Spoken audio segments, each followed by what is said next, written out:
and welcome to day 2 of GFN. Well, day 2.5 of GFN. It's Friday here in Warsaw, Poland. I'm Fiona Patten. As you can hear, I'm from Australia, and I'm joined here at the moment with Rowan Pike, and we will be also joined shortly by Asa from Thailand. This morning we thought we would, I like to describe Australia, and I'm sure you do as well, as the global village idiot when it comes to tobacco harm reduction. Australia, once upon a time, probably before many of you were born, was a world leader in harm reduction, and I benefited from that. We worked on, needle exchanges. We worked on decriminalising sex work. We worked on providing safer sex education without stigma, without judgment. But when it comes to tobacco, we really have lost the plot and we have no idea. So I'm delighted to be joined by a fellow Australian here today, Rowan Pike, who is a former police officer. And, sometimes we always think we're on the other side of the line with the police, but this time we are on the same side of the line. And I think we're both in furious agreement that our tobacco control policies in Australia are not working. Rowan, this is your first GFN. Good morning. How have you found it? It's been excellent, yeah. As a first-timer, it's a bit of information overload. I'm looking forward to going back over my notes, perhaps re-watching some of the sessions if I can. But no, it's been excellent, giving me a broad overview of the harm reduction issue. Yes, I think it's interesting for some of us. I think this is my. Well, I was looking back at my photos, and I saw a photo of me in Warsaw from 2019.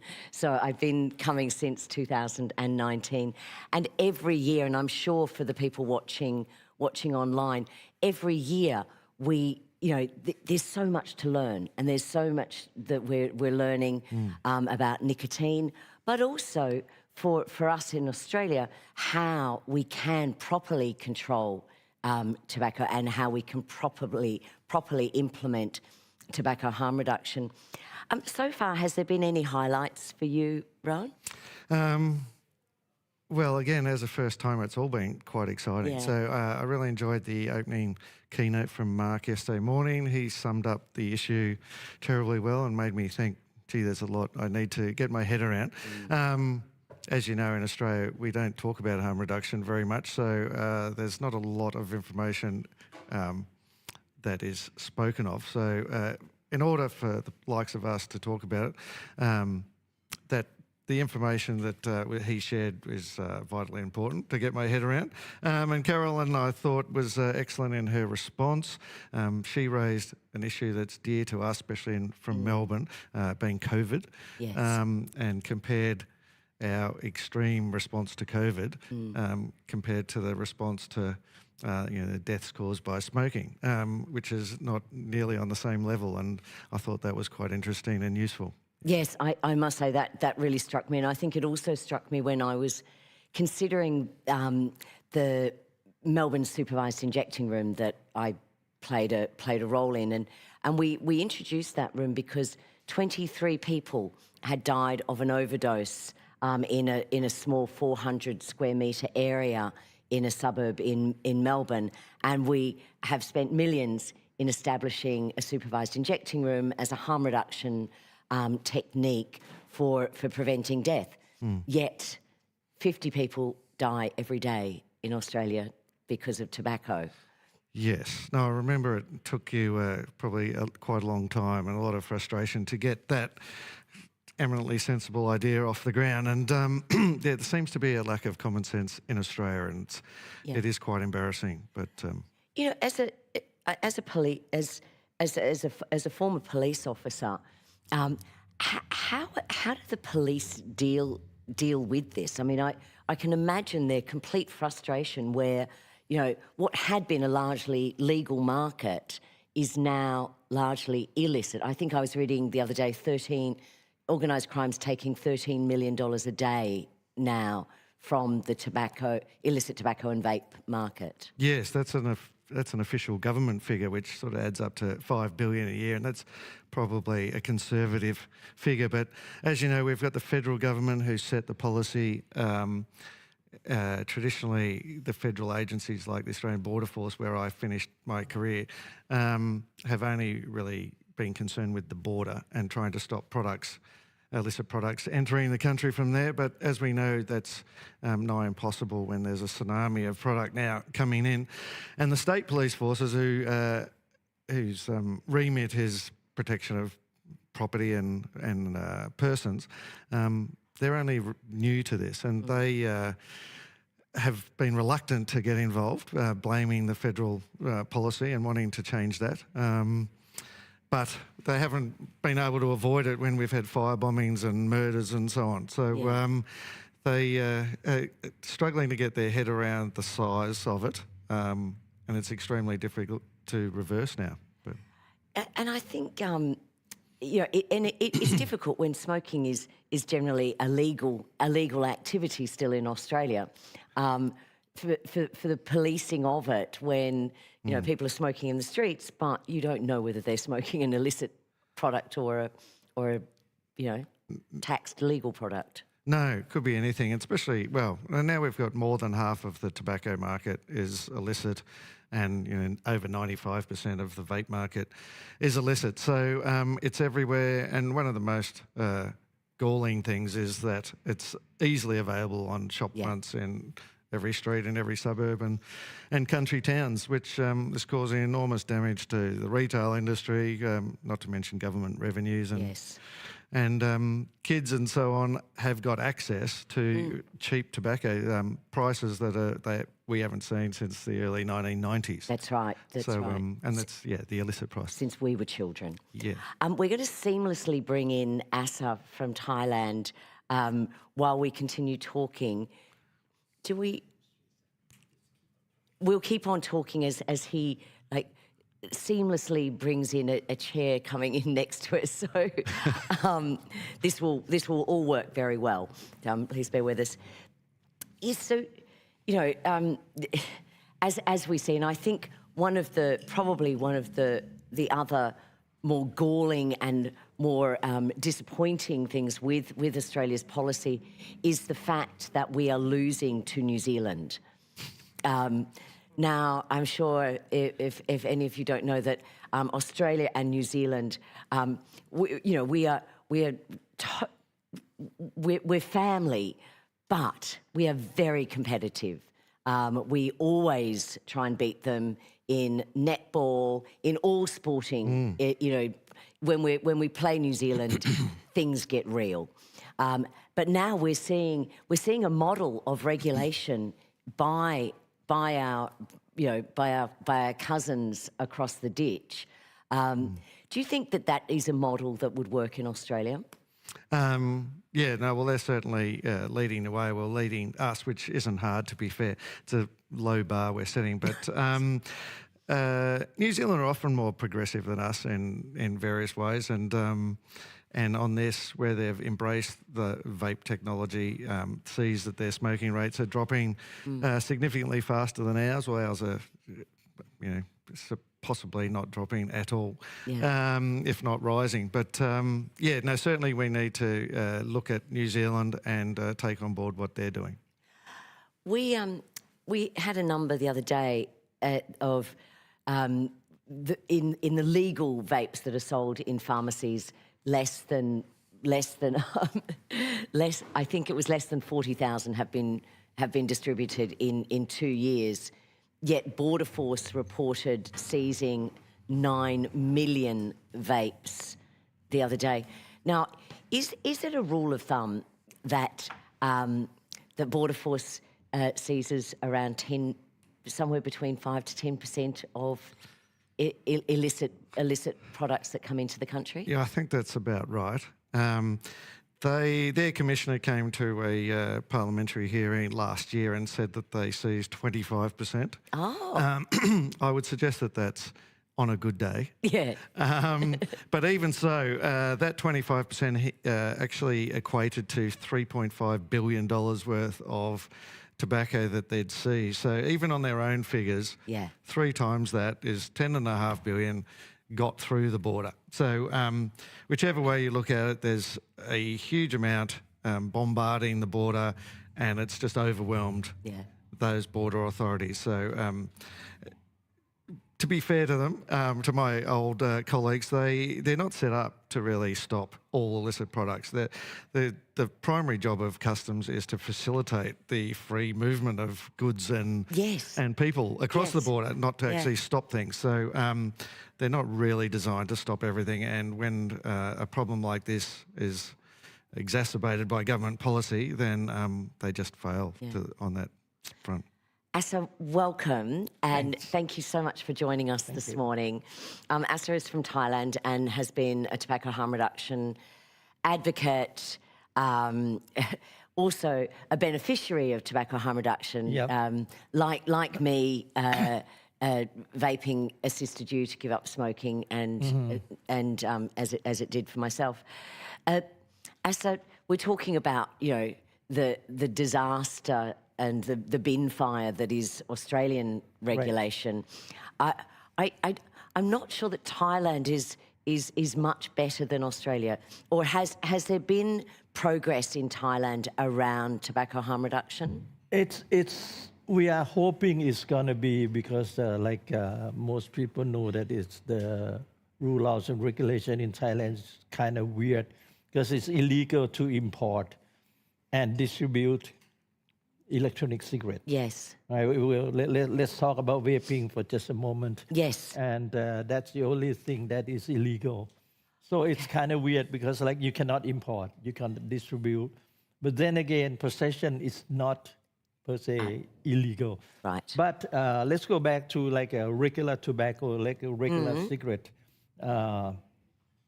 We were talking about, you guys were talking about the illicit market, right? Yeah. One of the things I would like to mention is the taxation. We have to be really careful about the taxation. What's happening in Thailand right now, the black market of the regular cigarette.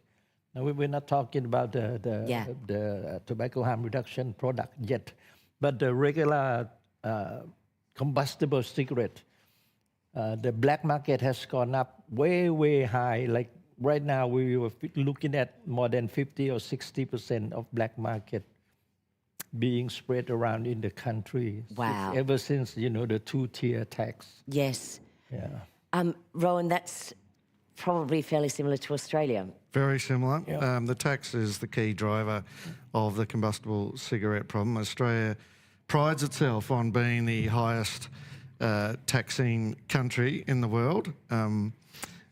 But we're also quickly becoming the highest illicit rate now in tobacco as well. Slightly different driver for the vape market, where there's virtually no competitor for the illicit market. So price isn't so much of a concern to them. It's more about access and availability, where it's extremely inconvenient to get a legal vape, and people can just go simply to the local store and get an illegal one. So that's a slightly different driver in that market, but certainly the tax is a key concern for, and there's been some call-outs, as you would know. The Premier of New South Wales recently threw some blame back at the federal government about the tax, and suggested that we should adjust that. It may be too late for that now, but anyway, it was interesting that someone so senior would say such a thing. Just on the tax, and I just refer back to your lecture yesterday with the FCTC, and just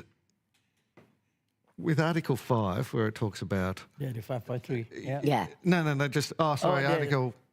is it 6 with the taxation, where it encourages countries to increase taxation. It says increase taxation appropriately. Do you think that they've forgotten the word appropriate? Probably.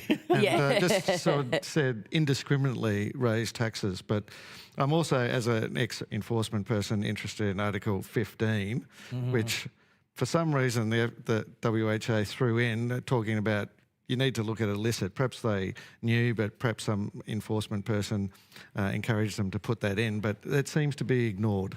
in many Yeah, countries. like Derek said in our session yesterday, you know, like the written word, the actual written word was good. Yes, It was, that's right. The intention was good. Yeah. But the enforcer, you know, the secretariat and Yeah. the person who uses it, like, you know, they use it and then they kind of like want to bring it like to their own whatever agenda they are having, you know. So they kind of like twist and turn, and sometimes they just omit some of the words, you know,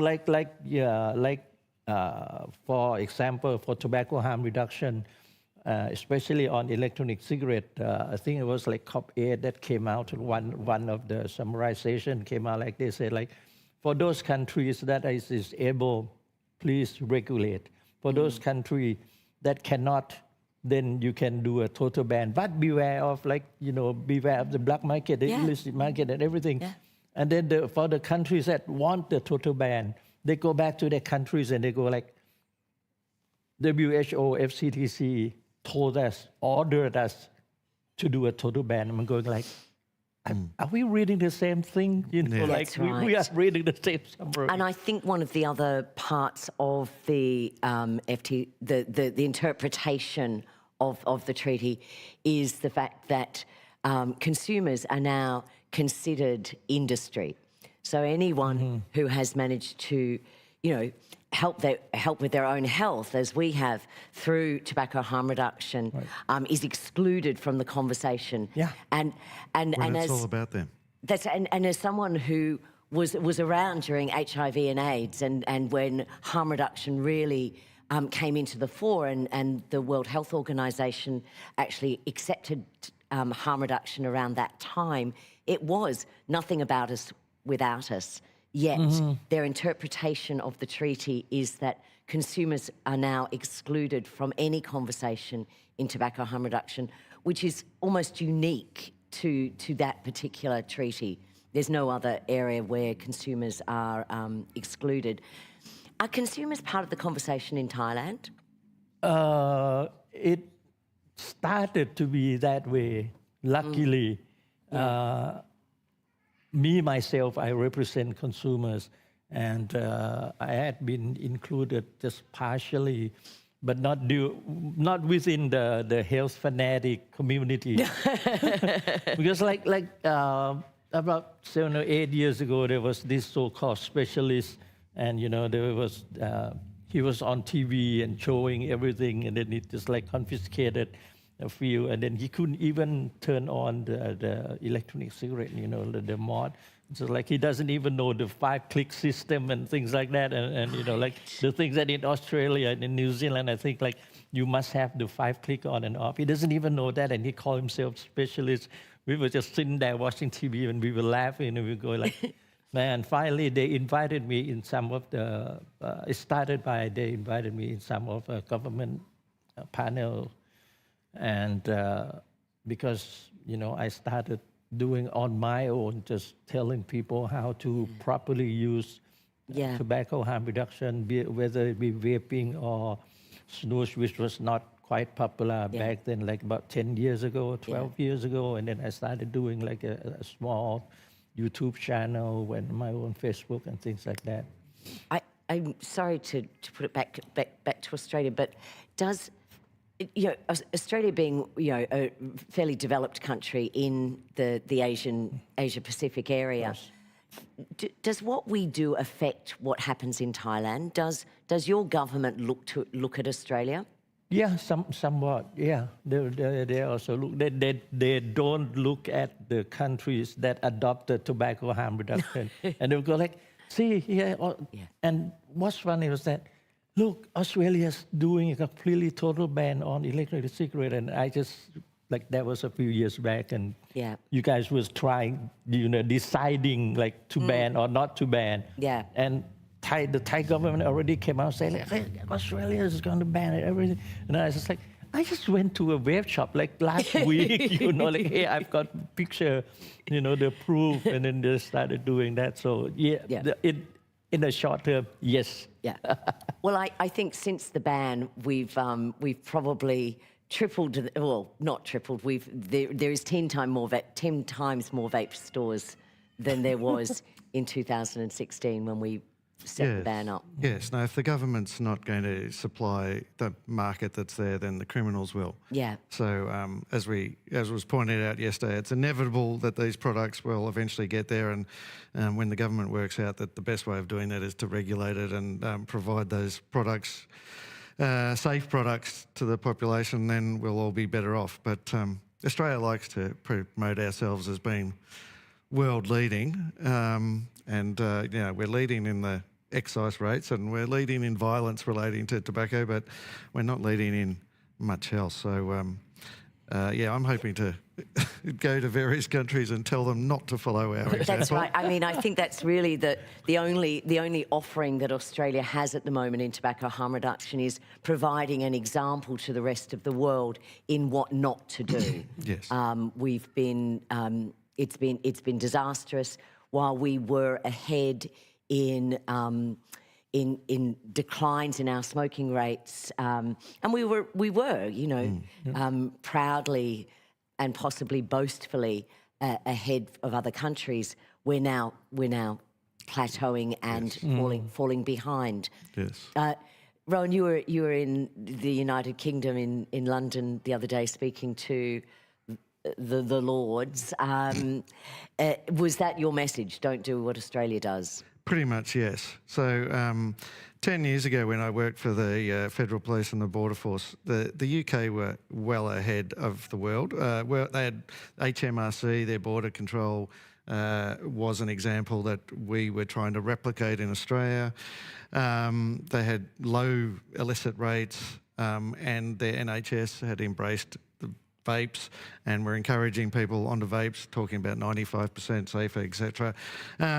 And that seems to have, they've gone a bit squeamish, I think, on that message. So the population now, half of them think that vapes are as bad as cigarettes, whereas that was 8% apparently 10 years ago. Yes. So that's a bit of a shame. And now they're thinking of bringing in generational bans, which are just crazy ideas that are unenforceable. So from the enforcement side, I said, it's easy to say ban something, very hard to enforce some of these things.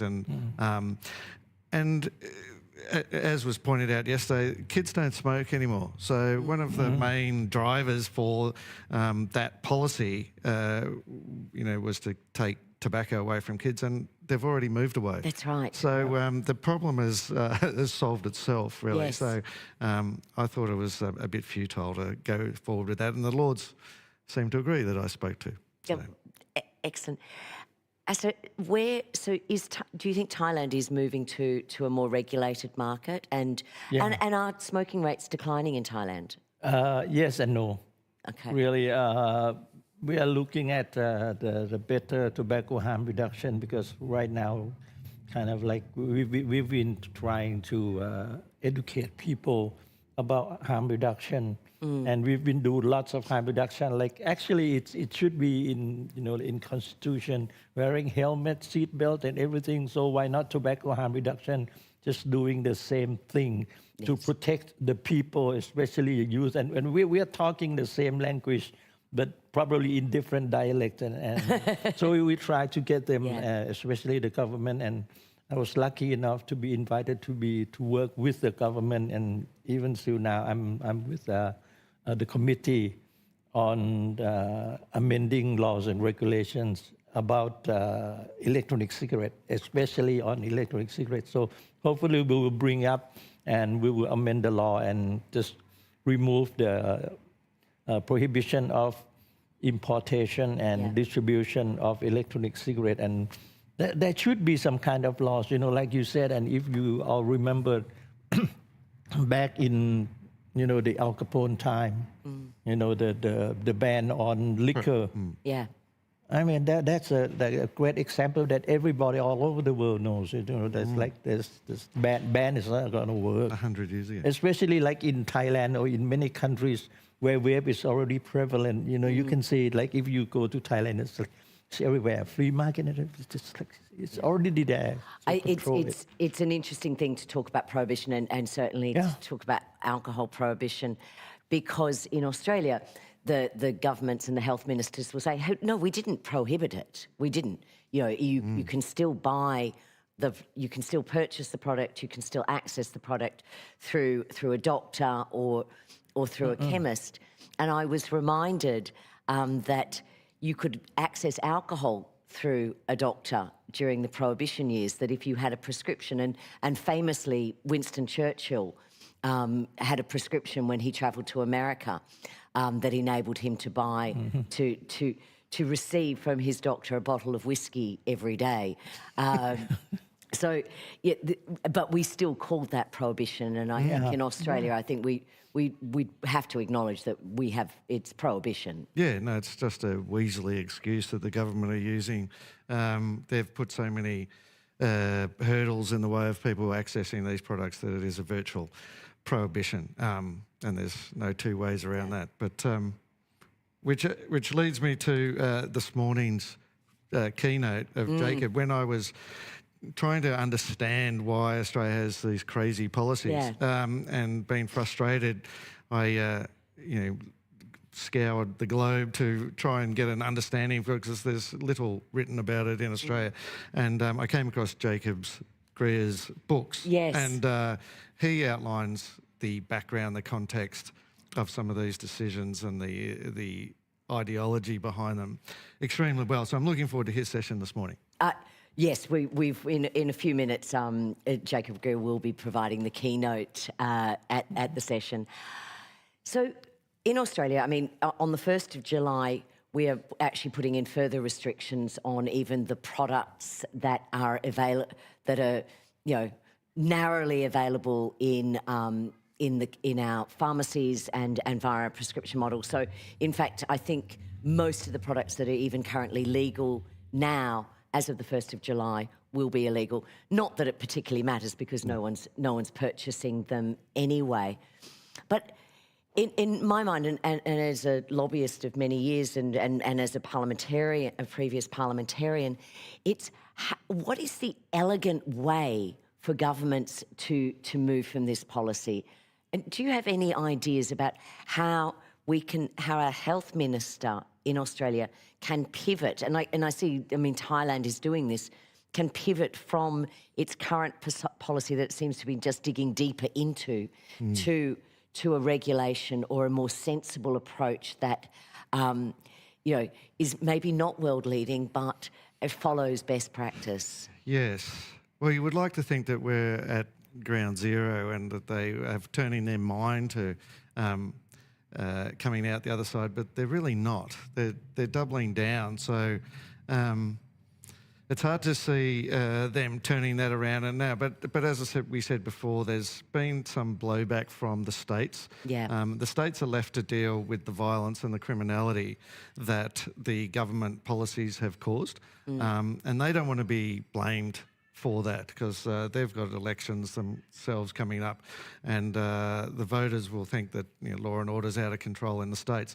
So that it has raised its head already, and I think that's going to become stronger. So there'll be some advocacy from the states back to the federals, and of course the Treasurer is losing billions of dollars in revenue. So the revenue in Australia has gone from 16.5 billion 5 years ago to 7.5 just in 5 years. So there's a huge hole in our budget, and the Treasurer's turned his mind to it. But at some stage, if that even reduces further, which it's likely to, then he'll be asking questions as to how this has happened and perhaps how we can arrest that slide. But yes.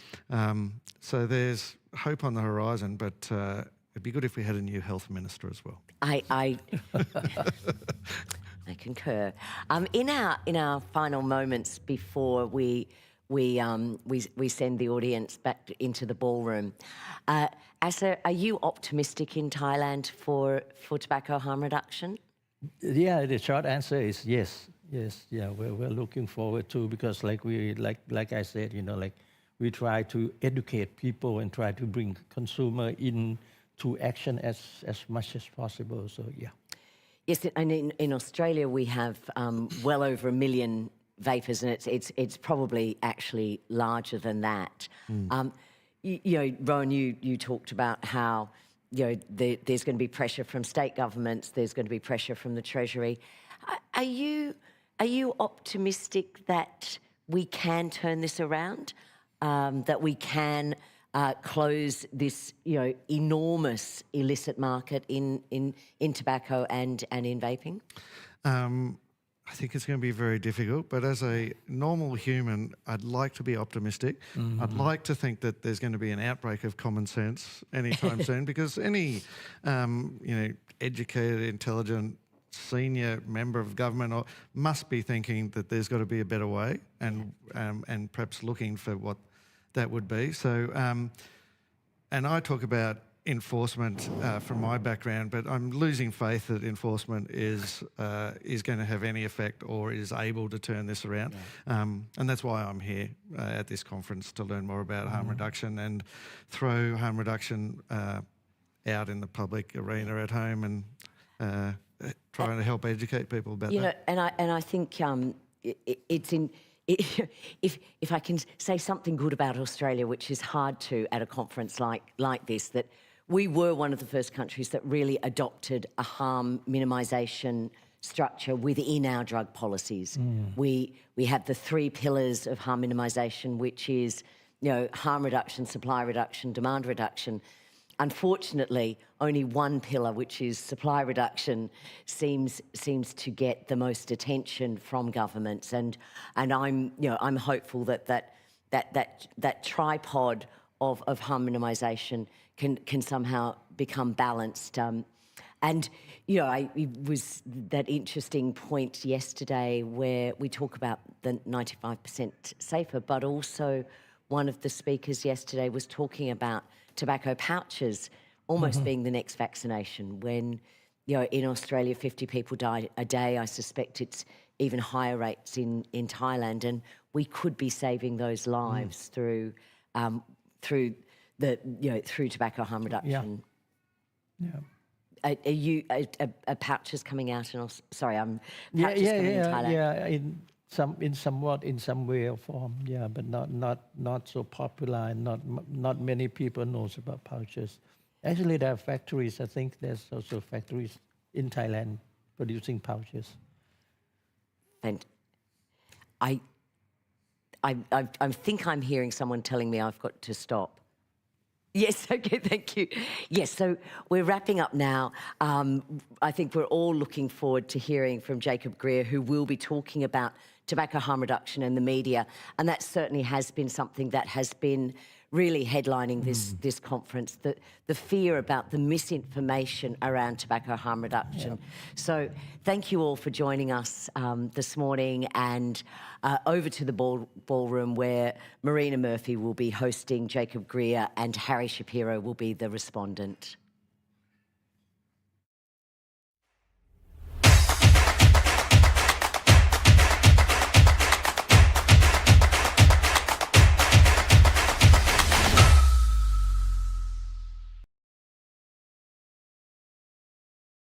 And congratulations on making it for the first session today after last night's GFN famous party at the Sphinx.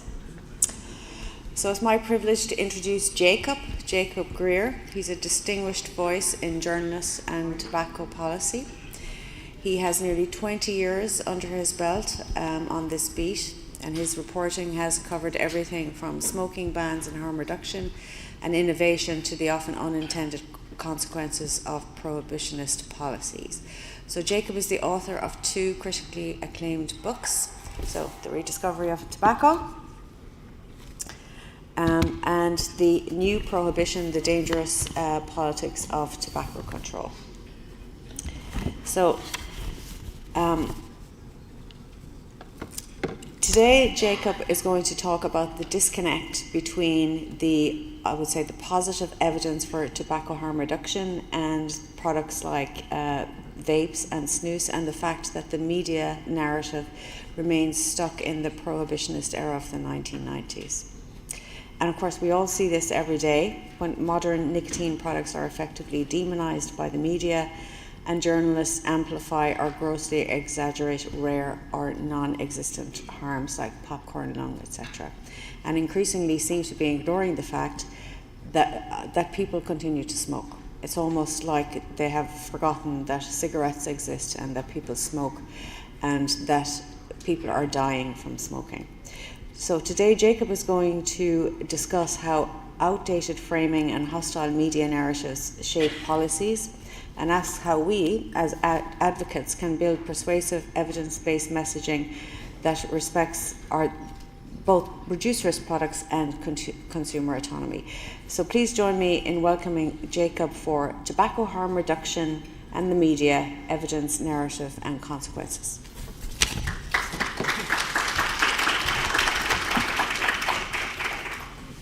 Yeah, thank you, Marina, for that introduction. It's really exciting to be here. As we mentioned in the intro, I've been writing about these things for about 20 years now, which is really hard for me to believe.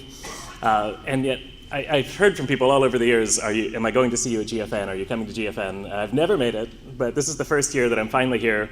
And so it's really exciting to meet many of you for the first time who I've known by email or Twitter before that got taken over in a terrible way, and other places online. After basically living literally and figuratively in the woods in Portland, Oregon, and away from most of the policy talk. So really happy to be here.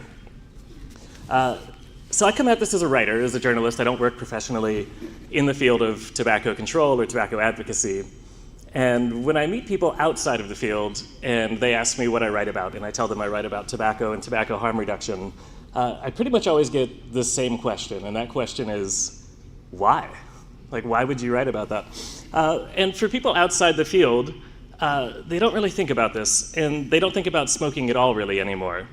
And the reason is they probably don't know many people who smoke. They probably don't go to places where smoking happens. And so if they think about smoking at all, they think about it as a problem of the past and a problem that is pretty much solved. So the first issue that we have is just getting people to pay attention and to care about this issue. Now, we all know that ignoring this is wrong and honestly elitist. I won't belabor the numbers, but we all know them. In the United States, about more than 400,000 people die every year still from smoking-related diseases. It's more than 7 million worldwide. So this should be a hugely important issue. The issue is far from solved, but here in the West, people tend to think of it as already solved, or it's relegated to people with lower incomes, or in faraway countries, and so it doesn't get much attention. Simultaneously, though, we are living through a period of remarkable innovation in tobacco products and nicotine products. And we know, if you've read the history of tobacco, that these innovations can have really long-lasting effects that change the way people consume nicotine and also have dramatic health outcomes. So consider, I'm going to look back a little bit, at the end of the 19th century. Cigarettes then were a really niche part of the market. The biggest tobacco product was chewing tobacco. Cigars and pipes were also really significant. But cigarettes were really niche, and that changed in part because of technological innovations. We'll name two of the most important ones. The first was automated rolling machines that made it dramatically more efficient to sell pre-rolled cigarettes. Prior to that, it simply wasn't practical from a cost standpoint or even a packaging standpoint to do that. And the second was flue-cured tobacco, which produced a smoke that was much lighter and easier to inhale deep into the lungs, which had dramatic consequences in many ways, one of them making smoking much more addictive, but also much deadlier because of the surface area contact with the lungs. So within decades, the cigarette completely dominated the market. By about 1920, their cigarettes surpassed all other forms of tobacco and brought about what we can now call the cigarette century and all the misery and death that entailed. Now, these innovations were important, but they didn't guarantee the outcome. So initially, cigarettes faced intense cultural hostility as well.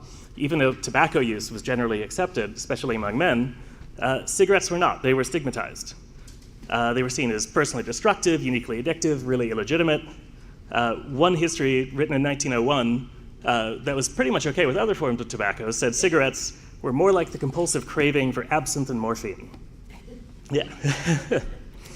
And people forget this now, but cigarette prohibition is nothing new. It was actually tried at the beginning of the 20th century. About 15 states in the United States had had some form of ban on cigarettes, specifically cigarettes. At that time, it was caught up in the same fervor of prohibition that applied to alcohol. All of those were repealed by about 1930, mostly because they were seen as unenforceable, but also because they were changing narratives about how people perceive cigarette smoking. For men, much of this was due to the First World War. it became really hard to delegitimize smoking when you had millions of young men on the front dying in horrible conditions. So where there was this intense hostility to cigarettes, there was a great quote, well, not a great quote for what it did, but a quote to know from General John Pershing, who was asked, what do we need to win the war? And his answer was, I answer tobacco as much as bullets. And so, as if flipping a switch, suddenly the United States government was supplying cigarettes to soldiers, as were groups like the YMCA. Billions of cigarettes were sent to the front, and that was a huge part of why cigarettes became legitimized and surpassed all the other forms of tobacco use in the early 1920s. Yet a parallel change with women. Before that, smoking cigarettes particularly was not seen as acceptable for women, but as women entered the workforce and started claiming equality, cigarettes became a visible sign of that. The Atlantic Monthly, talking about press coverage here, they had an article in 1916. They described cigarettes as the symbol of emancipation, the temporary substitute for the ballot. And of course, cigarette companies were more than happy to encourage this perception.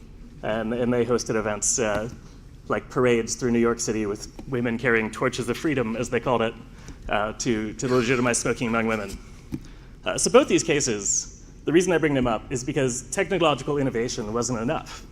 It was a huge part of the story of why cigarettes became popular, but it had to be backed by changing cultural narratives too, basically saying that the people who wanted to smoke had rights, were legitimate, and had reasons to do it, and that it was culturally legitimate. So today, obvious parallel, we're in a period of innovation as well, this time on lower risk alternatives to address the harms of smoking.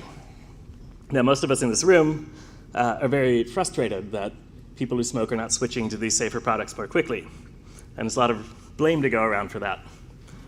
Member of the media here, I know many of you blame us, often justifiably. We can also blame governments that put in place overly restrictive policies. And we can also blame advocacy groups on the other side that demonize e-cigarettes or nicotine pouches. And if you follow my writing, you know I don't hesitate to criticize any of these groups. But today I want to focus on a different angle, which is, we're talking about media narratives, and I want to understand why they're often so hostile. I think we actually have to look back at the tobacco control movement itself, not just on the really hardline side, but also on the side that is often pro-harm reduction. So I'll give you a bit of an example. I live in Portland, Oregon, which, if you don't know, we're a very, very liberal, progressive city. You might know Portlandia or Protest.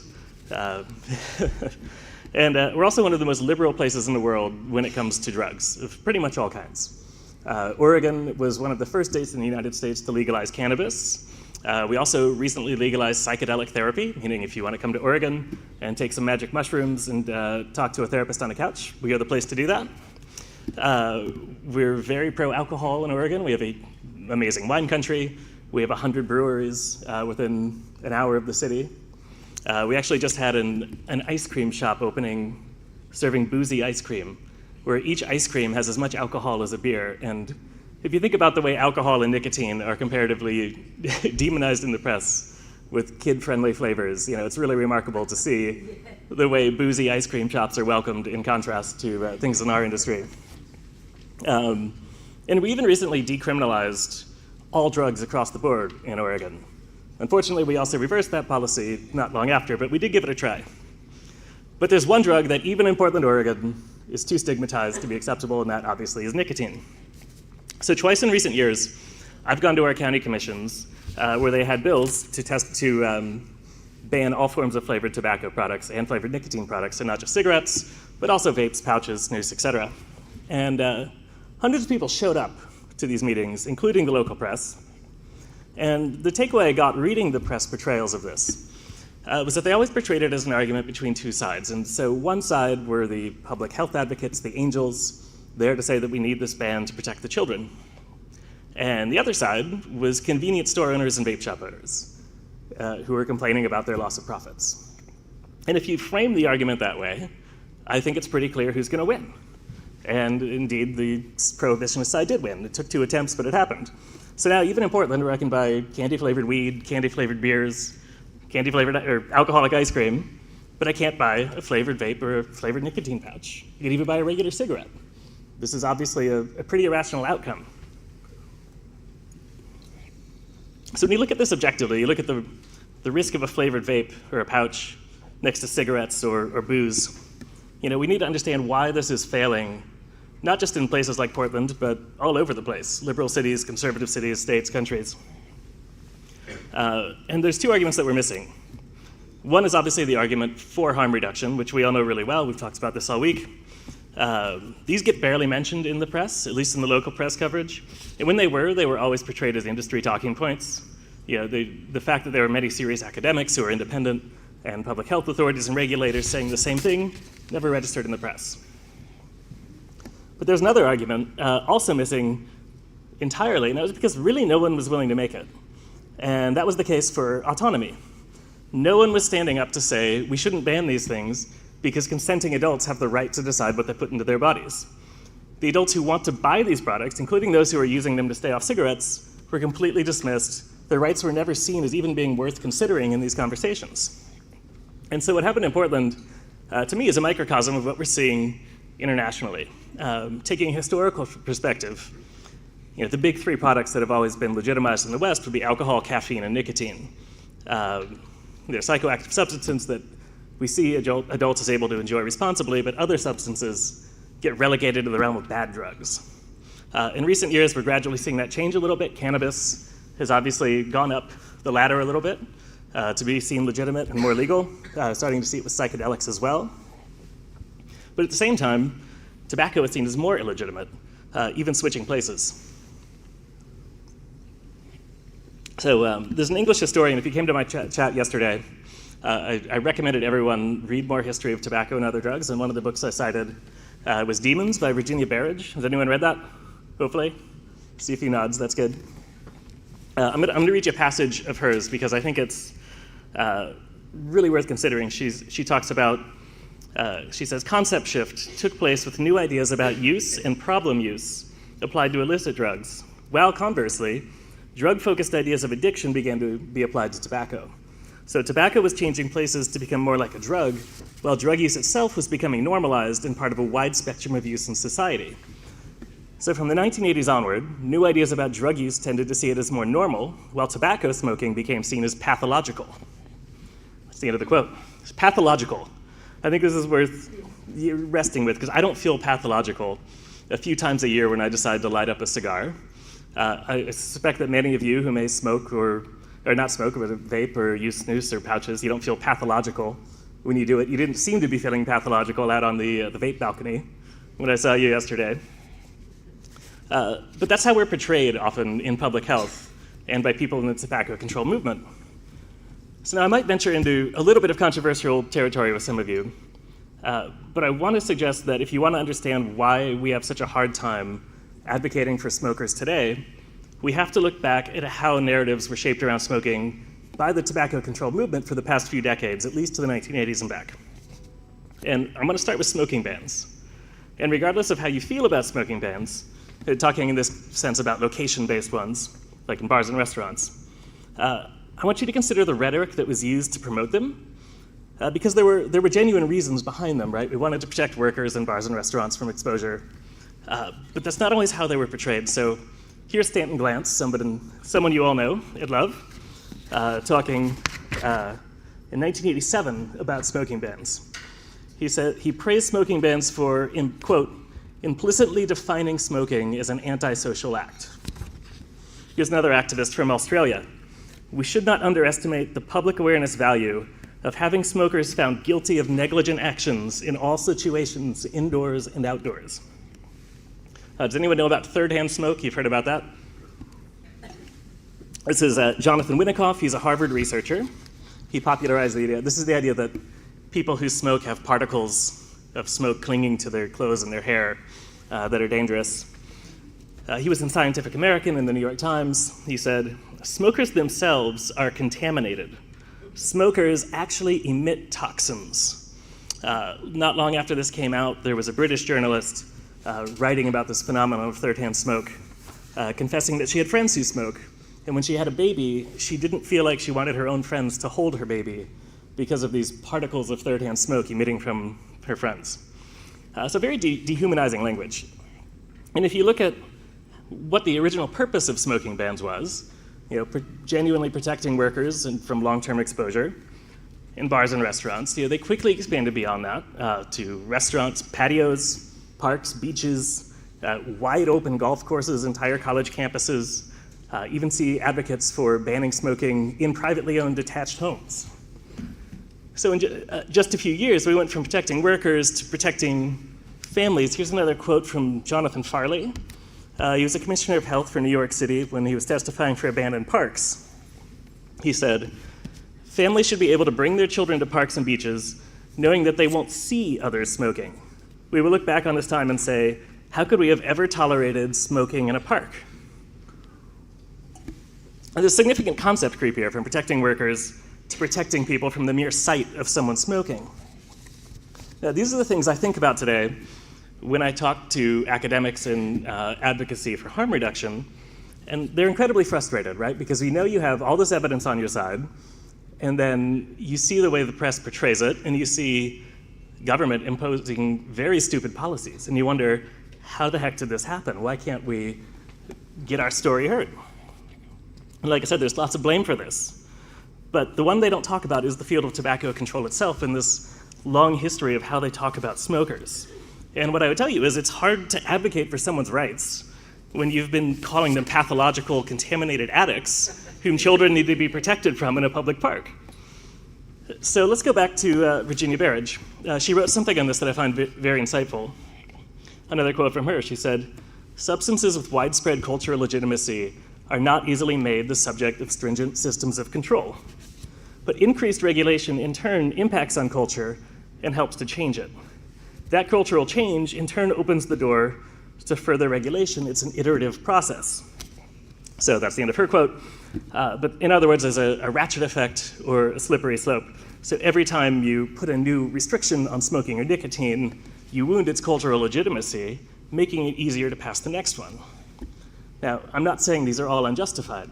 I flew here to Poland from the United States. I wasn't thinking, man, I wish people were still smoking on planes. Like, some restrictions have their use. But there's a danger in erasing the very idea of smokers and nicotine users as consenting adults who have rights of their own that we need to consider. And regrettably, this is the situation we've inherited from the past few generations of anti-smoking advocacy. Nicotine no longer has cultural legitimacy. It's hard to advocate for people to use it. Here's another quote. Historian David Cartwright wrote about the history of drugs at the turn of the 20th century. He said, and this is in his own opinion of smokers, this is him describing their cultural status, he said, "Tobacco is becoming a loser's drug." And so if we're succeeding as advocates of harm reduction, that's what we're up against, and we need to dig out of this hole. Now, you know this isn't easy, especially if you see how tobacco is portrayed in the press. And the way I like to describe this usually is that the wider public and journalists and a lot of regulators have a 1990s mindset. And I think the 1990s were a really formative era in how people think about tobacco and nicotine today. So let's take a look back on how tobacco was portrayed in the 90s. So everyone knew by then that smoking was incredibly deadly. But you had big tobacco using seemingly infinite resources, to shut down every lawsuit. You had tobacco executives testifying in Congress that they didn't know if nicotine was addictive. In 1995, you had Christopher Buckley's famous novel, Thank You for Smoking, later turned into a great movie in 2005 with Aaron Eckhart. You had another great film in 1999, The Insider, with Michael Mann, showed the story of a big tobacco executive turned whistleblower who faced death threats for revealing what he knew. And that was the 1990s image of tobacco. It's a shadowy cabal of shamelessly dishonest executives hooking children on a product that's eventually going to kill them. And the image wasn't wrong. That's basically what the situation was up to the 1990s. And you'd be hard-pressed to name any popular media since then that's come out to change that. So to borrow a metaphor from a different 1990s movie, it's like our attitudes have been frozen in amber since then. But they're not right for the present moment. So the facts have changed, but the media narratives generally haven't. Cigarettes are obviously still as deadly as ever, but there's all these new products that we all know about here that are genuinely lower risk.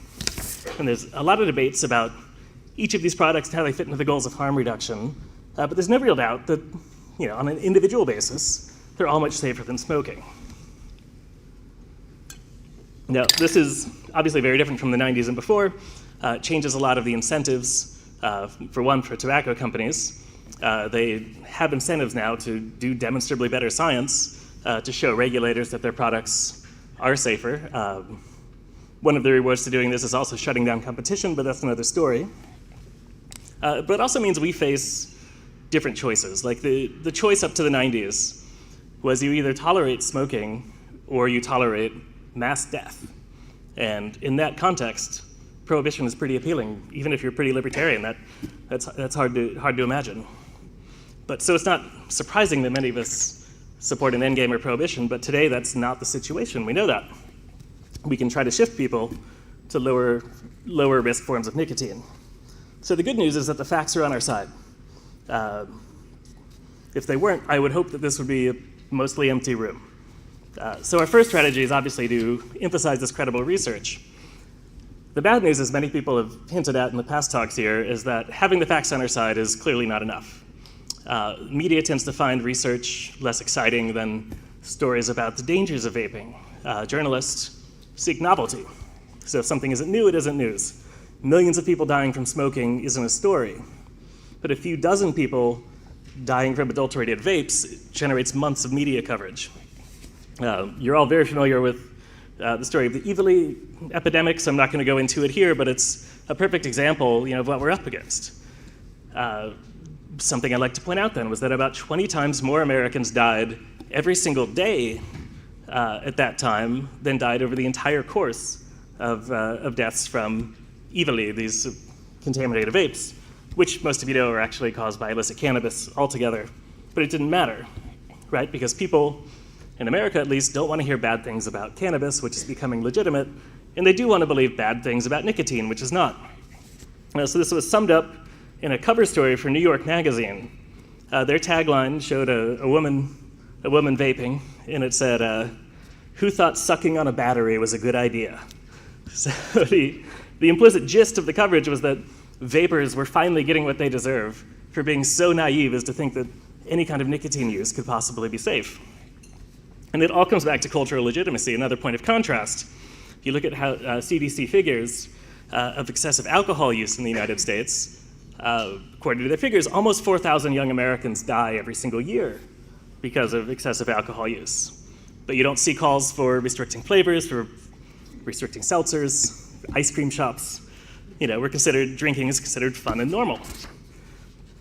But when teen smoking falls to its lowest rates in history, which should be a tremendous press story, it gets barely any coverage.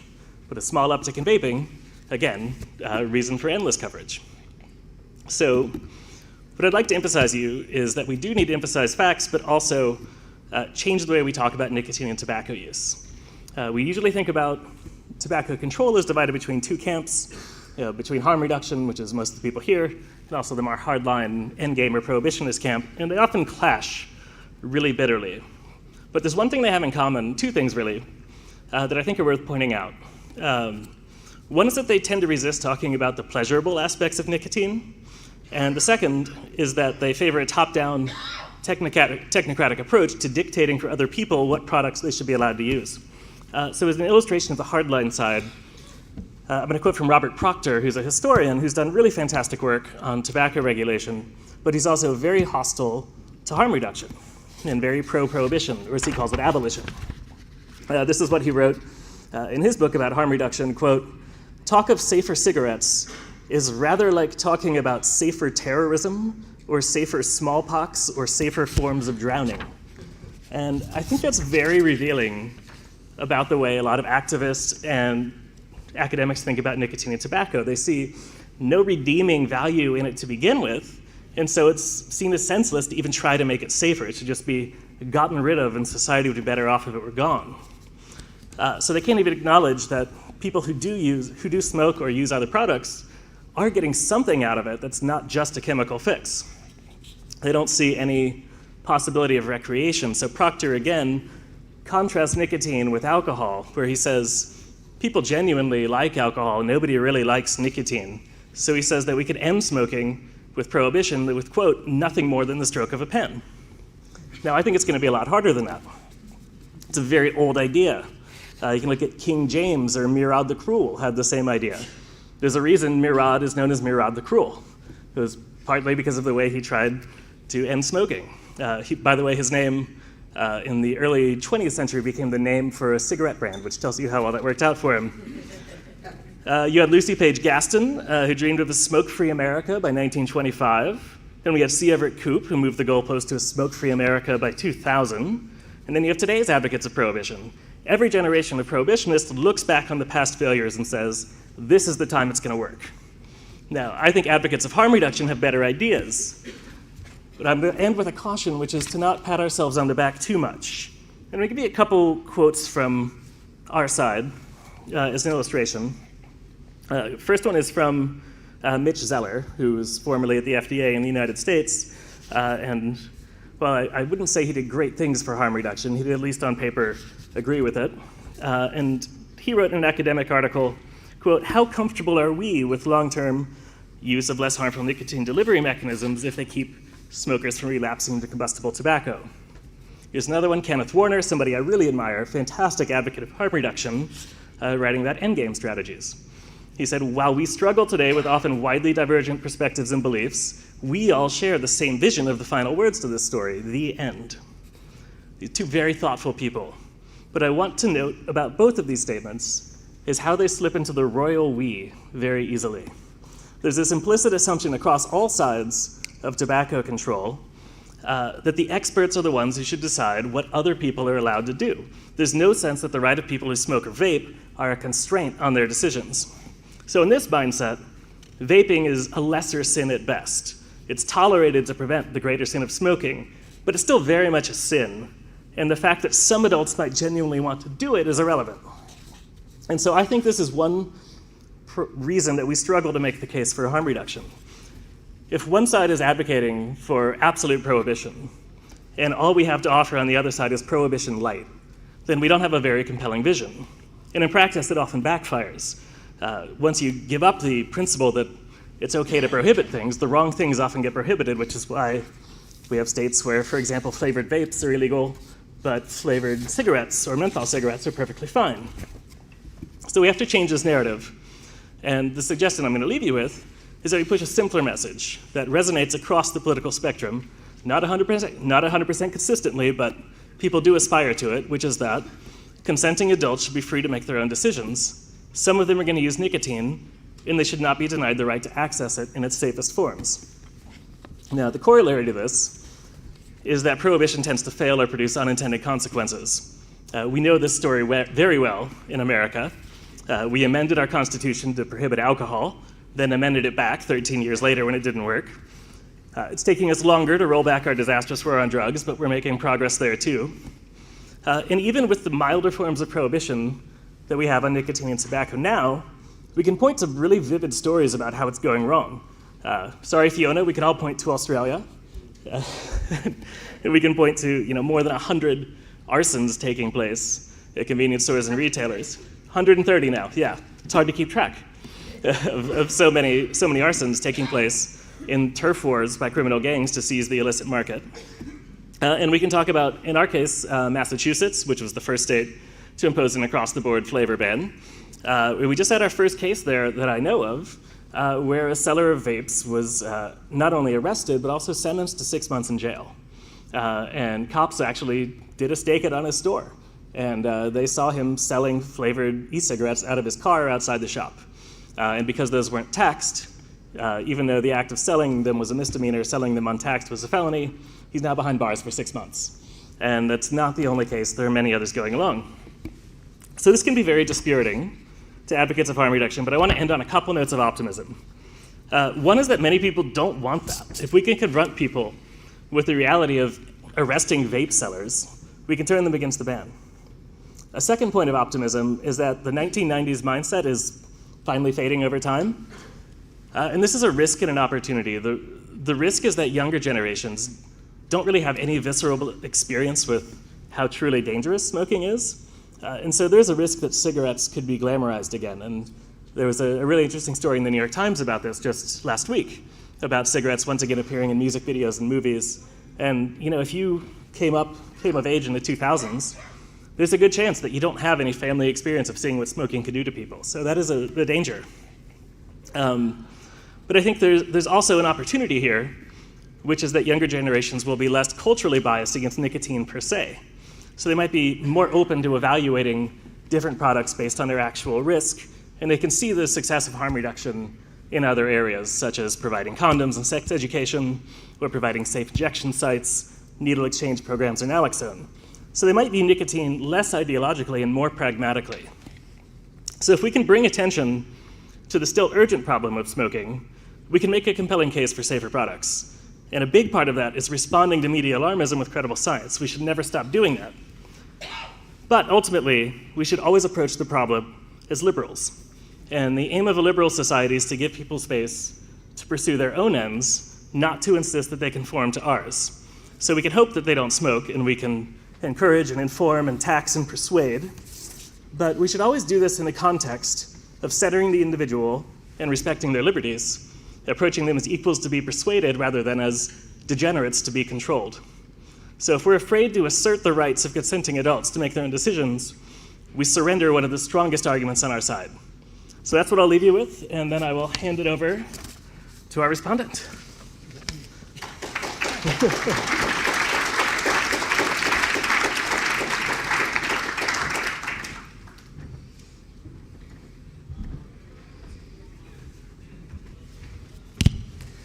Okay, thank you for that, Jacob, which I kind of assume is sort of the libertarian view of tobacco control, to kind of summarise. So I just want to consider briefly what the general political view is about the idea of the voice of the nicotine consumer. What might that political view be? It might be something like this. Excuse me? What are you talking about? What do you mean? People coughing? I mean, is that the voice of the nicotine consumer? I just don't get it. You know, you buy the product or you don't. You know, it's your money, your choice. And if you don't quit, you might die. Again, it's your choice. It's simple, isn't it? Well, no. Not quite as simple as that. Certainly not since the advent of a whole range of safer nicotine products. And it's not simple when, again, to repeat the figures, you've got 80% death and disease from smoking in the poorest parts of the world. And not only if that metric isn't big enough for you, there's the whole of the rest of the world to consider amongst all the groups whose smoking rates are far higher than the smoking rate in the general population of any particular country. So we're talking about people with drug and alcohol problems, mental health problems, First Nation people, LGBTQ+, a whole range of different groups whose, apart from general populations of the poor and people who are disadvantaged for whatever reason, they need to have much more of a choice than they currently get. And what it boils down to is the universal right to health. This is in the WHO founding charter, 1948. And universal, folks, means everyone. Whether you actually like what they're doing or not, whether you approve or you don't approve of drug use or smoking, whatever it is, everyone's entitled to the right to health. But for that consumer voice to be heard, more than it often is, at the very least, we do have to try and shift the current narrative, and modify the direction of travel we're going in at the moment, which is something you've heard already in this conference, and you will no doubt hear it again before you all go home. But it's no easy task. As Jacob pointed out, we've got since cigarettes became okay as a result of the First World War, you've got over 100 years now of not only of cigarette smoking, but over all that time, economic political, cultural and social superstructure has been built around cigarettes. That very simple act of taking a few tobacco leaves, rolling a bit of paper around them and setting fire to it, that has been a very difficult shift in terms of actually trying to move away from smoking. And what that is matched up against is barely 10 years of a reasonable range of safer nicotine products being available to, by no means, the whole world. So that is a big challenge. So what does changing the narrative kind of look like? Well, it's complex and it's politically sensitive. Mark Tyndall yesterday in the opening session talked about ideology, and Jacob has kind of underlined that whole business about the ideology around smoking and tobacco and the people who use them. There's a huge misunderstanding of risk. There's historical mistrust of the industry. And there's institutional inertia, again, something Mark mentioned yesterday, groupthink, a resistance to change, and the threat of change. Quite often when people write about tobacco harm reduction, they talk about disruption. And I don't think we should underestimate just how seismic that disruption has been in a very relatively short space of time. Not just to industry, but to professional, academic bodies, medical associations, doctors, health professionals across the piece, and legislators as well.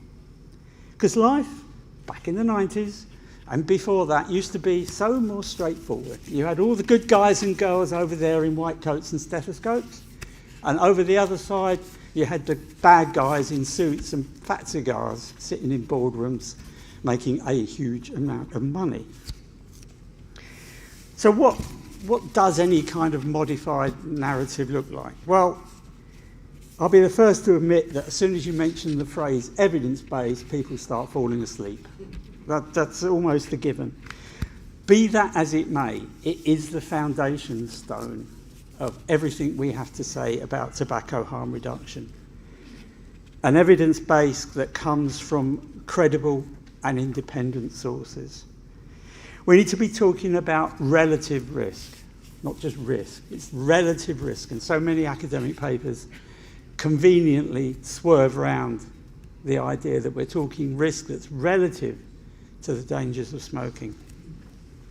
We are also very much adult focused. We hear a lot about teen vaping and all the rest of it, but what we're concerned with is adults in this space. And the other thing about, which is important to emphasise, is that tobacco harm reduction products and interventions are complementary to current mainstream tobacco control measures. They are not posited to be in opposition to it. So we're trying to reframe the public conversation. Like I say, we're helping adults to quit smoking. We're not encouraging young people to switch or do anything. We're just focused on adults and that situation. It's all about reducing harm. And it's not about denying addiction, which is something I'm going to come back to. And again, it's about health equity, what's actually fair as far as the world of people who have succumbed to disease from smoking. And there are certain comebacks that we've got. You know, we can say supporting tobacco harm reduction is not the same as supporting the industry. We can say that science doesn't become false just because someone you dislike happens to agree with it. But maybe the killer question might be, what would it take for you to support tobacco harm reduction? And the answer that might come back is, well, industry has just got to step aside. You get just industry out of the way of this. And you say, okay, all right. How about this then? So all the guys with big cigars and shiny suits in their boardrooms decide, the big tobacco companies say, look, this is ridiculous. You know, we're damned if we do and damned if we don't. Let's just get out of this. You know, we're making shed loads from cigarettes all over the world. Just forget it, right? And then some economic meteorite lands in the middle of the vaping industry. And they all collectively decide, nah, we've had enough of this. And they all disappear. They all get into pharmaceuticals or cryptocurrency or AI or anything that isn't, vapes or heated tobacco. And the only outlet now for safer tobacco products are the car manufacturers. So if you want to vape, you've got to go to your Renault dealer or Toyota or Ford or someone like that. And the point about that is, it doesn't matter who's producing the product. It doesn't change the evidence. And so your respondent might say, well, yeah, all right, okay, good point, but hang on a minute, nicotine is still addictive. It doesn't matter where you buy it from or who you buy it from. So, yeah, okay, fine.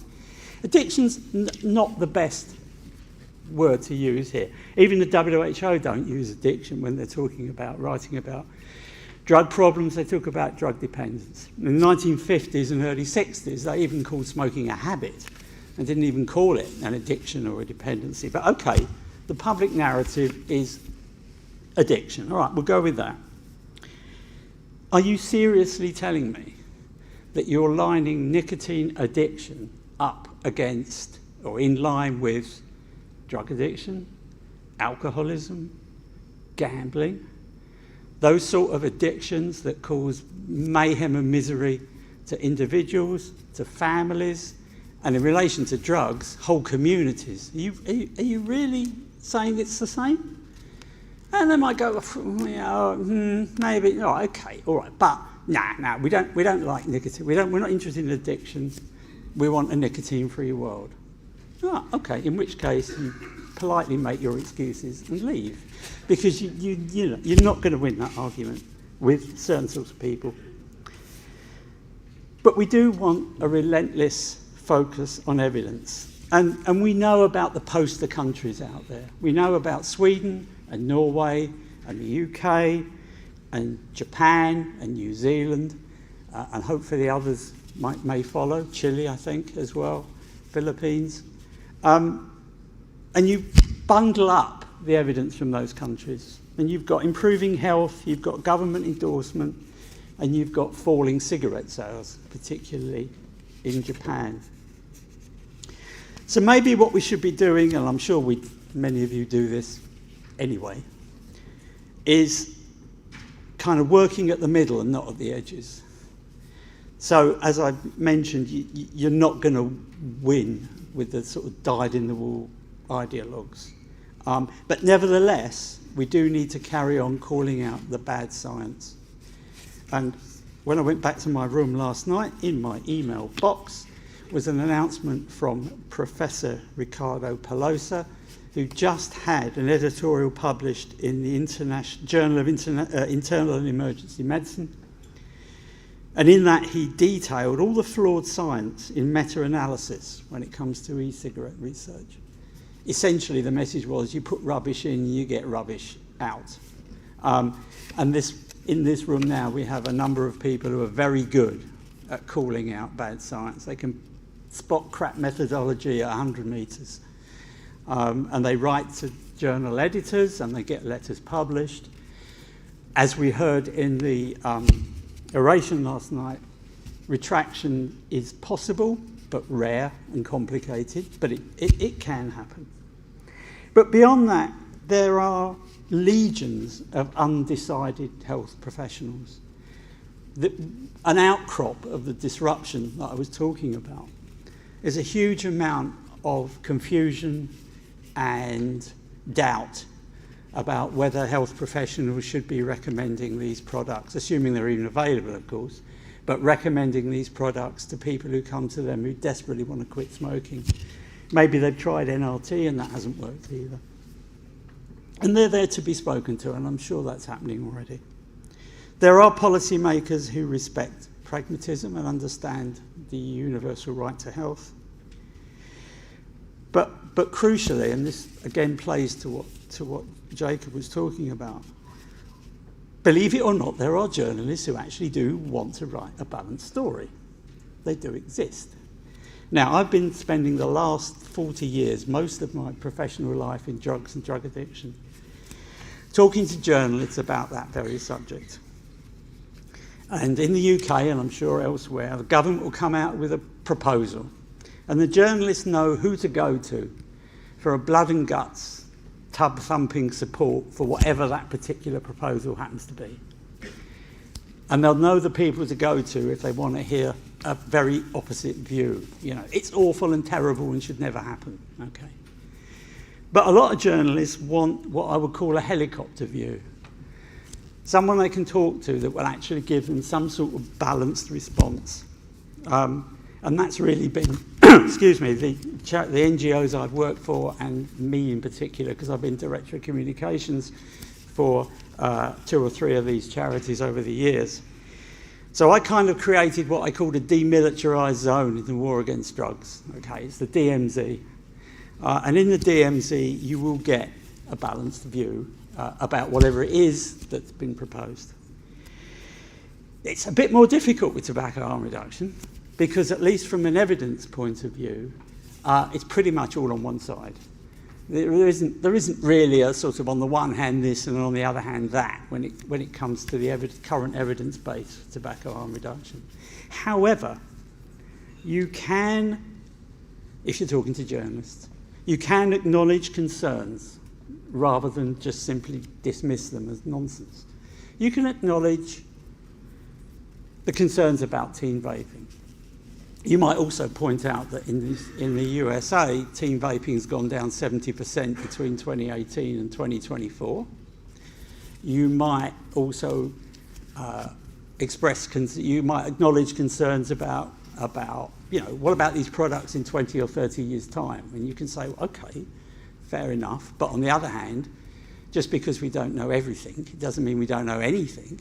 And there's a sufficient medical evidence base now that says, you know, health professionals can, with a certain amount of, or with a high degree of certainty, be recommending these products, because there's plenty of evidence out there that they help people go on the exit ramp from smoking. And you know, the environmental impact of disposables. Well, yes, that's a concern. But on the other hand, have you seen the figures for the amount of pollution caused by cigarette butts that are not biodegradable, which we don't actually hear an awful lot about? But I think the other point about dealing with the media in this respect is you need to emphasise, when you're talking about risk, it should be expressed at a population level. Because the journalist who wants to find the vapor with popcorn lung will find them, okay? They'll find the vapor who was vaping, you know, cinnamon or whatever it is, caramel flavoured vapes with diacetyl in it before responsible manufacturers took that chemical out. They will find the 17-year-old vapor who's been vaping since he was 13 and can't stop. They will find that person. You might also then point out that, again, in America, official figures, less than 1.5% of teens who vape actually vape on a daily basis. You might also add that most of the research suggests that that small group of vapers would probably have been smoking had they not been vaping.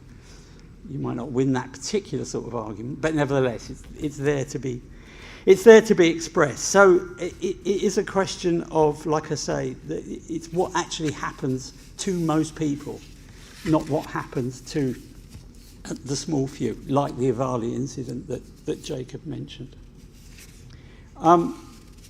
And there are examples where consumer voice has been heard.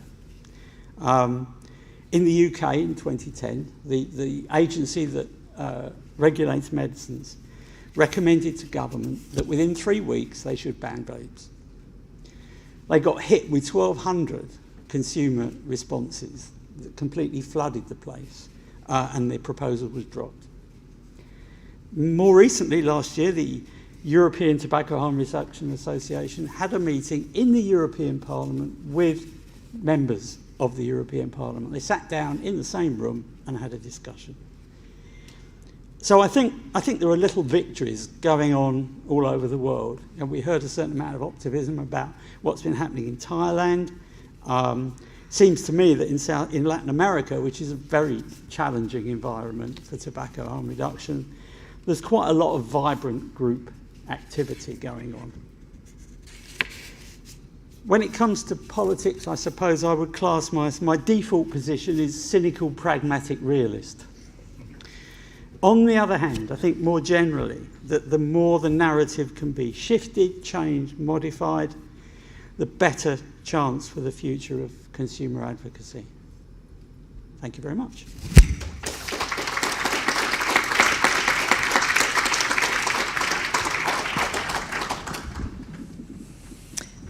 Thank you both. Does anybody in the audience have a question before I interject?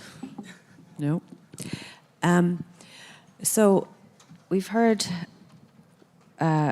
phrases like evidence-based and media a lot, and when I hear media, it's a trigger word for me because I used to be a science journalist. And when I was a science journalist, it was about 20 years ago, which for me seemed like the golden age of science journalism almost, because you had things like the human genome was, sequenced for the first time, and Dolly the sheep was cloned, and there was even a Korean guy who claimed to clone a human child, but of course he was found out to be a fraud. But anyway, it was very exciting, I thought. So you didn't have to make shit up. There was just like amazing stuff going on. But now, for me, it almost feels like if you're a science journalist, there isn't that same source material. So it's almost like science journalists are making stuff up. And, when you talk about vaping or nicotine pouches, the stuff that we see and the things that we know, you're looking at it and you're like, that's not true. So I often think, are science journalists or health journalists, are they just bored? If that was a question for me, I would say boredom is maybe part of it, but stress and underpay is also probably a big part.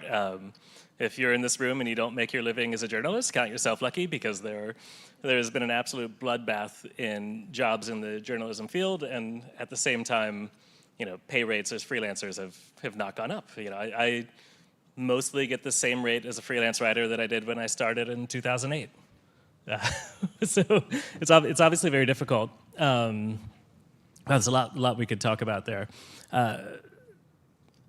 So I'm going to give a couple pieces of advice here, because there's a lot of temptation to criticize the media in our field, rightly so, and I hold myself to the same standard. I've been unduly harsh, perhaps, a few times in responses to articles that have come out. But I would urge you to understand where journalists are coming from. A lot of the times, especially if it's local media, they may have absolutely no experience in this field at all. Like yesterday they were covering the dog show, today they're covering vaping, and they got to cover something else by 5 p.m. In those circumstances, you really can't have high expectations. And the other thing I would urge people to do, because it's a novel topic, and like Harry said, it's not always clear who to turn to. Like if you were a journalist in the 1990s covering a new study about how cigarettes were terrible, it was pretty clear who you talked to. You called up the people who wrote the study, and maybe you called up some public health experts, and you called up Big Tobacco. And you didn't call Big Tobacco because you thought they were going to be honest and level with you. You called them because they had scientists on their team who were going to poke every hole in that story they could. And in that sense, they had almost a watchdog role. And now it's a lot harder. Like Harry said, it's hard to know as a journalist who to talk to about this much more complex landscape. So what I would say is, if you see a journalist who writes a story that you don't really like, before you lash out, maybe at least send them a polite email and give them a chance to be honest and open-minded. Maybe they won't. Give them the chance at least once. And the other thing I'd say, the bias that I see in a lot of journalism, and I'll call out an American publication specifically on this, which is Vox. And I actually I have friends who've written for Vox. I really like Vox. I think they have some really smart writers, but they do have this very technocratic mindset. And so there's articles that they wrote, I want to say around 2015, when Australia started implementing plain packaging and putting very graphic warning labels on boxes. And they covered this in this very excited fashion. They were like, this is the idea that's going to end smoking in Australia. Like, this is an incredible idea to put something in a plain box. And it was, one, it's amazing that they thought that just yelling at smokers harder was going to solve the problem. And two, that something as simple as changing the color of a box is hailed as this great idea, but these amazing technological innovations that are happening with nicotine are ignored or demonized. So that almost that technocratic mindset, I think, is the bigger issue we're up against. Hello, is this working? Yes, it is.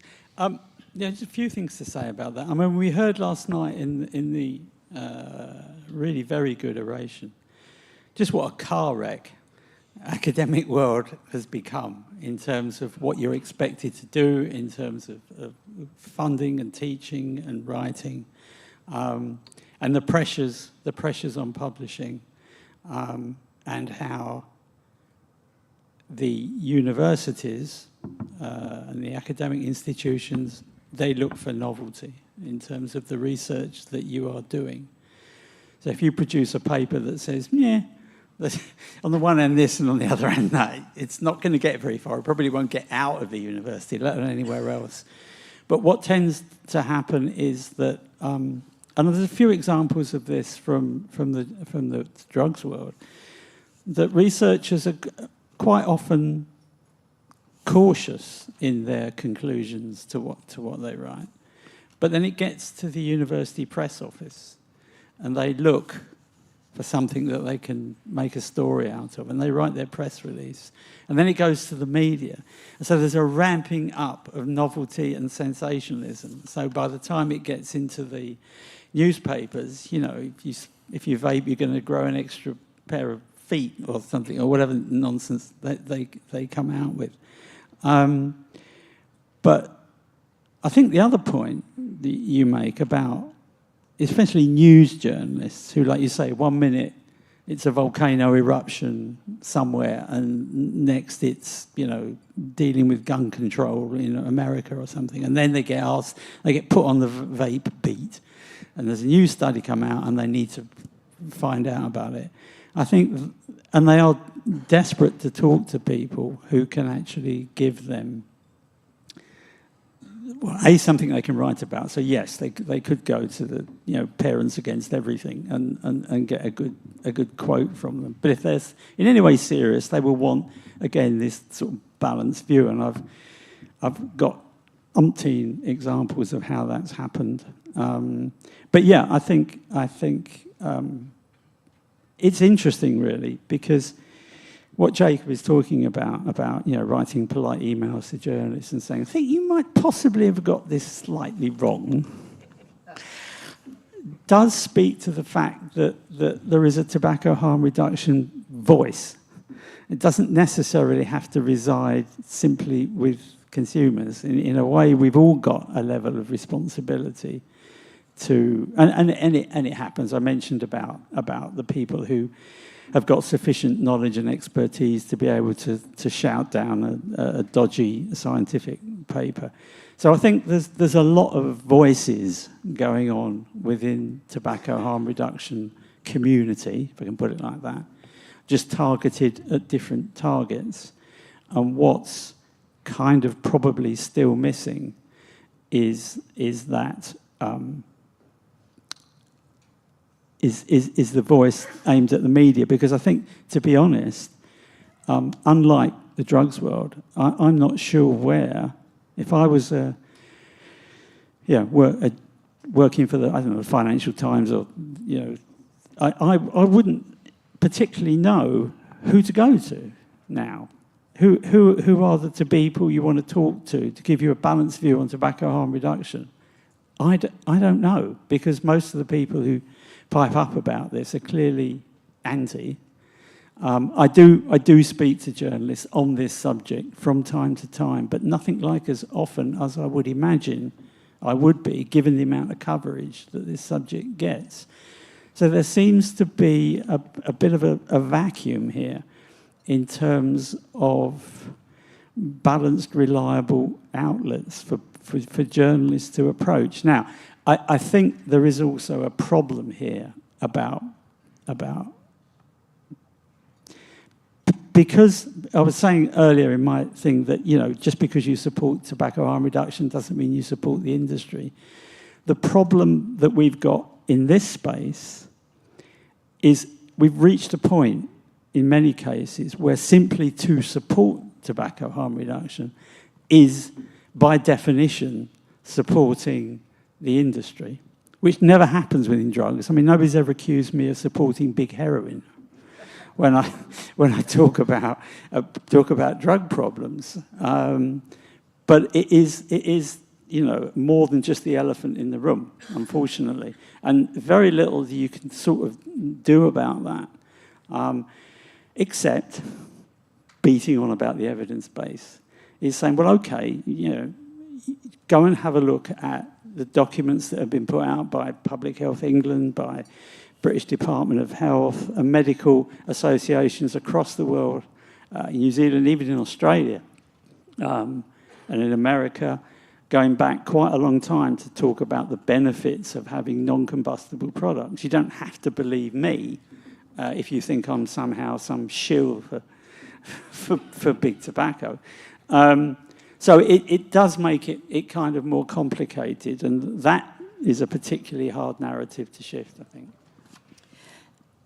You just used the phrase, scientists are cautious. And I think that at one time, and it was my experience as a journalist years ago, that serious scientists look down their noses at scientists who courted the media at the time. But I think that has completely changed, because there's so much more pressure on scientists to be in the media, to get attention and be part of this attention economy. So, they're incentivized to, go for sensationalist headlines. And I think the journals have a lot to answer for in that regard, because if you look at the data and the research, you will see that there is a direct link between media coverage and citations. And so you have citations, you want a bigger impact factor, you want more subscriptions, and at the end of the day, you want more money. So, it's very easy to blame journalists. And when I was part of the, we'll say, science media, group in the UK, I was one of 2 people who actually had a science degree who was covering science. So, it's a lot to ask for a journalist to understand, a complicated paper. And they are dependent on the journals, the press offices, and the scientists. So, I think there is more blame to go around, I would say.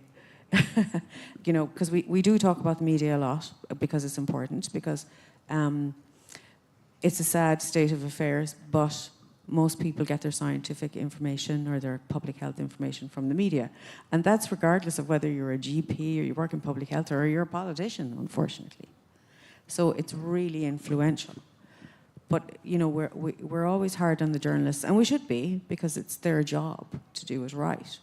But I think there is a whole pipeline issue from the source, which is the scientists who are doing the studies, collecting the data, the journals who are publishing the data and notionally having it peer-reviewed by people who are supposed to take an educated view on this, and then it trickles down to the end and then presented to the politicians, the people who are advising smokers what they should do, and every man. Yeah, I would add to this that going back to what I talked about earlier about a lot of people, including journalists, having a 1990s mindset, one of the problems is that journalists are very attuned, especially on tobacco issues, to looking for financial conflicts of interest and industry conflicts of interest, but not ideological conflicts. So if you think about the 1990s, this pretty much made sense, right? You didn't think about, oh, are they ideologically opposed to smoking? Of course they're opposed to smoking. Like, who wouldn't be? And on the other side, you're looking out for all of big tobacco's influence, and that's just a lot more complicated today.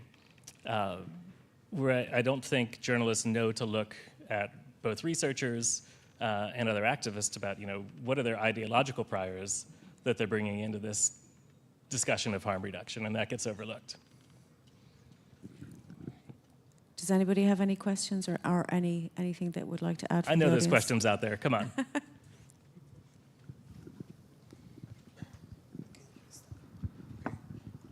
Thank you. I'm KJ from Taipei Medical University. My question is from my friend. She doesn't want to show up, so I ask a question for him.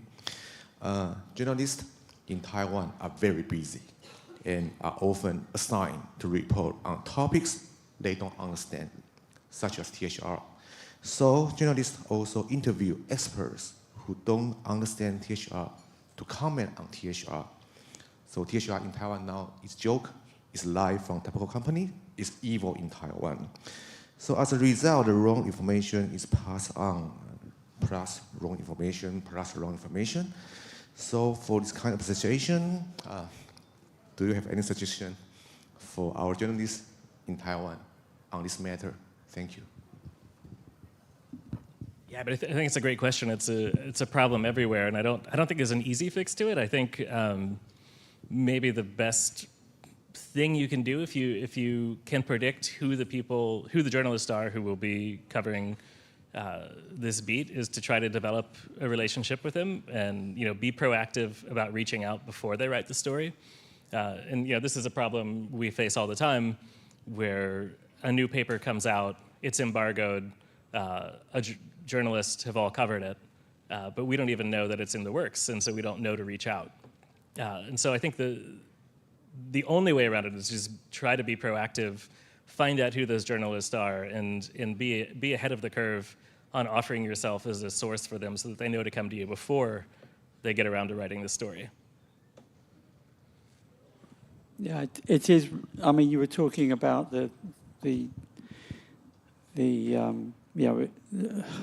I can't think of the right word here because I haven't got my tongue around it, but the problems that there are in journalism these days in terms of the numbers of people who aren't there anymore.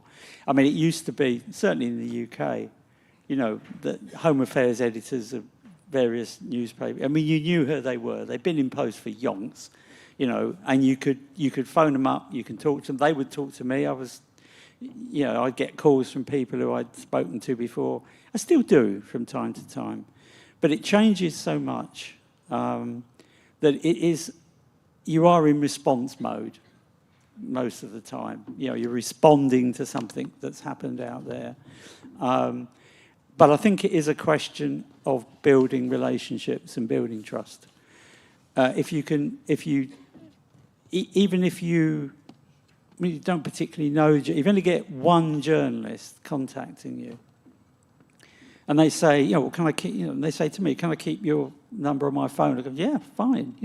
Here's my email address. Here's where I live. You can come around and walk the dog. I mean, any kind of way of sort of building relationships with people that I don't even say you necessarily trust, but if they think they're going to get a decent response from you and you're not going to brush them off. I mean, I remember it's meeting the media where they are. I remember back in the day when I was working for the Institute for the Study of Drug Dependence, before I decided we've got to do something about media engagement, the powers that be there ran a mile from journalists because they instantly thought they were going to get stitched up and misquoted. So a journalist would phone up wanting a quote on something, and the response would be, fine, we'll get back to you in a couple of days. It's like, what? No, you can't do that. They've got deadlines. So you kind of, without being bounced into things that, and make mistakes or come out with stuff that you didn't mean, always remember that a journalist is always on the record. Always. So you do have to be, and you can start a conversation if you think you're going to get into deep water. You can always start the conversation as, I need to emphasize that this is off the record. Because if you don't, then you're going to be on the record by default. And I would add to that the journalist has to agree to that too. Oh, sure. You saying that it's off the record doesn't make it off the record unless they also come back and say that. That's absolutely true. But like I say, you've got to be where the media are without being bounced into things. And the trouble is there is this churn in journalism. So the good journalists that you spoke to one week might not be there the next month. But it is about trying to build relationships with people. And if, as Jacob said, if you do speak to a journalist and you give them a reasonable story, a reasonable quote, a reasonable context, and they completely mash it up, and you read the story. Because the other thing it's important to do, usually this gets volunteered from the other side, particularly from feature journalists who write in articles for magazines. It's a bit harder with news journalists because they're on a really tight deadline. But they will often send you copy. You'll rarely get copy to sign off on, I have to say. It's normally going to be after the event. But if you do get the stuff back and you read it and you think, not massively happy with this, there's absolutely no reason why you can't go back to them and say, look, you didn't quite get that right, did you? In the way that Jacob just said, because they know if they want to come back to you with another story, and this is a very fluid world we're living in, excuse me, stuff happening all the time. They know if they're going to come back to you, they need to get it right this time, because you won't speak to them again in the future. One or two people I've come across like that, who I just don't want to speak to anymore, because fortunately that hasn't happened for a while, but it can happen. So there are sort of techniques and workarounds when you are dealing with the media, but you just got to remember who you're dealing with. They're looking for a story, and some journalists, like I said, they will, in our space, they will go looking for the teen vapor and the popcorn lung victim and all the rest of it. And I suppose the other thing the other trap you can fall into, which I just mentioned, is when they say, aren't you concerned that blah, blah, blah, blah, blah? Because if you say no, then it's like, Harry Shapiro doesn't think that teen vaping is a problem, or Harry Shapiro doesn't think this and that.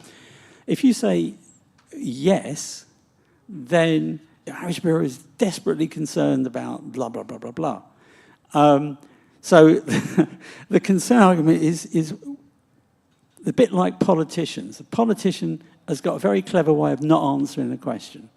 So you put a question to a politician and they'll say, that's a really good question, but the main point is, and then you answer something completely different that you want to answer. And you can do that here. Like I said, you can say, isn't it terrible that this little kid up the road has been vaping for God knows how long? You say, yes, this obviously isn't, we don't want any young people to vape. But you must realise another important point here is this. So you can always take a deep breath with journalists. The same was two things about broadcast journalism. One, if it's pre-recorded, you can always get them to do it again. If it's live, they can't stop you. So live has got its traps as well, because you can suddenly open your mouth and put your foot in it. So you've got to be careful with live, but you can... and you hear it all the time. Journalists, you can hear a journalist on broadcast trying to stop you from speaking. I mean, it hasn't actually happened to me, but because I know when I see them begin to twitch, it's about time you stopped talking. I could be sitting with a journalist recording me for like 10, 15 minutes, and when you actually hear it, you get to the end of a sentence and that's it. It's like, well, thank you, Harry Shapiro from Drugwise. And you think, hang on, I said a heck of a lot more than that. But, of course, they've got 3 other people that they're trying to cut into a 10-minute slot.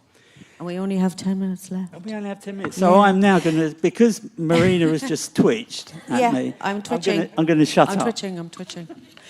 So the other thing I wanted to pick up on was you've mentioned cultural legitimacy a couple of times.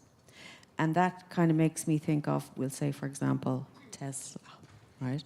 So not very long ago, Tesla was, considered to be sort of like, a symbol of environmental, progressivism, etc. So now we know kind of where that has gone in the recent past. So I suppose my question is, or my thought is, what could potentially happen with, we'll say, products like nicotine pouches? Because, okay, so vapes, everybody loves to, be down on vapes, but nicotine pouches is the new news, right? Mm-hmm. But also, I think the potential, has massive potential. It's as close to an NRT as we have got so far with these consumer products. So, as far as cultural legitimacy goes, what are the dangers that you see? Yeah, potentially? This is very dangerous. And I think we're going to get into a very particularly US context here that may not apply as much elsewhere, so apologies for that. But especially in the US, but also elsewhere, there's been a lot more polarization on everything, a lot of political sorting. So, the kind of coffee you drink is politically polarized. The kind of car you drive is politically polarized. And we self-sort in all these various ways. And we can see that happening now, I think, on tobacco, which nicotine and tobacco have always had a little bit of a right-coded perception. And I think there's a danger now, because you've seen people like Tucker Carlson, for example, or Marjorie Taylor Greene get really behind Zinn. And when there were political Democratic leader Chuck Schumer came out very much against Zinn, and so people on the right reacted against that and said it's time for a Zinsurrection. And so, and I understand that if you're pro harm reduction, you take what allies you can get, and so you may be tempted to say, oh, this is great, we finally got people on our side, but I would warn you, I think you also don't want nicotine pouches or vaping to become the next Cybertruck, right? Because that is suddenly something that used to be, positive or at least neutral to have an electric vehicle. Now, if I get picked up, like we talked about, if I get picked up in an Uber and a Tesla shows up, I'm like, oh God, I don't want to be seen in this anymore. So I think we do need to be careful about that, and I would urge people to I said yesterday, we should always write for a skeptical audience, and we should try to get the best, smartest people on our side. Which I guess I'll show my political leanings here. I don't think that's Marjorie Taylor Greene and Tucker Carlson. I think harm reduction advocates deserve better advocates than that. So I would warn against, we need cultural legitimacy, but don't let it get polarized, and that's a tight balancing act. And don't immediately run to the right just if they happen to be the side that seems more welcoming right now. The only thing I would say about that, at the risk of getting beaten up by both sides as I leave the room, is that it strikes me that there are, there is a kind of ideological split in the general tobacco harm reduction community. There are people who see this, and I think you're probably one of them, as this is basically consumer choice. I've got the right to put into my body what I want, and you really haven't got much right in terms of stopping it. It's a kind of, it's a libertarian perspective. And that tends to be, this is right-leaning or not, I'm not sure. I'm not sure it's quite so polarised politically. It's just a kind of view of the world, maybe outside of America, I don't know. And the people who see this as a human rights issue tend to be more on the kind of sort of left liberal side, I suppose, if I can put it like that. Which doesn't mean, near the twain shall meet. But I think it is, and thing is, it doesn't actually matter. There is a bit of a split like that, but you're coming to the same conclusion from a different perspective. You want people to have the availability of the widest range possible of safer nicotine products to try and tackle smoking. And whether that's, I want to choose the product I want to help me, or I want to be able to supply the people who really need these products because, you know, they're smoking at 60 and 70% because they've got mental health problems. I don't ultimately think that it matters. And I think maybe if a certain CEO isn't around, maybe Tesla will come back fighting. I don't know. So I'm not sure it matters too much within the community. And I think again, if you look globally, you know, we've got what I would call libertarian MPs who support tobacco harm reduction, but we've got people on the other side who also support tobacco harm reduction who wouldn't agree with a libertarian point of view. But ultimately, we're all kind of in the same game for the same reason, with the same sort of end in mind. And I think that's what we should just kind of focus on. I see there are some questions there, but I actually can't see them because they're so small. We have two. One from Skip Murray. She says, actually both. She says, if a consumer wanted to write an op-ed, what advice would the panelists give them? And is it worthwhile to reach out to a journalist if their work contains misinformation? And if yes, what's the best way to do that? Oh, man. I guess the writing on an op-ed part is... what is the best way? I mean, I guess I would go back to my advice of just always write for a skeptical audience. You know, I mentioned yesterday that it's more satisfying for me to get an article placed in a publication that would probably be hostile to it. And so you can't always do that. You know, sometimes you just got to write the op-ed for the friendly publication and preach to the choir. But if you can, like, or at least, you know, take the swing at getting it in a higher location. Or a more opposed location. You know, if it's not urgent, if it's not something you need a quick turnaround time on, you know, pitch the New York Times, and they probably won't take it. But you know, take the swing, and then, you know, go down from there. Well, I agree, because I think that when it comes to dealing with journalists, and like I said, I was one for a long time, I think you need to be proactive, because there is, like, you know, in business you talk about first mover advantage, but that is also, I think, the case when you are talking about dealing with journalists. Because if, for example, and again, you know, I experienced this myself, if somebody comes to you and they want to brief you on something, right, so they brief you, and then that's your baseline, that's your foundation. Everybody else has to come and disprove that, because that's just the way we think, right? So I think being proactive is really important. And being the first one. Don't wait to be asked. Just go and tell them what you want them to know, because they will have that in their mind. If the issue comes up, the first person they will think of is you, because you were the person who proactively engaged them on that topic. Yeah, and I think we can go to Skip's second question, which was whether it's worth reaching out to a journalist who's printed something that you view as misinformation. And I would say yes. I'm no longer on X, formerly Twitter, now X. I don't even know my login anymore, and it's wonderful. But back when I would see people in the vape advocacy space sometimes be really mean to journalists, and like immediately assume the worst about their motivations. And you know, journalists are people too.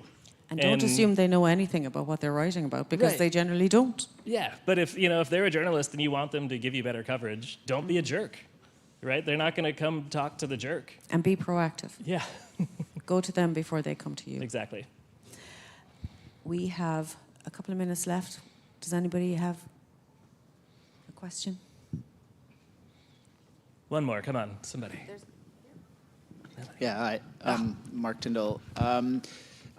You've kind of covered more what I think is a standard way to get your evidence out there through journalism, but most people don't get their information like that anymore. And somebody who knows nothing about the topic can do a 30-second clip on their Instagram account and all of a sudden influence 500,000 people. So how do you see that kind of information being countered? Mark, we have 50 seconds left. That's really, I mean, I think this is kind of the thing we haven't even had a chance to address here, which is that the information ecosystem right now is in a huge state of flux, and I'm very pessimistic about the current state of things. We've already talked about the loss of journalism jobs. At the same time, we've had a total breakdown in how people even find journalism. Twitter used to be one of the few last good places that could do it, and that's basically become unusable. It's been supplanted in many ways by things that are more video-based, like Instagram and TikTok, where linking out is really hard. So we've really undermined the old link-based internet, which I think was really useful. We've gone from long-form blogs and articles to short-form tweets to now videos with no actual link to sources at all. And that's a pernicious problem that goes way beyond tobacco harm reduction.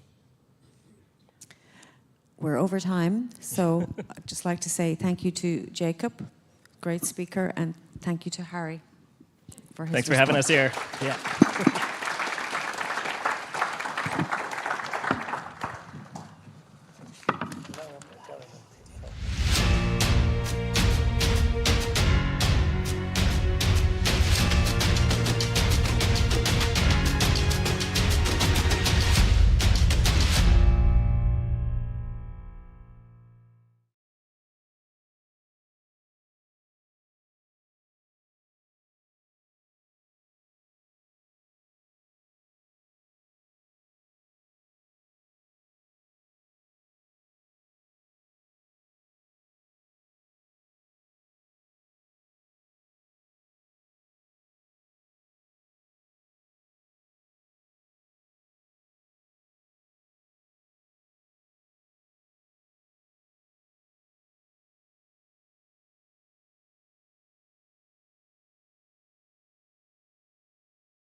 it's challenging to see people on that side of the room.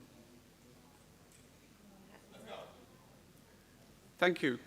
Good morning, everybody. Welcome to this session on flavours. We appreciate you coming to this workshop. I'm Ian Fear, and I'm going to be hosting this session. I'll introduce the speakers in a moment. Could I have the introductory slide deck put up, please?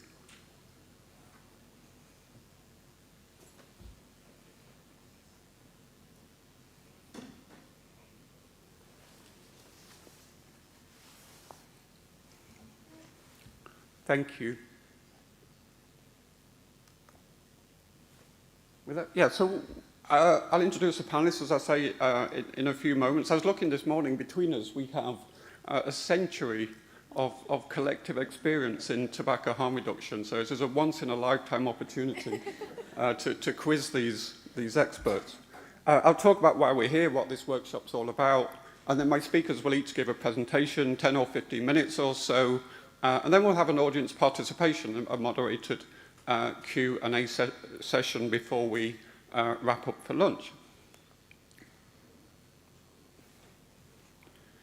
So the panelists, we have Elizabeth. I'll introduce them in a bit more detail in a moment. Elizabeth, Christopher, Autumn, and Piot.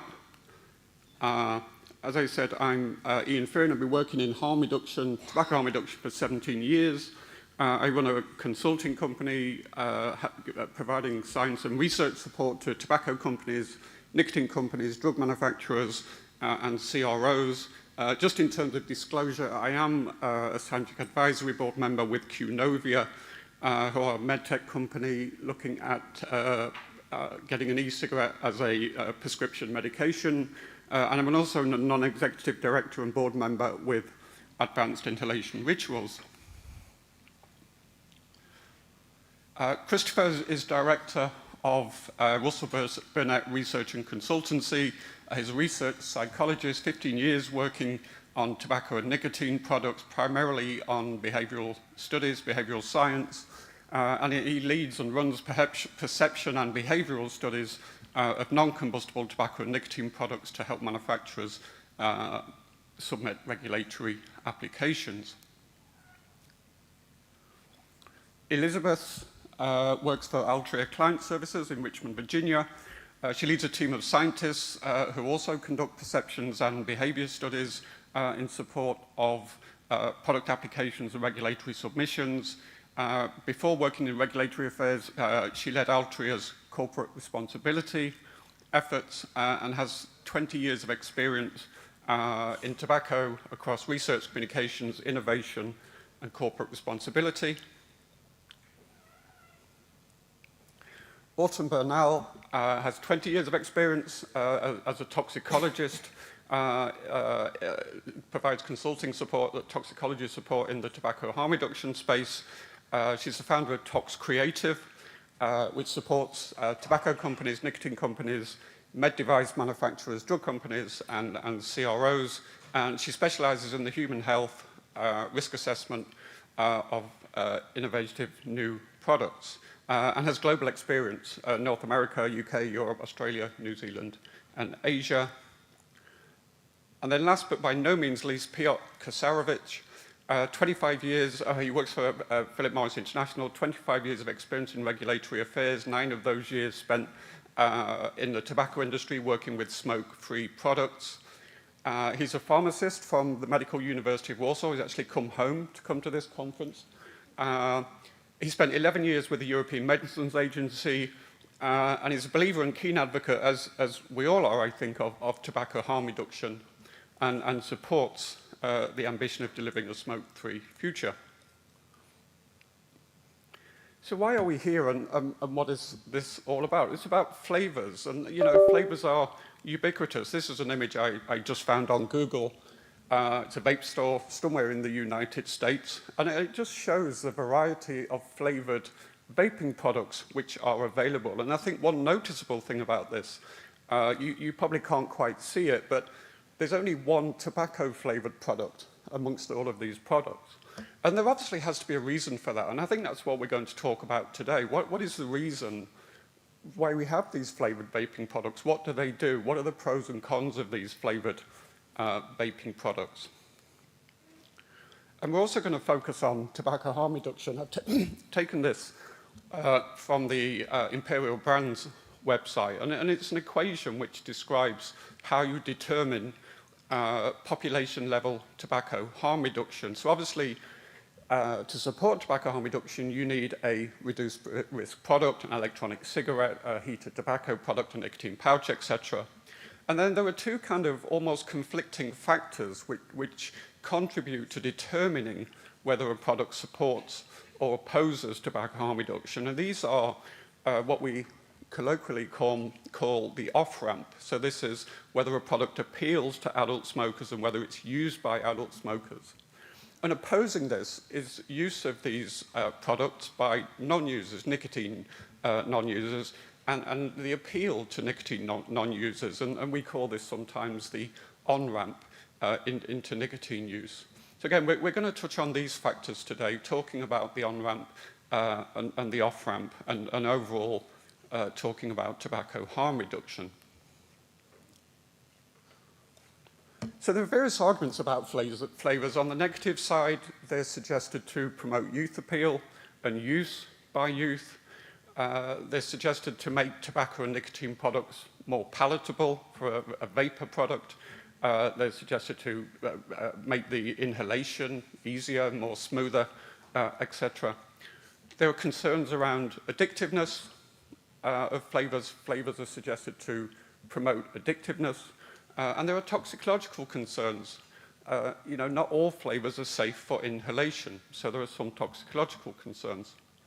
On the positive side, flavours are proposed to support switching away from more harmful forms of tobacco use, such as cigarette smoking, and certainly Chris and Elizabeth will talk in a lot more detail about this switching factor. The flavours are appealing to adult smokers. Yes, youth, kids like flavours, but so do adult smokers. That's why the vape shops are full of all those flavours, because people want to buy them. Addictiveness is a good thing, and I'll talk very briefly about that in a moment. And Autumn will talk about risk assessment. Proper risk assessment can mitigate the risk of flavour ingredients in novel tobacco products. On this benefit of addictiveness thing that I just mentioned, I've taken this from a paper by Mary Gates, who works at the University of Minnesota, and Dorothy Hatsukami's group. And in this paper, they said that flavour varieties associated with a higher abuse potential and appeal of e-cigarettes. And by abuse potential, what they really mean is the potential of that product to induce dependence on its use or its addictiveness. So higher addictiveness products may help facilitate complete switching from cigarettes to e-cigarettes. And if you regulate flavours aimed at stopping non-users of nicotine from initiating nicotine use with a flavoured product, you have an inadvertent decrease in the uptake and switching amongst adult smokers. So you target one population, your impact is actually on a different population, and probably those who need the most support, the smokers who you need to convince to stop smoking. And this reduces the harm reduction potential, and therefore regulation should be evidence-based, and importantly, you should consider the adult smoker.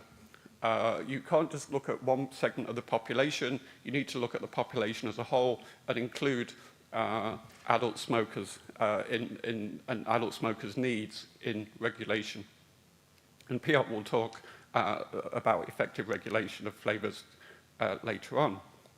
So there is calls for regulating flavours across the world. I've just taken this newspaper article from a UK newspaper, The Guardian, a couple of years ago, I think, that the UK government is planning to limit flavours. And the motive is always to stop children getting hooked.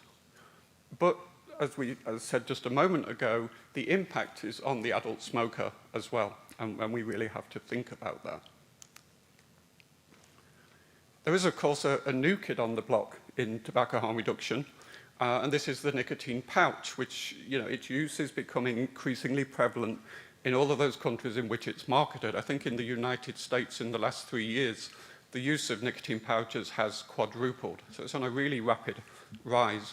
And again, these products come in a variety of flavors. There's mint flavors, citrus flavors, apple flavors, a whole host of different flavors. But what we're seeing is the same arguments being put forward about we need to ban these, we need to restrict them. Youth use is often cited as a reason for banning flavored nicotine pouches. But we also, as I keep saying, we also have to think about those who we want to be using these products, the adult smoker. The environment may be changing, and I think this was one of the reasons that Jess wanted us to talk about flavors, is that there might be a changing of the environment. In the United States, the Food and Drug Administration last year authorized 4 menthol-flavored electronic cigarettes, taking into account the health of the population as a whole. And then earlier this year, the FDA further authorized ZYN nicotine pouches. Again, taking into account all of the evidence on these products helping to convert smokers, not being appealing to youth, etc., and considering the population as a whole. Recently, though, the World Health Organization has increased its calls for banning flavored tobacco products. And again, it's utilizing the kids issue. It's maybe not considering the adult smokers' needs for a safer alternative to their combustible cigarettes.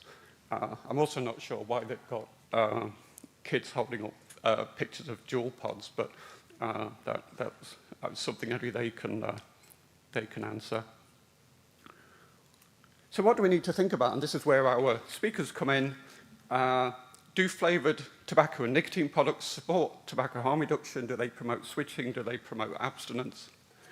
Can the risks of unintended use be mitigated by, age verification procedures at point of purchase or on-device technology which stops kids from using these products?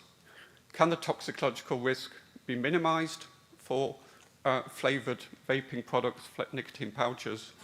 And finally, how should regulators regulate? What should they do? What should they consider when they're thinking of setting regulation of flavored tobacco and nicotine products?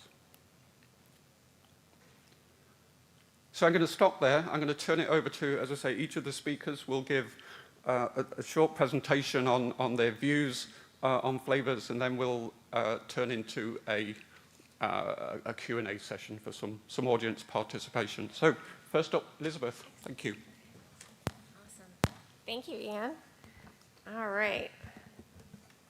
I appreciate the opportunity to be here.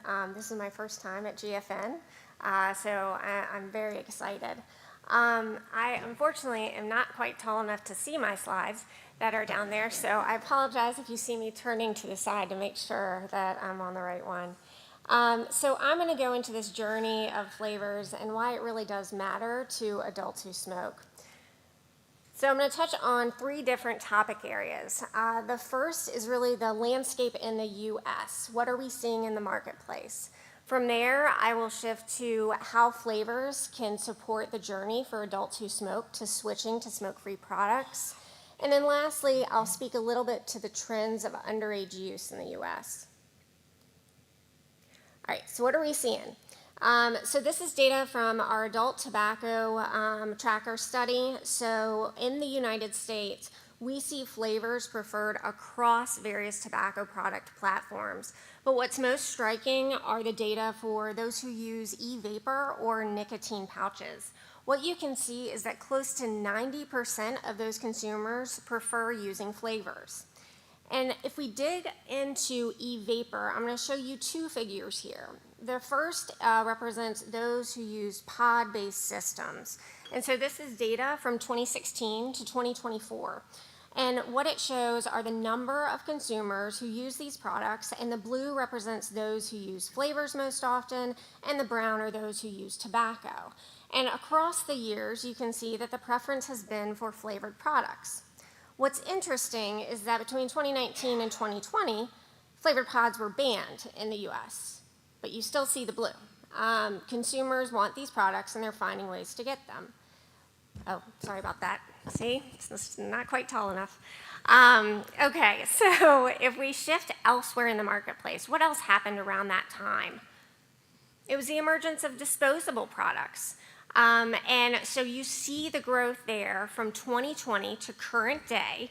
And again, flavors are dominating this, this product. Close to 13 million consumers use disposable products today, and the vast majority of them are using flavors. And so what do those flavors look like? So if we look at the 12.2 million consumers, they're gravitating to fruit, but you see other varieties represented here as well, from menthol down to things like coffee or chai. So this is just a picture, a very quick snapshot of what we see in the US. But now what I want to shift to is what these products mean to adults who smoke and their journey. So I'm going to share with you data from 3 different studies across 3 different product platforms. The first is going to be Enjoy. So I'm sharing with you data for Enjoy, which is an e-vapor pod-based product, and it was available in 4 different varieties. So classic tobacco, menthol, blueberry, and watermelon. And for the purposes of the PMTA, so authorization of this product through the FDA, Enjoy conducted an in-market longitudinal cohort study. And the data that I share here is from month 3. So at month 3, among those who initially used tobacco, you see that about 17% switched completely to Enjoy at the 3-month time point. Now what's important is the values for flavor. You see that flavors essentially outperform tobacco. There are higher switching rates across menthol, blueberry, and watermelon as it compares to tobacco. So this is looking at everyone at the 3-month time point. If we shift a little bit and just focus on those individuals who switched, what we see is the vast majority of those individuals initially use flavors. Only about 16% used classic tobacco. So this really shows the prominence of flavors in their switching journey. So next, I'm going to shift to a heated tobacco product. So this is data for the Plume heated tobacco product system. Altria is partnering with JTI to bring this product to the US through the PMTA process. And so Plume is a heated system that's available in 4 different stick varieties, 2 that are tobacco variants, and 2 that are menthol varieties. And for the purposes of the PMTA, we conducted a 6-week actual use study.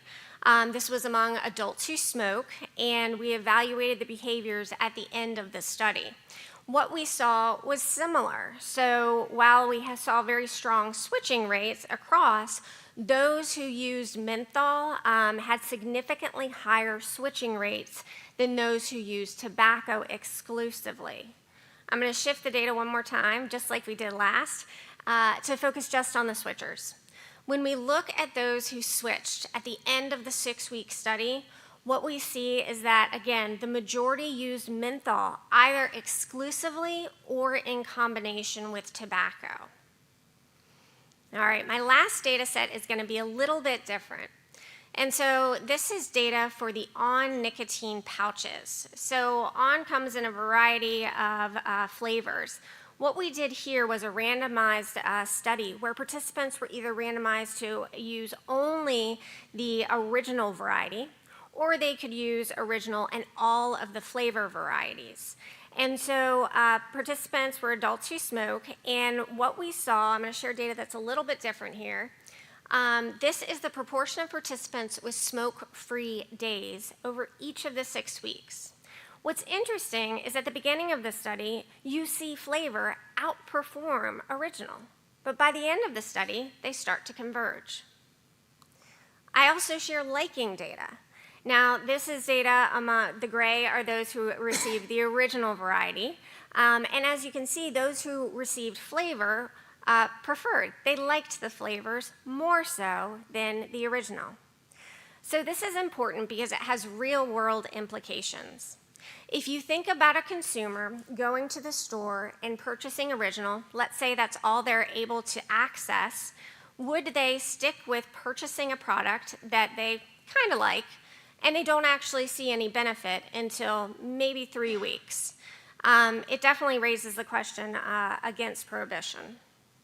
So I've shared with you different studies, different products, and how flavors can play a role in switching. But let's shift to the other side of the story.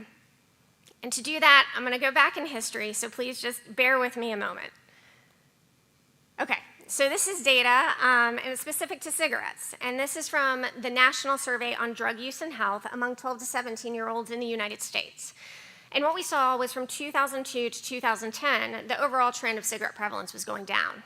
But the FDA made the comment in the quotes, which is that, you know what, we're seeing a different trend for, or rate of decline, I should say, for those who use non-menthol versus those who use menthol. In fact, that menthol trend isn't declining at the same rate. And so therefore, we think that menthol cigarette use among youth is actually leading to progression in cigarette smoking. So there was this heightened focus on menthol.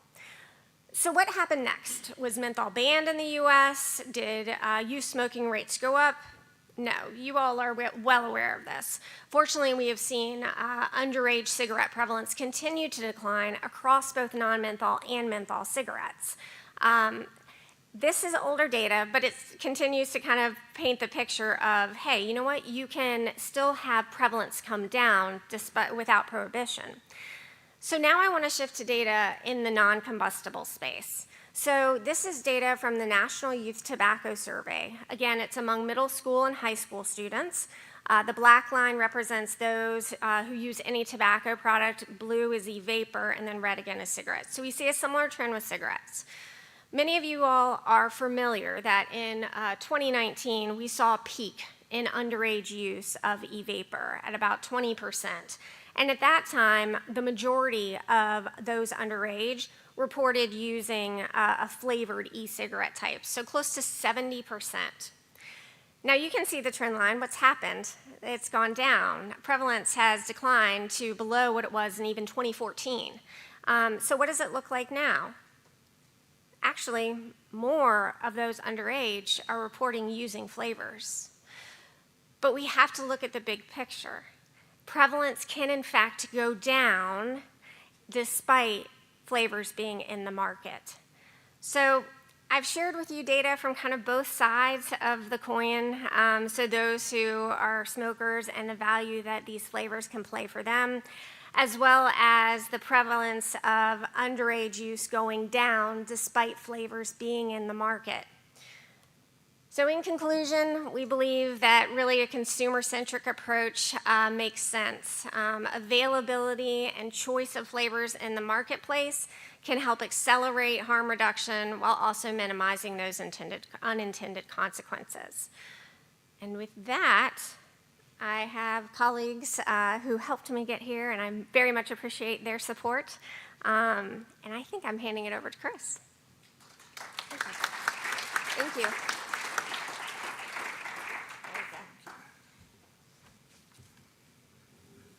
Thank you, Elizabeth. I don't thank Ian for putting me after Elizabeth. Elizabeth is a blockbuster movie, and now you're going to hear from the guy who comes in at the end of the movie to sweep up the popcorn. Let's see if I am tall enough. So I'm going to talk about the strength of the evidence supporting the continued marketing of non-tobacco flavoured ends products specifically.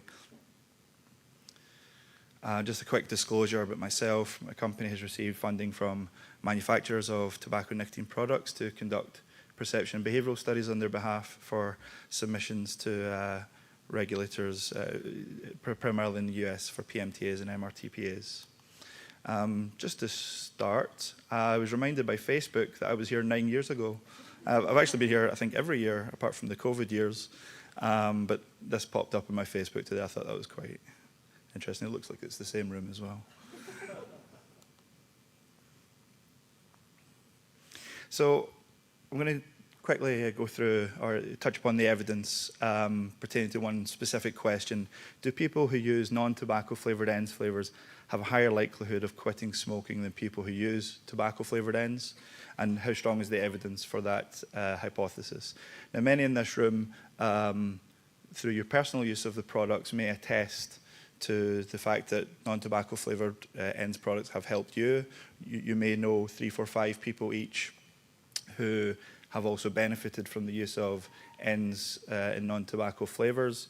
And you may argue that to such an extent that removing retail access to those non-tobacco flavoured products would diminish interest among those who currently smoke from ever trying vaping products. And you may also argue that people who currently have already successfully completely switched from smoking to vaping may be tempted or incentivized to go back to smoking cigarettes if their preferred non-tobacco flavoured ends were no longer available.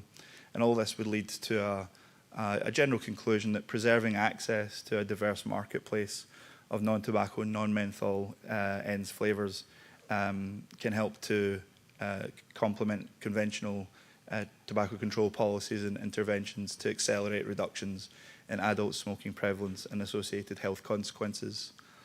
But there are people who disagree, and the opposing view is that actually no, non-tobacco flavoured ends products are not necessary.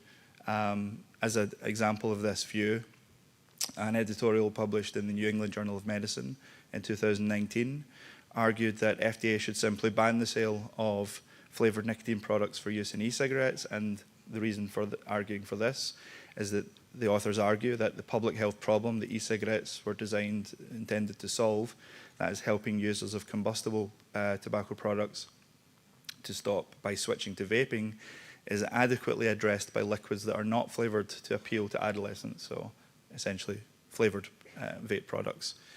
And so the argument was that we believe, the authors believe, that tobacco flavoured ends products can help smokers just as well as non-tobacco flavoured products. And this position has been taken up by many in tobacco control and people who are opposed to vaping or sceptical of vaping and its contribution to population health.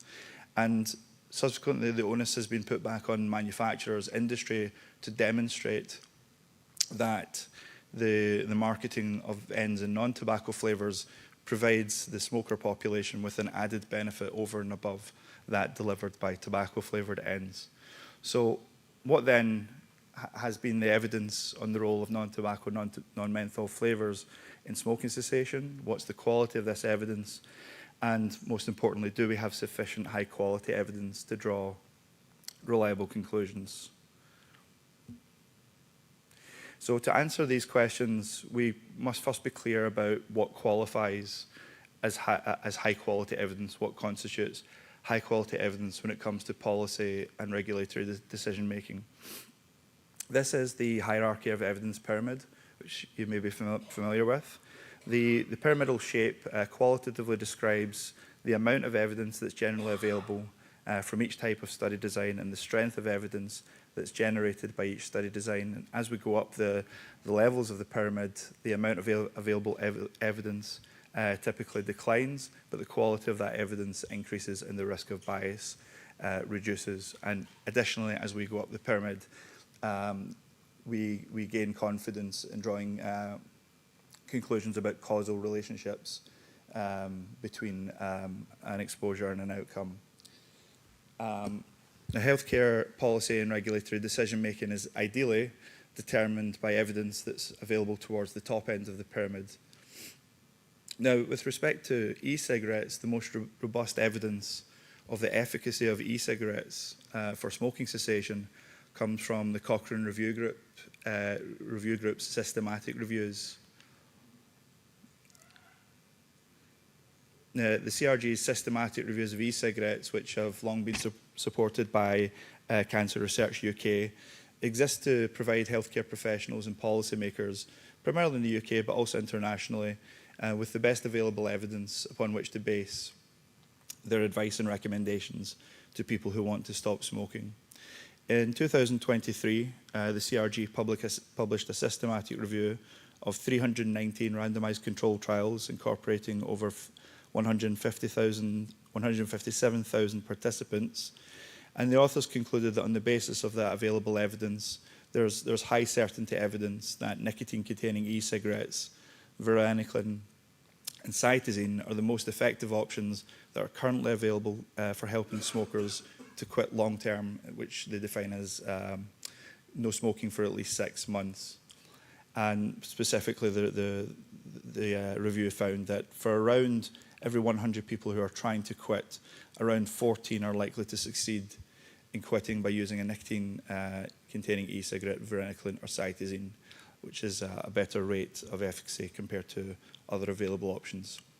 So what then, having found that there is strong, high-quality evidence demonstrating the efficacy of e-cigarettes in general for smoking cessation, what then have Cochrane systematic reviews found about the role of non-tobacco, non-menthol flavours in smoking cessation? And to anyone who's familiar with this, the answer is not good. There have been 3 systematic reviews of ENDS flavour use studies published in the past 3 years, 2 from the Cochrane Review Group. This first one from 2022 found that there was only 1 study that directly compared different flavours between randomised groups, and given that lack of evidence, there is essentially then no clear evidence that e-liquid flavours affect smoking or vaping outcomes at 6 months or longer. But this, I emphasise, is not due to evidence of the absence of an effect, but rather to do with an absence of high-quality evidence. So, as of 2022, with the available randomised controlled trials that were published at that point in time, there was no clear evidence that non-tobacco flavours did provide an added benefit over and above tobacco-flavoured products. The update review in 2025 reaffirmed that conclusion, finding again no clear evidence was emerging that e-cigarette flavour was moderating smoking abstinence outcomes at 6 months or longer. And based on the available intervention studies, there's no clear association between the use of e-cigarette flavours and smoking cessation, again, due to a paucity of data.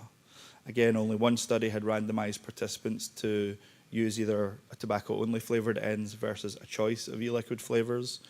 And the authors conclude, therefore, that to more reliably conclude upon this question, more RCTs should be carried out in which participants are randomised to different flavour conditions because, in the author's words, this is the only study design that can be used to establish causality, a causal relation between flavour use and smoking cessation.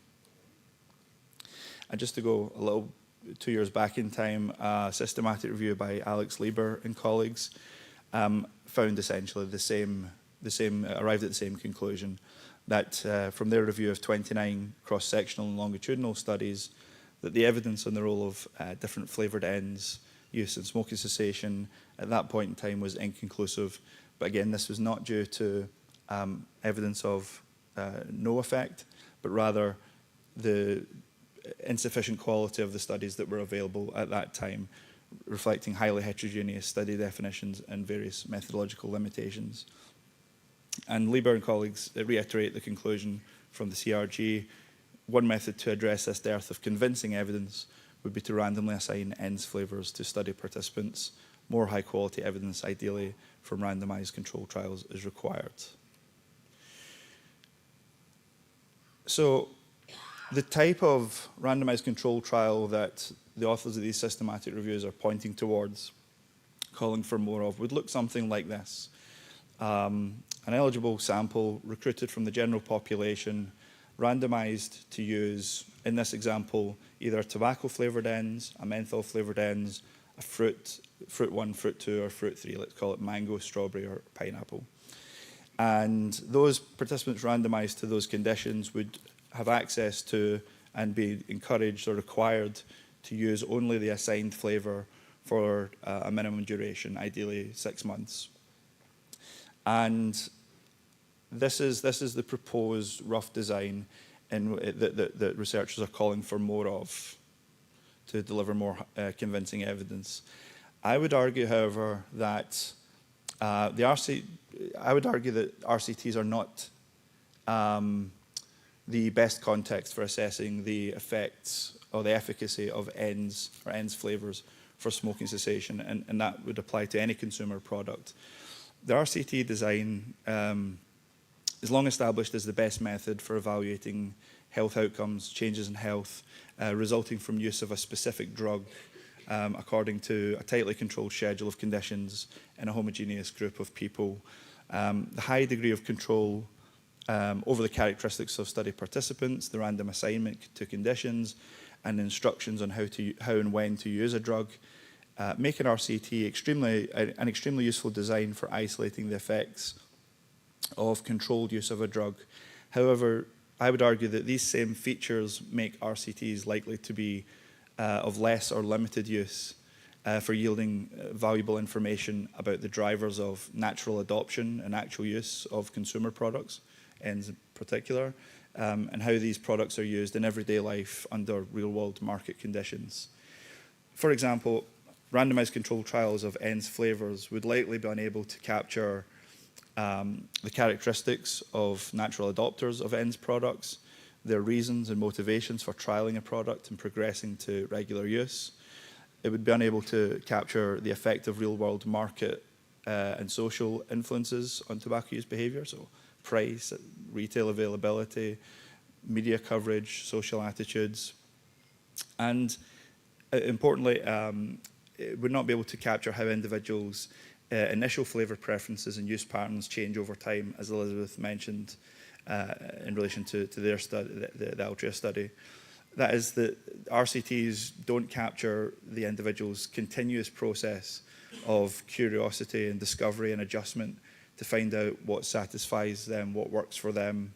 And as Elizabeth mentioned, there are people who, if given a product, a flavour to use, then they may use it because they're given it. But in the real world, it's likely that a high proportion of people would use that thing, but then probably give up on it once, go and experiment with something else, and find something else that they liked, and never return to the flavour that we would give them as part of a trial. It's also important to emphasise that ENDS users are heterogeneous. Their reasons for using ENDS are varied. The experiences that they're seeking from using an ENDS are varied. And most importantly, really most importantly, most people who use ENDS products don't use those products in the narrow, stable ways that may be required of participants in an RCT. RCTs will typically constrain the factors that we know are important to switching, such as having access to a variety of flavours, the freedom to choose from among those flavours, and as I mentioned, the evolving preferences and journey of discovery that many vapers tell us about. But in order to isolate the effect of a specific ENDS flavour, RCTs would typically be designed to eliminate or constrain participants' flavour access and their choice so as to minimise the variation in flavour use, therefore pulling the findings away from what would happen in the real world. And yeah, so this constraint, this restriction has the effect of inhibiting the heterogeneity, the natural heterogeneity among ENDS users and the evolution of ENDS use preferences that are common in the real world. And the randomization process also means that, as I've just mentioned, many participants would be assigned to use flavours they wouldn't naturally choose to use in the real world, and therefore the switching or cigarette abstinence outcomes that are observed in an RCT may substantially underestimate the outcomes that we may see in the real world. So just to summarise this last bit, the RCT is undoubtedly the design that will yield the strongest evidence of the comparative efficacy of a flavoured ENDS product versus a tobacco-flavoured ENDS product for quitting smoking under tightly controlled conditions, but people in the real world don't live under tightly controlled conditions. Participants of RCTs of ENDS are therefore unlikely to resemble the population who will naturally trial and use ENDS flavours in the real world. And to the extent that trial conditions constrain individual choice and use of products and the patterns of use, of a flavoured ENDS observed in an RCT may have quite limited generalisability for describing how real-world users will actually use ENDS flavours in their everyday lives. And relatedly, to the extent that trial conditions differ from real-world market conditions, and they often very much do, then the impact of a flavoured ends product on cigarette smoking among trial participants may have limited utility for predicting levels of smoking cessation and reduction that would be observed among real-world users of flavoured products. So a solution to this, regulators, policymakers are seeking the highest quality of evidence, which in the traditional medical paradigm means evidence from a randomized control trial. So how do we give policymakers the types and strength of evidence that they are seeking, but making those trials more closely resemble how these products are used in the real world? This is one suggestion, subject to further refinement, but rather than assigning people to use only a tobacco, only a menthol, only fruit 1, fruit 2, or fruit 3, one approach, which I think now several companies are taking an approach along these lines, is to have a tobacco group which represents a future hypothetical universe in which, let's say, the FDA prohibit retail sale of anything other than tobacco flavour.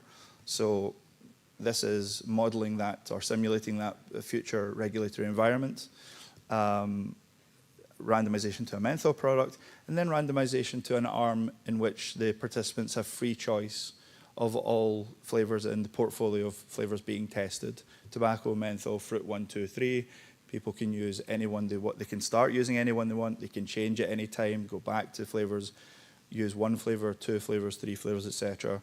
The choice is up to them. And from that, we learn what people choose and how those choices relate to efficacy of each individual flavours and of flavour combinations. And what this allows us to say is, screen's disappeared. Okay. It's gone off here. What this allows us to conclude is that is the added benefit of having access to a choice of flavours versus access to a single flavour, which really is no choice at all. So to summarise, where we sit at the moment in the evidence landscape is there is inconclusive evidence that using non-tobacco flavoured ends flavours increases a person's likelihood of quitting smoking relative to use of tobacco flavoured ends. But this is due to a lack of high quality evidence from RCTs. And one remedy, therefore, to this, we need, because regulators are calling for it, we need to provide regulators with more convincing evidence from RCTs that better enable observation of how people use ends flavours in the real world.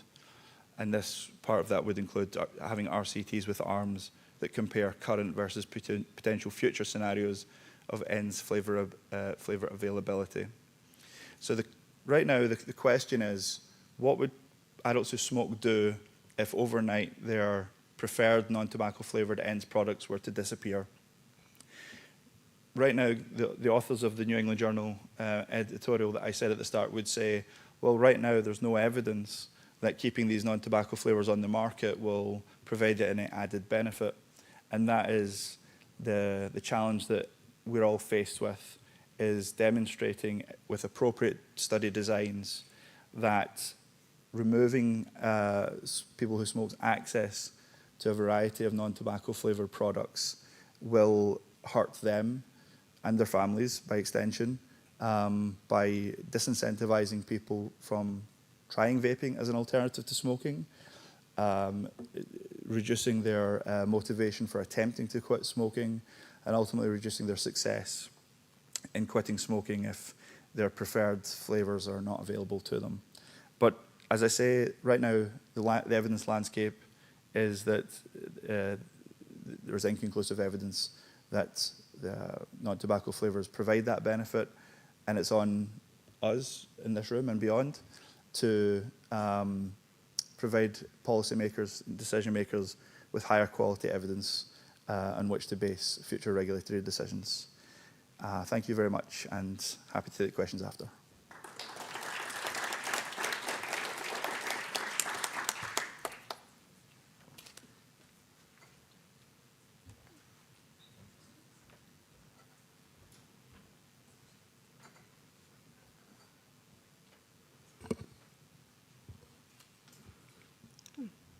do have to be quite tall.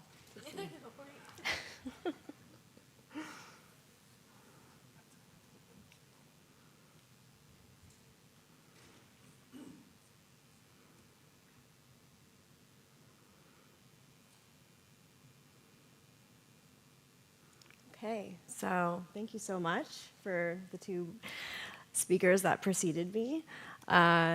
I'm going to give you a look at the flavors from a toxicologist perspective. So Elizabeth and Chris did a great job. Oh, what's happening?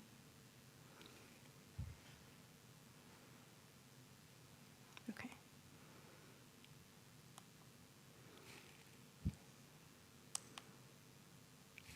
Okay, sorry about that. So Elizabeth and Chris did a great job of talking about their role in examining consumer acceptance and looking at adult smoker appeal for flavored tobacco products. So I work on the other side of the equation, the green circle around scientifically substantiated reduced risk products. So that's what I'm going to be talking about today. And with that in mind, I hope the key points that come across are that health risk assessment is key to supporting the development of flavored products to support global harm reduction, that relative risk to cigarettes is a critical evaluation to conduct, that we should be approaching misperceptions with appropriate risk assessment paradigms, and that we should explore and utilize available tools to improve health risk reduction of flavored products.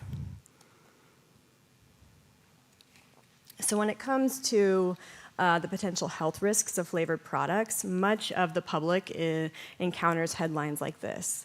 We all know that these sorts of headlines can lead to pervasive misperceptions. We've seen this with EVALI, we've seen this with popcorn lung. Yesterday in one of the workshops, Ariel talked about that there are some in public health that will pinpoint potential toxicological effects of flavored ingredients and use that as a lever to deter youth use of those products with little scientific substantiation. And so this is a real challenge for us, especially as toxicologists. And we need to be able to approach these headlines with extreme caution and follow accepted risk assessment paradigms. So what is the human health risk assessment process? Well, it involves 4 key steps. The first is hazard identification. Then you have dose response assessment, followed by exposure assessment, and lastly, risk characterization. You'll see in those headlines that most of that is just about identifying potential chemicals in the flavored products, and so you're up on that first step of hazard identification. And so what I'm going to show you is how essential the next few steps are going to be when looking at the relative risk of flavored products to cigarettes.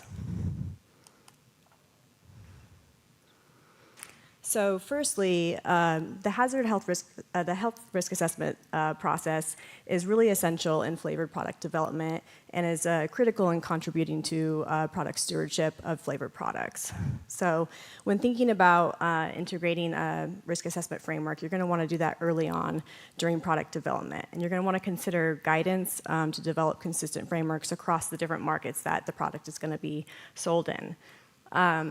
The risk assessment framework can also be used to select ingredients, to conduct accurate hazard identifications and to select those ingredients, and also to exclude ingredients of the highest toxicological concern. The risk assessment framework can be used to conduct quantitative risk assessments, and these can be considered to look at cumulative cancer risks when formulating the product. So you can look at the overall risk of what the ingredients, what the HPHCs in the aerosol, what leachables, how they're all contributing to the overall risk of the product. You can use literature, predictive tools, or analytical testing to determine potential thermal degradation of reaction products in the aerosol. Chemistry evaluations may include aerosol instability testing of the product to support health risk assessments of the flavored ingredients. And these are also essential to conduct a health risk assessment after such chemistry evaluations. So all of this can contribute to our evaluation of producing a flavored product that smokers can benefit from. Lastly, there's experimental toxicology that can be conducted to investigate the biological significance of these products. There are some limitations in the experimental evidence, experimental toxicology, to support the hazard evaluation and the relative risk, but they can be used in a really effective way to look at the biological significance of these products. And so how do we use this framework to look at the relative health risk assessment? So relative risk to cigarettes and other tobacco products is a critical evaluation, and it's supported by recent FDA correspondence. The final PMTA rule and memoranda emphasize the importance of conducting a cancer risk evaluation and looking at the excess lifetime cancer risk. So this figure here, this pie chart, is essentially showing what FDA's risk management decisions are. So you can see that when they published their memoranda, or it wasn't published, but it was released through a FOIA Act, they demonstrated that ends with marketing granted orders had about 1% the risk of cancer as combustible cigarettes. And you'll see here, according to their risk management decision, that falls within about a low risk compared to combustible cigarettes.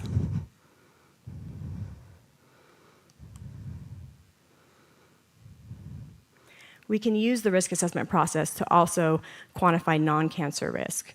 So here we have some evaluations of respiratory toxicity hazard, cardiovascular toxicity, as well as reproductive and developmental toxicity. And these are also the ends with marketing granted orders. So just as similar with the cancer risk, there are meaningful reductions in levels of HPHCs and target constituents across these products, and also greater than 99% calculated risk for these non-cancer hazards.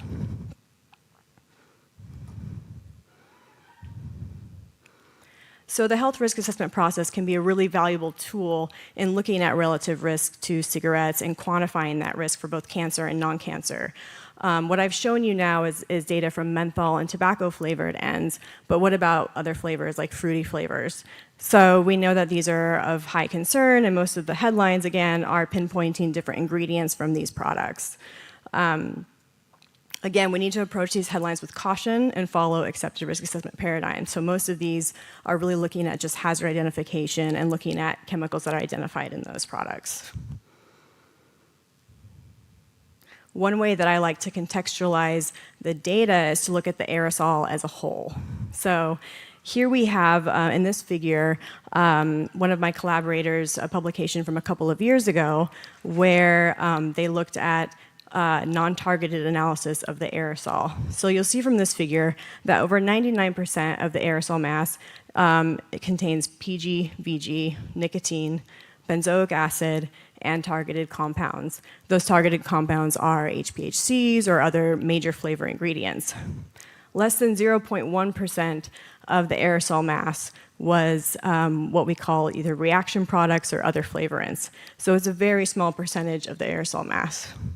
So when we look at those headlines and we see sort of that hazard identification, we need to contextualize it and think about the overall exposure and what the potential risk might be to the consumer.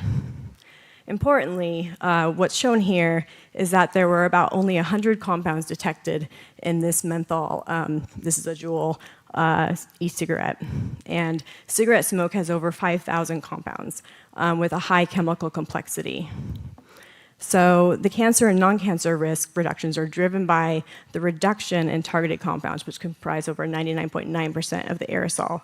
And the other reaction products, such as flavorants or products that are not recognized, like not rationalized products, excuse me, are less than 0.1% of the aerosol mass and may contribute a much lower risk. So what about other flavors? What I've shown you is menthol. The aerosol profile is unlikely to differ significantly for other flavored ends, especially if those are developed with a comprehensive product stewardship program and risk assessment framework. And indeed, we have seen a lot of data. We've conducted a lot of risk assessments on flavored products. Much of it is not published, so I haven't shown it here today. But other fruity flavors can demonstrate just as much of a reduced risk potential as menthol and tobacco-flavored products. So what I want people to really take home is that identification of hazards does not equal risk. And reduction in risk from the most potent targeted compounds, which comprise 99.9% of the aerosol mass, is really what's driving that risk reduction to cigarettes. When we think about other flavoring ingredients and potential irritants, there may be a contribution to non-cancer risk of irritation, but the major aldehydes are greatly reduced compared to combustible cigarettes. And so how do we use these tools to improve the risk reduction potential of flavored products? There are many different ways. We can look at improving our hazard identification tools by using in silico predictions or read-across methods.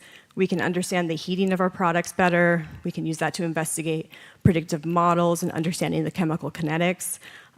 We can definitely improve our quantitative methods for non-cancer and cancer risk assessment. There's always a little bit of uncertainty around these methods, and those can always be improved. We should also be looking into new approach methodologies to improve the hazard identification of the potential health effects of these products. And then lastly, we can look at different approaches for bridging to innovate new flavored products. And so we've come full circle. Health risk assessment supports the development of flavored products to support global harm reduction. The relative risk to cigarettes is critical. That's what our goal is here. We need to approach these misperceptions that we see in the headlines with appropriate risk assessment paradigms, and we can be using new tools to improve health risk reduction of flavored products. And I have some collaborators I'd like to thank whose work was shown in this: Dr. Charlene Liu, Dr. Mark Crosswhite, Perla Landestoy, and Richard Young and Charles Johnson.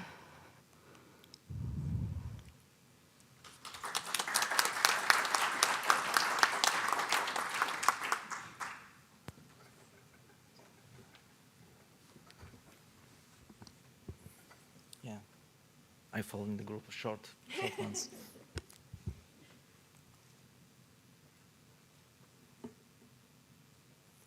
Thank you very much to the panelists for providing insight into the scientific considerations, other scientific aspects related to flavors. I would like to add regulatory perspective to the discussion. It's really important topic, polarizing topic. Polarizing and opposite views are often expressed in the public, and those are driving regulatory policies and influencing regulators. And unfortunately, not always this influence is actually going the right direction. Some of those considerations are based on our experience with interacting with Food and Drug Administration, based on products and applications we filed to the agency. PMI has a portfolio of products which are authorized for sale in the States, and these are also flavored products. So we understand the importance of flavors in the portfolio of products. Additional consideration in this talk are coming from observations and analysis of decision-making process of the agency. Maybe let's start with a rhetorical question: if actually regulatory policy can be driven by the science. And I think I call it a rhetorical question because the answer is yes, obviously, it must be driven by the science. So what needs to be done that the science is actually considered in the policy making? Because we've often see, not only in the United States, but also outside, that policies are driven by beliefs, by false statements, and not necessarily supported by scientific evidence. We've heard from previous panelists that flavors are important. What we see actually is ban or restrictions of flavors, which is opposite to what science is saying. So what we should consider? First thing, and Elizabeth already demonstrated this, that adults and young people, they desire flavors. So it's not only young people, but also adults. What is actually, where's the problem is the false belief that flavors that adults desire are different from those that are desired by youth. And actually, regulators tend to put flavors for adults, they consider mostly tobacco and menthol. Anything else is youth appealing, it's a youth flavor. And even if when driving the developing policies, this is the driving force into defining what is actually or could be used by adults and what should be banned in tobacco products. Reality is that actually flavors that are liked by adults almost are identical with the flavors liked by youth. So there is a problem. Tobacco harm reduction it's all about successful transition from combustible cigarettes to better alternatives. We need flavors then to facilitate this switch. And we cannot base the policy on assumption that blueberry is just youth appealing flavor. Adults like blueberry flavor. So this needs to be considered in the policy making. Another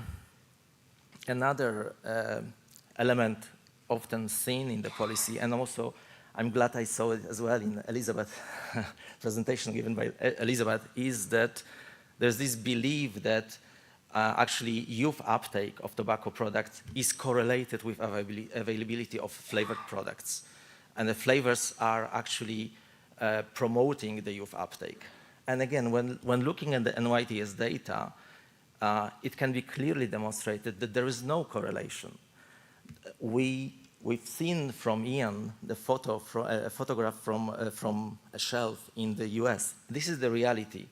There are many products which are flavored products which are widely available. When you look at NYTS data, you actually can see that the vaping prevalence, youth vaping prevalence, is actually not correlated to the sales of vaping products, to the volume. Why is that? It's not because of regulatory actions. It's not because FDA authorized only few tobacco-flavored cigarettes and only even fewer menthol-flavored electronic cigarettes. This has nothing to do because flavored products are on the market and they are widely available. When you think about the time point when actually this correlation is now, the difference is so prominent, you can see that you can associate this with other practices that were put in place. It was the educational campaigns, and I would also say more responsible marketing campaigns by tobacco companies. So all these actually, in my opinion, contribute to this change of the trend, rather than actually banning flavors from use in vaping products. So another argument that should be considered in policy making, banning is not always a solution. Maybe educational campaigns, maybe stricter post-market surveillance requirements. These are additional elements that can actually prevent youth from unintended use of tobacco products. I would like as well to present a case study which actually reflects current approach of the agency in the decision-making, agency meaning Food and Drug Administration, in the decision-making. So in application combining tree-flavored product and tobacco-flavored product, FDA would authorize flavor 1 and 2 because those flavors, through the scientific data, are proving that actually the conversion power of flavor 1 and flavor 2 is greater than tobacco-flavored product. However, flavor number 3 would be rejected. Flavor number 3 would be rejected because its converting power is actually inferior to flavor 1 and flavor 2, and it's also inferior to tobacco-flavored products. So assumption would be, this is nice to have, but it's actually not contributing a lot to the overall switching of smokers. And we ask the agency, we ask regulators to look at the data. So one could claim this is a scientific data. It's proven through the study. But we ask as well, we should be asking as well, not only look to the numbers, but to have a deeper look into what is behind those numbers. When you analyze actually a real situation and you will see what is behind those numbers, it can happen that actually flavor 1 and flavor 2 is liked by the same group of smokers. So actually, by authorizing flavor 1 and flavor 2, we would only address a small group or a subpopulation of smokers. By rejecting flavor 3, we are actually missing opportunity to activate yet another subgroup of smokers who would probably switch if the flavor 3 was authorized. So it's not only numbers, but also the analysis, what is behind the numbers.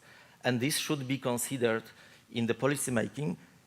This would be the example of public health-driven authorization.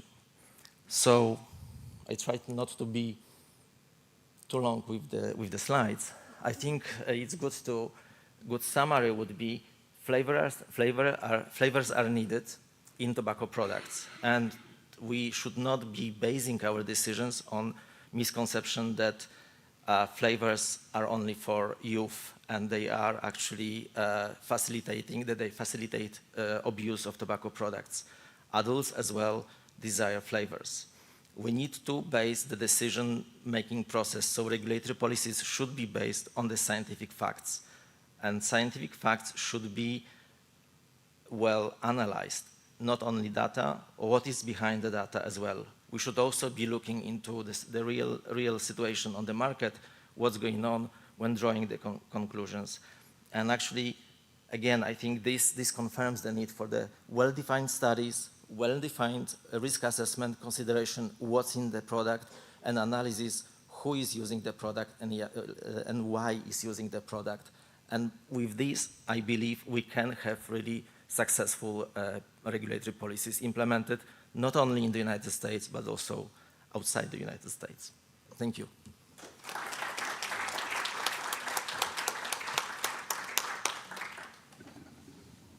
Can I get this? Oh, it's working now, thank you. Thank you so much for those invaluable insights, I think, into a diverse range of topics which get at this issue of flavours. So now we want to open it up for questions. There's a lady there with a green dress. Is there a microphone, or do you want me to walk around? I can bring this one.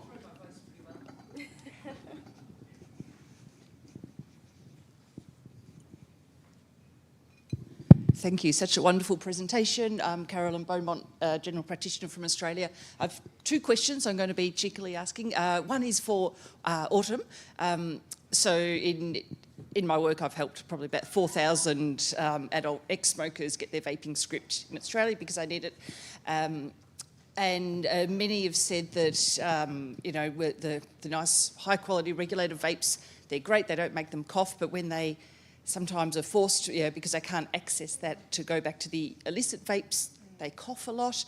Any toxicology sort of thoughts on that? Why the illicit vapes are making people cough a lot more? What sort of irritants are happening? Yeah. Is this on? Oh, great. That's a great question, and it's so nice to get your insight as a medical doctor and hear what you're seeing actually in the clinic with real people. There could be a lot of reasons for that, but there really could just be more. It could have to do with the device itself. So the device itself could be emitting more metals with the heating. There could be different ingredients that are in fact irritants that are at higher levels that are exceeding that threshold that we would like to see for toxicological concern. So yeah, they're basically when you have these illicit vapes, they're not going to be, conducting the appropriate product stewardship practices, and so they won't be minimizing the risk as much as they can do. So, but yeah, it could be anything from the product formulation to the actual device itself. So, but that's really interesting to hear. Yeah, thank you. And if I may, just one for the general panel. The other one is on the use of tobacco-flavoured ends. So something I've noticed with many of my patients, customers, clients, whatever you want to call them, is that they'll initially switch from smoking and they'll start a tobacco ends, and very, very successful. But they'll find after 2 weeks, maybe up to 2 months, when their taste and smell returns because they've stopped smoking, they realise how horrible tobacco flavour actually is. So from that, they'll then go on to other flavours, usually sort of mint menthol or a fruit flavour. I just wondered, is there some data that supports my clinical experiences there about the return of taste and smell that then drives the change from tobacco ends to other flavours? I'm happy to jump in a little bit here. So it's a really good question, and I can see you around the corner. So I'll actually start with some qualitative data that we've seen, which is that as smokers decide to transition to non-combustible products, they want a different experience. So they want to kind of distance themselves from tobacco flavors, and that's often a reason for choosing the flavored products. But that said, we are seeing some, where anecdotally, and there may be firmer evidence that I haven't dug into, that some of the benefits of taste and things like that do return within a certain point of time, and a different flavor is desired. So. Just a further comment on that. What you're describing there and the people who say that to you is quite representative of what studies show about smokers will predominantly, although less so now, as time goes forward, be initiating vaping with a tobacco-flavoured vape because it's the shorter bridge from cigarettes. But experimentation then happens, and fairly quickly people move away from tobacco-flavoured vapes. And just to reiterate the point I was making, that type of evolution of preference and process of discovery gets beaten out of participants in randomized controlled trials, and we don't get to discover how people change over time. And actually, Elizabeth's studies where people are given choice to take flavours or leave them or go back and forth are much better context for showing us the time course of change and how preferences change over time. Can I only add to this? I would like to encourage you to publish this data or think about publicizing this data, because I think it's a very important point in the discussion. It's something new, not necessarily seen in the public domain, and I think it's important aspect, especially for the regulators, especially in Australia. So. Yes, please be vocal about it, because it's also another argument why flavors are needed, why they shouldn't be banned. Unfortunately, as a doctor in Australia, I'm so hampered and limited by what I'm allowed to say by the Therapeutic Goods Association.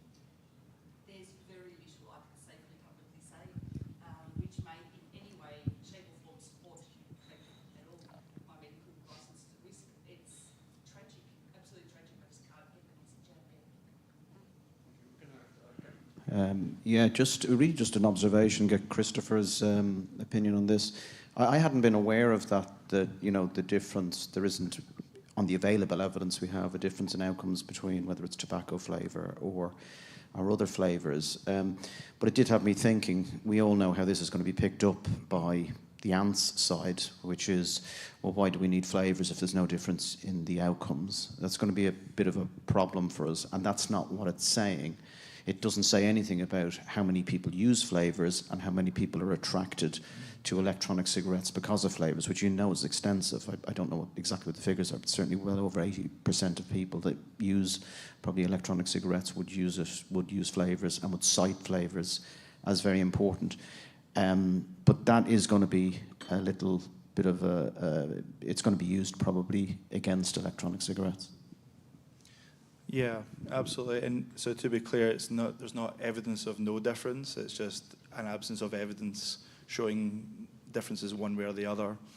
And yeah, my opinion on this is that the studies that Elizabeth described, observational studies where real-world consumers who purchase products of their own volition with their own money and either keep using them or stop using them or change using them, that's the type of data that better informs the value, the added value of non-tobacco flavoured ends, because these are consumer products. They're not medicines.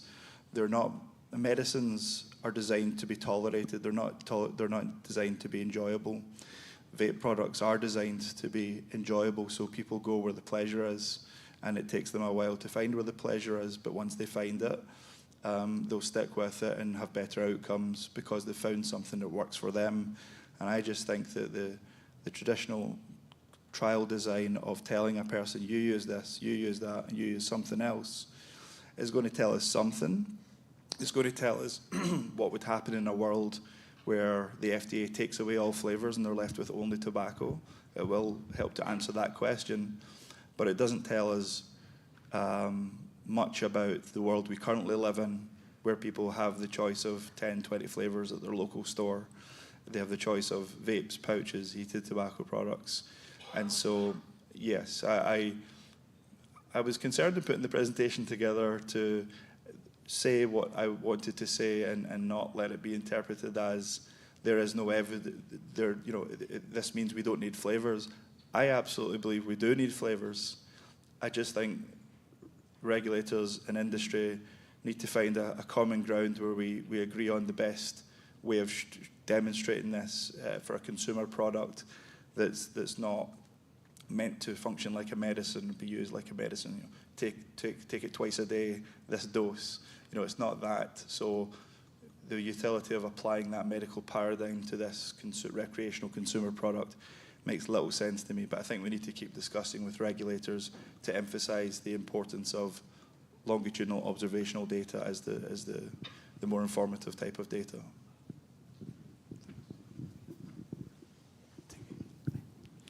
Hi, hello. Thank you very much for the panels and the presentations. I think we all agree that flavors are important and are there and have to play a role. And you just mentioned now that how do we find that middle ground from a policy-making perspective? I haven't seen many data, but what do you think, like conceptually, and then maybe explore? Because at the end of the day, from a consumer perspective, there are two main things, right? Flavors and nicotine strength.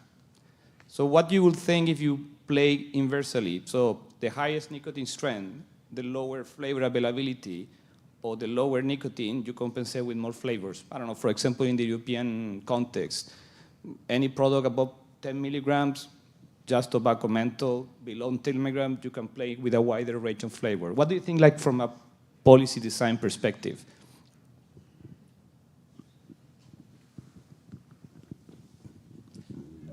Again, policy should be driven by the science. And we know that above certain concentrations, like certain content of nicotine in electronic cigarettes, it's very difficult to use the product. The sensory element, the nicotine kick, is just too much. And only small group of smokers is actually willing to use really high concentrations of nicotine. And also, I think it's really complexifies the whole deliberation. We haven't yet reached any consensus with the current situation about what to do with flavors, considering available strengths of nicotine. Maybe we should do it step by step, because the concept is nice, but the concept would need to be justified with data, with scientific evidence.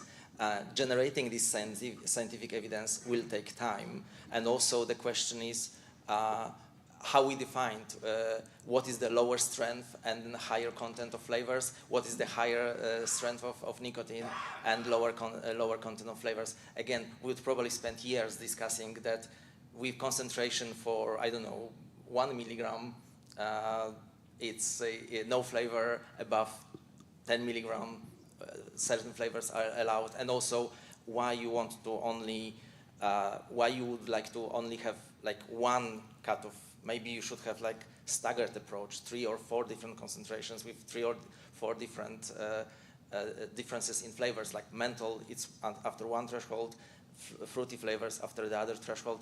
You know, I think it's endless. It's interesting point for the discussion, but I don't think that in the current environment, regulators are ready to have these discussions.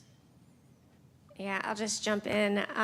Similar to Piotr, I would argue we have to follow the evidence.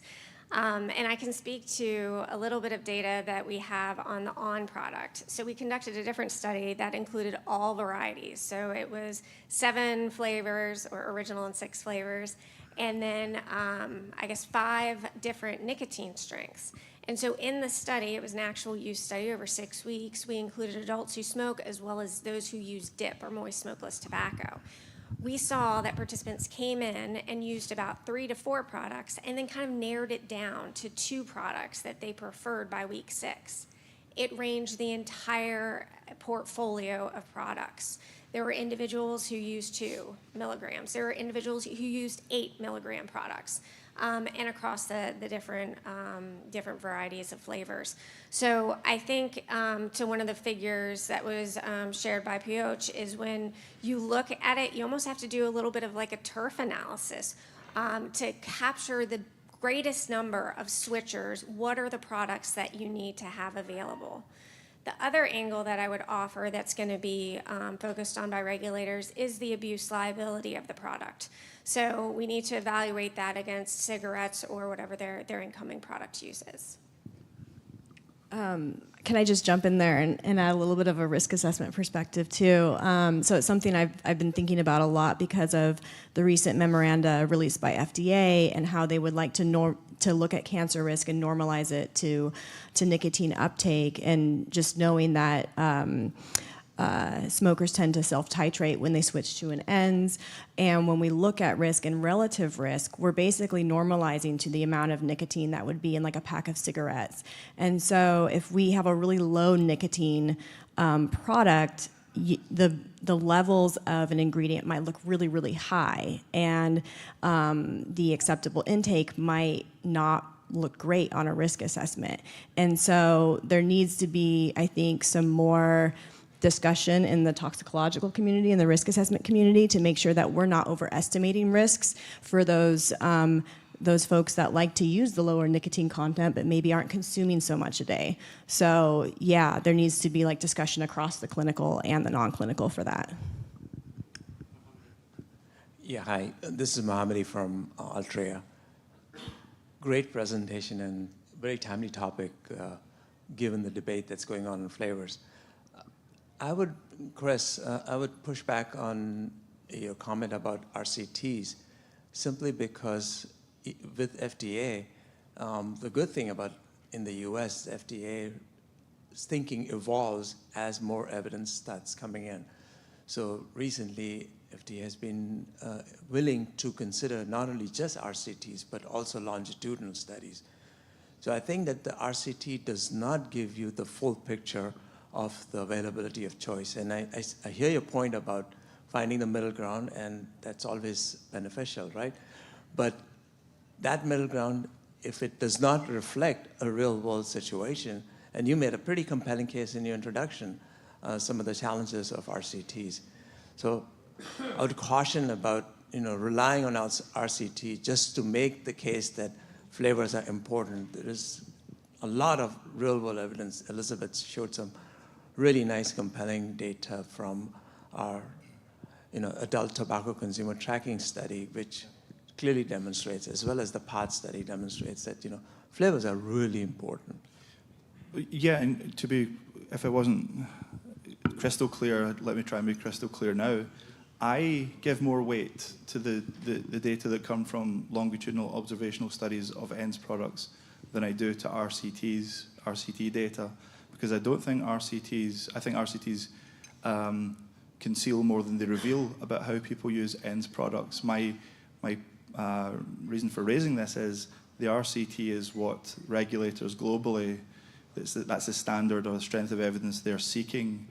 They're the ones who give more weight to the data from RCTs than from cohort studies, because they think of these products as other medicines or in the medical framework. I don't. I'm arguing for a movement away from RCTs or towards RCTs that have arms that allow or enable direct observation of actual real-world behaviours. So I didn't mean to say that RCT, we should all be out there doing RCTs and giving up longitudinal studies. Not at all, because that's not what I do. It's not what I believe. I believe that the best evidence of how people use consumer products comes from non-interventional studies, letting people live their lives and seeing what they do and trying to be as least intrusive in their life as possible to measure what they do and when they do it.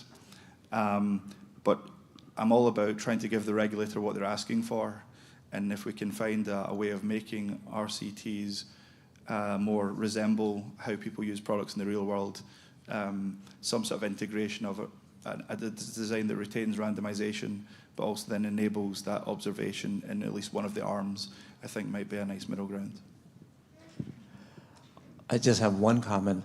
The reason why flavors are getting so much attention is probably because there's such a wide variety of flavors.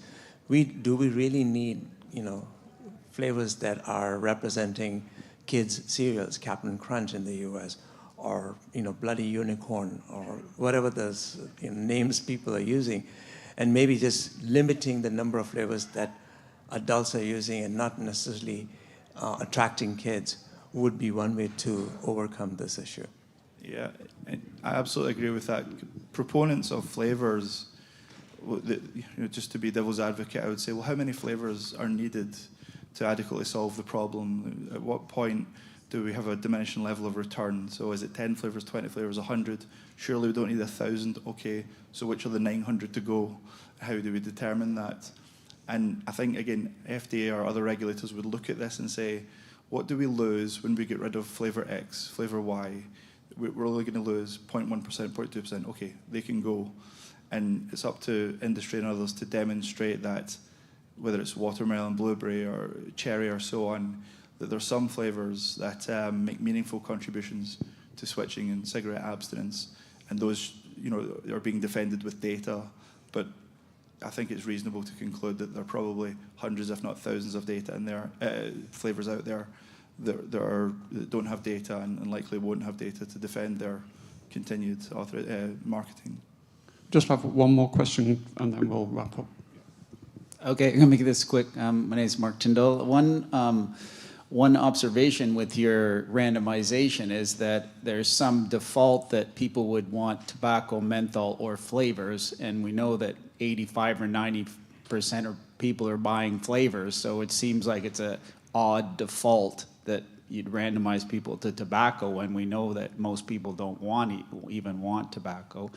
But just, obviously this is a really important topic, this flavors, but we're really arguing on two sides. One is we're trying to discourage people from vaping, and that's youth, and then we're trying to encourage people to vape, and if we put 50-50, then we're into this, this flavor argument, but it should be 90% of our efforts should be to get people off combustible cigarettes, and there wouldn't be any argument. People can use whatever they want, and the toxicology thing that is really important, that the flavors doesn't really matter to the toxicology, it's really just what people want. And if the youth was taken out of that equation, then people could have any flavor they want. Who cares? And it's unfortunate that we're backed into this corner where the emphasis is trying to make sure that kids might not like these flavors. So just a broad comment, but I think we want to get people off tobacco and it's combustible tobacco, and who cares what flavor they like? Two very quick points, and over time. My final point on this is that an RCT is undoubtedly the best design for answering the question, what would happen if we banned all flavors? Because we have people only using tobacco and we have people using a choice. So FDA wants to know, what would we lose if we got rid of all the flavors and we leave people only with a tobacco option? An RCT is undoubtedly the strongest design for answering that question. but it's the least helpful design for answering other questions about the current marketplace. What flavors do people choose exclusively in dual use, poly use, etc., in the current environment, and how are they benefiting from that current landscape? And the final point about, I'm sure there are some flavors that don't help switching. I'm sure there are some flavors that just add to nicotine and nicotine use and don't help people reduce cigarette consumption. I completely agree that we should keep our eye on the prize here, which is reducing the number of people who smoke. But I just want smoke-free alternatives to be available that demonstrably do that. We're going to wrap up there. I just want to do a couple of things. First, to thank the panelists, Elizabeth, Christopher, Autumn, and Piotr for their valuable insights, and just to thank you all for attending. And we are going to still be here for the rest of the conference. If anybody does have any further questions, come and have a chat with us. And enjoy the rest of your day. Thank you.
Okay.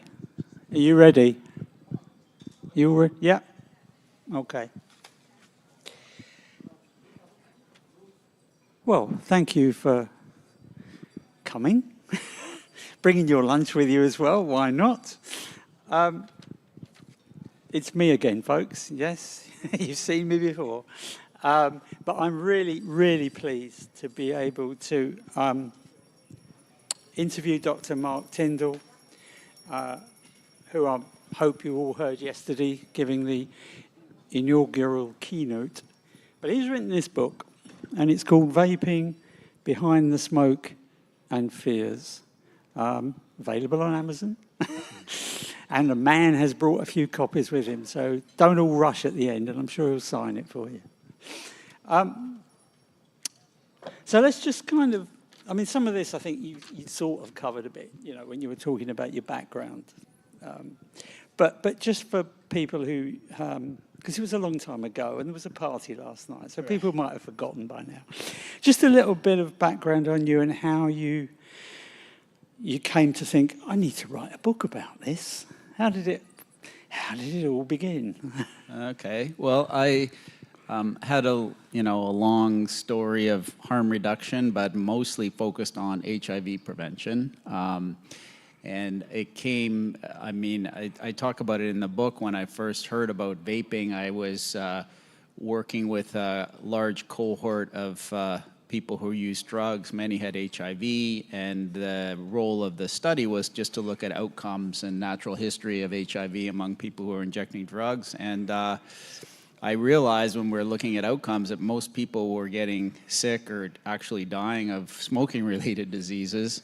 And the people that I had a community advisory group with me, and when I established that group, within a few months, I lost 3 out of 8 people to smoking-related diseases with COPD, lung cancer. So it occurred to me, this is crazy. I'm following all these people, making sure they're on their HIV medication. They're all smoking, and they're getting sick from that. And vaping offered them, we should get you guys an alternative. So that's how I got into it. And how far back are we talking? So that was 2012. 2012. 2012, right. and I most of my career I've worked in Vancouver, but I was in Ottawa for about 5 years, and it was in Ottawa, and I wrote an op-ed to the Ottawa Citizen in 2012, and it got a lot of good feedback. It was just kind of obvious to me that we have a really safer way to get people off cigarettes, and there was quite a good feedback from that. And if you told me, like, I guess it's been 13 years later, that we'd be no further ahead, that I would have thought this is crazy, Right. So, so you wrote. Is this your first book? It's my first book, yeah. Right. So I've written. I mean, I have an academic background, so I was pushed to write academic publications. So I spent a lot of my time doing that, but I never wrote a book, and I wanted to. It kind of like it has a bit of a memoir feel to it too. So I tried to put like my own stories in it, so it's not just a technical book or a medical book. So I tried to make it a bit more accessible and just about my journey in medicine. Well, I've read it, and you managed to achieve that, which not a lot of academics can do. They can't really write in a popular style. It's normally 2 lines of text and 27 footnotes. so you've done really well on that. I mean, presumably you had to fit the writing of this in between all your clerical clinical work? Maybe you set me up for that question, but no, I had 2 years of living in Bali, Indonesia, and that's when I wrote it. So I had decided I just needed a break, and I left my job I was head of the BC Center for Disease Control, and when that term ended, I decided that I needed a break and went to Bali. So my wife is her family's from Indonesia. At that time, my son was 9, and there was a place called the Green School in Indonesia, kind of an environmental outside school, and so we thought it'd be cool if he got to go there. And so we sold the house and packed up our stuff in a locker and headed off to Bali, and we ended up being there for 2 years. Right. You talked about, you know, your frontline work with people with drug problems, with HIV, and you sort of came to a realization that, you know, people were dying needlessly from tobacco-related diseases because everyone smoked. But in that sort of frontline clinical atmosphere, I mean, did your colleagues get it? You know, the people who were seeing people with drugs problems and age, did they understand what you were going on about? Not really, and I don't think they do still. Right. I think that the approach to people who are using what we would call harder drugs, there's quite general acceptance of a harm reduction approach to things, that there's a realization that people aren't going to quit right away, and that we need to, you know, prevent overdose deaths and HIV and these kind of critical things. Smoking, even though it's addictive to people, is really looked upon as a nuisance type thing, and that people should just quit. Like, so that I think my colleagues feel that, you know, they have some empathy to somebody who's, you know, using heroin or cocaine every day. But if they smoke every day, it should be good enough just to tell them, well, just quit smoking, and it's not a big deal. And so, yeah, people really differentiate a harm reduction approach to harder drugs, and then nicotine is kind of off on the side as a kind of trivial nuisance thing, which clearly it isn't. Right. It's interesting because there's a very relevant session tomorrow morning which talks about who else should be in the room when we're discussing tobacco harm reduction. And quite clearly, people who ought to be in the room are people who are working in drug services and HIV services.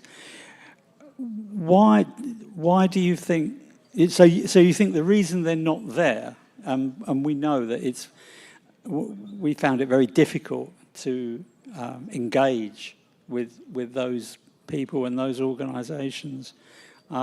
Sometimes I think, well, there's always the elephant in the room, which is the industry, isn't there?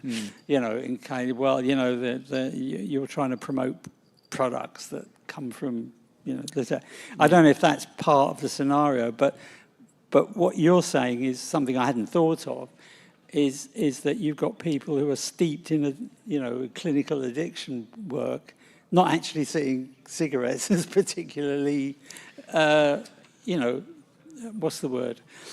Implicated in the problems that their clients have. Well, I think until vaping we had alternatives, it was pretty unlikely people were going to stop smoking, and it's actually a form of harm reduction as far as using other drugs. Most people who are, you know, using street drugs every day, the first thing they'll use in the morning is a cigarette, and they might use several cigarettes before they go out and search what other drugs they want. Yeah. And if they didn't have that cigarette, they'd be pushed to get out probably an hour earlier. So in some ways, it was a very helpful thing. So I didn't think it was possible that many people would stop using nicotine, but if they could use nicotine in a much safer way, then that totally makes sense. Did you, and presumably you must have had conversations with clients about their smoking or what they might do about it, or did they say to you, you know, well, Dr. Tyndall, I'm kind of waking up and coughing my guts out in the morning, you know, and I'm spitting out bile and blood, and I don't like this. Is there anything I can do about it? I mean, do those conversations ever really happen or not? Or was it just the way things are? Yeah, I think some of those conversations happen. I think most of the people that I got to transition over, it was my idea that, you know, you probably should think about that. But it made sense to a lot of people. I think if you're sitting in front of somebody who's, you know, really entrenched in the drugs at that particular time, you could make a case that, well, smoking's not your biggest issue right now. There's a lot of things you need to work on. However, and you kind of make an assumption that they don't really care, but people really do care. You know, they're doing things that we look at as kind of very harmful to them, but it's not because they don't want to be healthy. And so I'm always impressed with when I talk to somebody who's, you know, not doing well as far as their addiction goes, about feeling better off cigarettes. They're quite engaged with it. So a lot of people think, oh, yeah, that's a good idea. I'd like to, I cough way too much and I can't walk as much as I used to. And yeah, that seems like a good idea. So. Right. And just a quick overview. This is not on the sheet of paper, but I'm sure you know. Just about the ease of access of products in Canada. You know, if you're encouraging people to switch, okay, so they've got to get money to buy drugs, but is there money to No, buy I think vapes? that's a huge problem. So when I started in Ottawa, I got some donations, so I got people to start that way. And you could make a case that vaping is actually cheaper in the long run, but people don't really see that when they have to put out the initial 30 or 40 bucks to get started. And so I think if we're serious about, you know, helping a lot of people transition, then it makes total sense to me that we offer people who can't afford it vaping products. And so I did manage to get some people started, and the people that have continued have found ways to get their own, because I couldn't continue it. But that is an issue. And certainly if you're buying bags of cigarettes and bags of tobacco and rolling your own, or buying bootleg cigarettes for $2 or $3 a package on the street, that's vaping. You know, buying vaping products is not cheaper. So it's I think that is an issue for sure. And I mean, in Canada, you've got the federal government. Presumably, you've got individual territories as well. Does everyone have a different take on this from a legal point of view, or is it pretty uniform in terms of what you can buy and what you can't, and what flavours and all of that? Well, it's in a state of flux. Each province tries to come up with their own restrictions, and there are provinces who have flavor bans and things. But generally, there's vape shops across Canada, so people can get it. And there's a lot of illegal sources that people can get. Listening to your keynote yesterday, you talked a lot about the nature of medical groupthink, and why that's like that. And of course, the medical people that you really want to address are the people who deal with those people with respiratory diseases and all the things that we've been talking about. So can we talk a little bit about the groupthink that I think you write about it in the book as well. Yeah, obviously writing the book, I talk to a lot of people, and I'm always amazed how little people know about it. The medical, either physicians or nurses or healthcare workers, are pretty much clueless about safer nicotine products. They haven't really bothered. The tobacco control idea is in the public health unit somewhere in the province, and they're the ones who, put up the no smoking signs, and they're the ones who are supposed to be, navigating this. And most healthcare professionals, even though they might be faced with somebody who's smoking and know that they should stop smoking, in a policy perspective, don't really want to get involved. And if they've been told by, the public health institutions, whether CDC or what they've read on the websites or whatever, that we don't really know how safe vaping is, and it's not, it's probably not worth switching. I think most of my colleagues, most physicians haven't really gone beyond that. They just, okay, yeah, I guess it's not worth it. And so, very few physicians right now in Canada are encouraging their people who smoke to switch to a safer product. They just don't seem to understand. So they almost seem to be, well, two things really. One, they almost seem to be accepting that the person sitting in front of them is just going to carry on smoking. Yeah, I guess a lot of people have had very little success. So they've had, they've had a lot of success getting people on patches, and 5 to 8% of them are successful.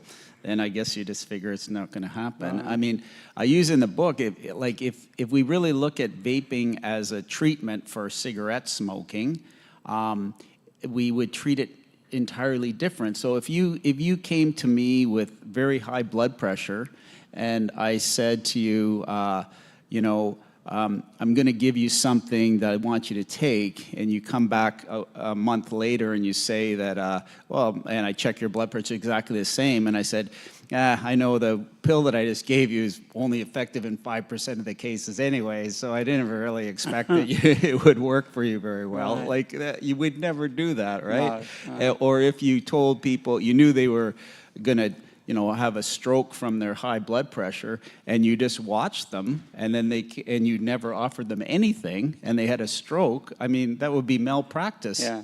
So we have somebody who's smoking, and they're getting sicker and going to die from it, and you've offered them nothing. I mean, I think should be malpractice. But we look upon it, well, it's what people do. They don't quit, so we'll just watch it. That sounds like mass litigation waiting in the wings. Yeah, and imagine if you had, like I use this example in the book, if you had diabetes and you were being followed by your family doctor, and they just watched your sugar really high, and your leg turned black, and you lost your leg, and you'd go back to the doctor and say, well, and he'd go, well, yeah, I knew that was going to happen because your sugar's so high for so long. And he didn't offer you anything. Like, you'd go, whoa, what? What do you mean? You knew I was going to lose my leg, and you didn't offer me anything when you could have given me something? And so I think that's analogous to not offering people safer nicotine. But is it the fact also then that you spoke earlier about, your colleagues thinking, well, smoking is just a nuisance, right? So they're not thinking it's a problem. And maybe the client isn't thinking about it's a problem. It's something, I've got into the ritual, like you were saying, first thing in the morning is what I do. I light a cigarette. I need something to do with my hands. Yep. I can share cigarettes with a friend. There's a whole kind of ritual, isn't there? It's beyond the nicotine, really. And it's all part of that. So maybe nobody's really that concerned until you can't breathe properly, you can't walk up the stairs. Or you rush to hospital with your heart attack, Yeah. And then it's kind of interesting too that some of the most loudest anti-vape people are cardiologists and respirologists and oncologists who really only see the worst part of smoking, and they usually have contact with that patient when they present with some acute smoking-related problem. Right. And they don't really understand the 30 years that led up to that event, because they've not known the person, and the maybe a family doctor who's followed people a long time don't really see the end point of their smoking. So, but from a clinical point of view, is it still not too late in terms of somebody coming into hospital and they're in ER or A&E, whatever you call it in Canada, and it's like, phew, well, you had a close call there. Yeah. You really need to think about, your cigarettes. I've had a lot of experience in that, working in hospitals, and it's amazing the people's response. So it's really one of two things: either I knew this could have happened to me and it's too late, now look what happened to me, and they kind of accept their fate, or it's a wake-up call. This is, I really never will smoke again, and people don't smoke again. Right. But there's a few longitudinal studies, but people who, a large observational study of thousands of people who entered hospital in a non-smoking environment and didn't smoke for like a week or 2 weeks during their hospitalization, and were committed to stopping smoking. When they're followed up, 6 months later, 10% had continued to stop. Like, so you would think a wake-up call would be a real jolt to people, but still the majority of people will continue to smoke. Now, one of the other things that's really, I think, important for this transition to vaping is studies that looked at how resilient smokers are. And so you can smoke for 20 years, and if you stop, your life expectancy is about the same, you know? And it does deteriorate after some time, but I think the work by Prabhat Jha and these long-term cohort studies of people who have quit smoking, it's really never too late to stop. Right. And you will benefit. Obviously, the earlier you stop, the more benefit you get. Sure. But it's quite resilient and quite forgiving. And I was just at the session around flavors and toxicology and things. And so the tiny bit of toxic material that you might be getting compared to smoking, for instance, if you can have this, you know, blitz of toxins from tobacco for like 20 years, and you can recover, vaping, the little bit of exposure you get, it doesn't make any sense that it's going to really cause any problems for you, because your lungs are like really a resilient organ for the most part. You can really punish them, and so it's really never too late for people to switch to a safer product. We're coming to an end. There's so many questions that I could ask you, but who do you hope to reach with the book? How are people going to find out about it? Well, you're going to spread the news. We're going to spread the word. These are my disciples. We'll tell now, a few so, people. Yeah, so I don't.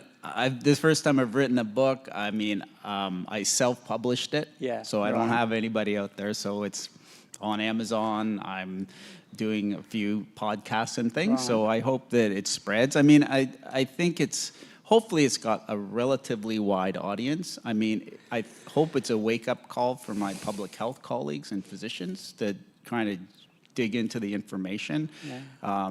Most relevant, I think, to people who smoke, that they're doing the right thing by switching, because there's just so much misinformation. Even many people who have transitioned to vaping still in the back of their mind have doubts whether this has really been worth it or not. And so you really need to emphasize, yeah, this is the right thing to do. And parents even, I think, who are inundated with so much misinformation about what's happening to their kids, I think can also get some information. So hopefully it's got kind of a wide readership. Right. You need to be sending out review copies as well, I suspect. Yeah. Hard copy review copies, to all the right places. Some of the, the mainstream media as well, I think this is a terrible thing to say, but well, I don't know if it's terrible or not, but you're untainted from that point of view. Nobody can turn around to you and say, well, he would say that, wouldn't he? Because of any connections, however tangential, with industry. And this is where a lot of people fall foul of cancel culture and all the rest of it. You've had a little bit of that, haven't you? A little bit of cancel culture. Yeah. Tell us about that. Well, I was I talk about it in the book. I was asked to have a debate with Stanton Glantz at a Canadian public health conference, and we were going to be the last debate of the conference. It was the annual public health conference in Canada, and I had a meeting with him on phone, and I knew who Stanton Glantz was, but I never had met him, and he was the most arrogant guy on the phone. I was just like, after the call, I thought this was a huge, why did I agree to do that, But I did think of some funny things to say, so I thought at least I'll make it entertaining for the audience, But then I got a call 2 days before that the organizing committee had decided that I would not be appropriate to do it because of my views on harm reduction, and that I didn't have a long history in tobacco control, so I wouldn't be the right person. And at that time, Stanton was also up against all these legal battles he was having at the university, so he got pulled also. So the whole debate was canceled. So, but the main reason that I was not, that I was disinvited was because of my views on, and I wasn't representative of what public they health. must have known this before they invited you, didn't they? Well, I think the guy who invited me wanted that kind of controversy, but once it got out that he had invited me, I think the rest of the committee ganged up on him and told him that that was a mistake. Thank you. We've got a couple of minutes left. I don't know if there's any questions from out there. I'm blinded by the light here, to quote Bruce Springsteen, but I can't see if there's anybody out there who's got a question. If you have, shout. Maria? Well, I just want to say thank you on behalf of a lot of people, but especially in Canada. Oh, sure. Go on, take this. I can shout. Thank you. I can shout too. You can shout. Sure you can. Dr. Tyndall, I just want to say thank you to a lot of people, not only in Canada, because you've done an incredible job of ensuring that the conversation doesn't stick to just kids. It sticks to harm reduction. And I know that that is a bit of a risk that you took to get the truth out there. Not everyone makes those risks. So thank you. And this book is absolutely incredible. And, you know, I hope everybody buys one and then buy a copy for your library. That's my thing right now. Buy a copy for your library if you can, because this should be accessible. It's easy to read and accessible to everyone that wants to be part of this debate and understand the other side. So thank you. Great, thanks, Maria. Thank you. And thank you all for taking up your lunchtime to come and hear the... Oh, you got another question? Where's this? I wanted to ask. You know, you're Canadian. You have healthcare as a human right. We do not in the United States. We have 30 million people who are uninsured, and that's probably going to get worse because of our president. So people in the United States don't have access to healthcare providers like countries that have national healthcare systems. So I'm wondering if you could comment on how that, I mean, it hurts us because people can't see doctors, nurse practitioners, and there's also a massive amount of distrust among patients in the United States for the medical system. I know this is a huge question, but I'm putting it out there because in Canada, you don't have that problem. In England and all these. So do you have any advice for the US, given our utterly dysfunctional healthcare system? You've got about 10 seconds to Yeah, answer that one. I think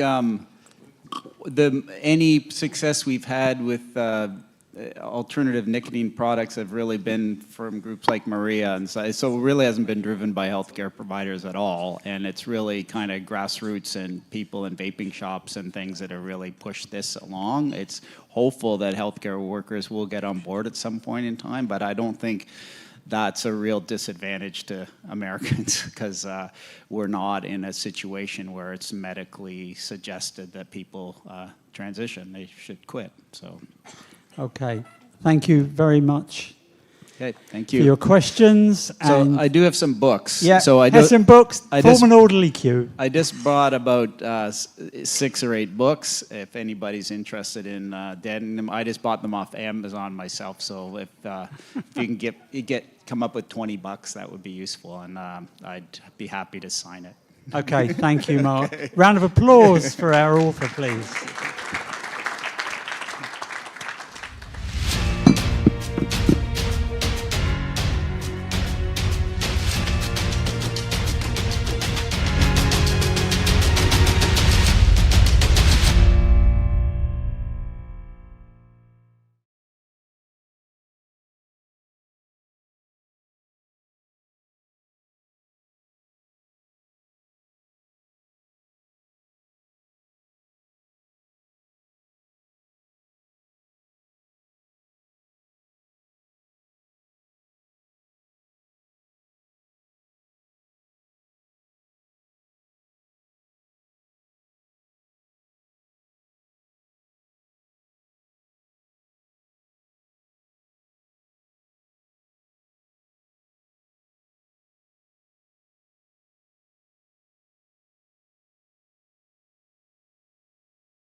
Very nice to meet you. Nice to meet you too as well.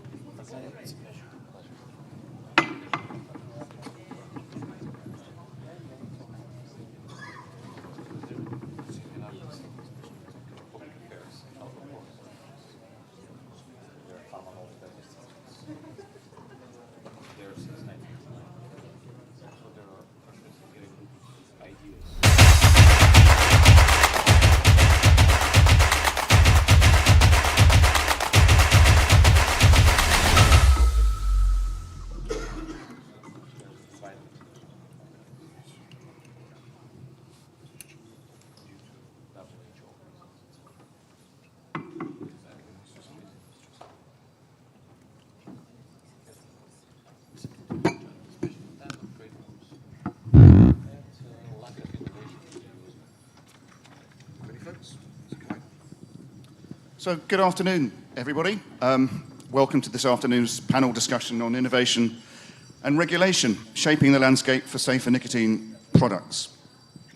I'm John Fell, and my interest in this area comes from spending a lot of the last 30 years as an investment analyst and fund manager with responsibility for following what was going on in the tobacco and nicotine industries.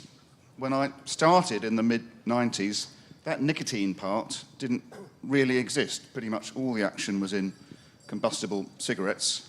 But then Swedish Match came along, accompanied by a wider understanding of the Swedish experience with snus. And then in the last 15 years or so, we've had this explosion of innovation and of new tobacco and nicotine products being marketed, which I think everyone in the room would agree have the potential to enormously reduce the public health burden of smoking-related diseases, and indeed are doing exactly that in quite a few markets around the world now.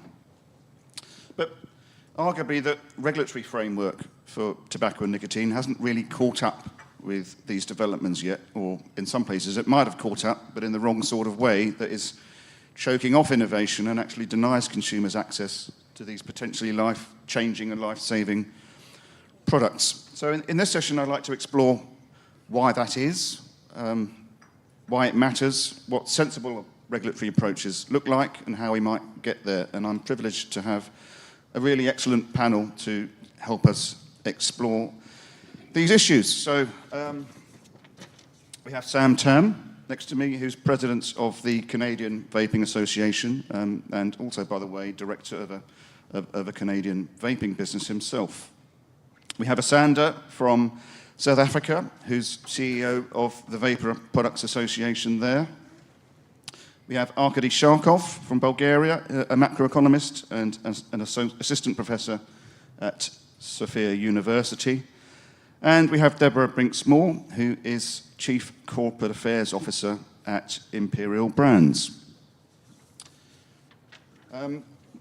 So in a moment, I'll hand over to each of our panelists who will give us some opening thoughts on these questions from their own perspective, and then we'll have a discussion which I hope will be lively and interactive as well. Sam, would you like to go first? Sure.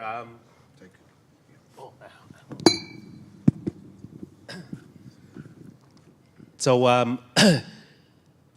I'll talk a bit about our organization. The Canadian Vaping Association is a national not-for-profit organization founded in 2014.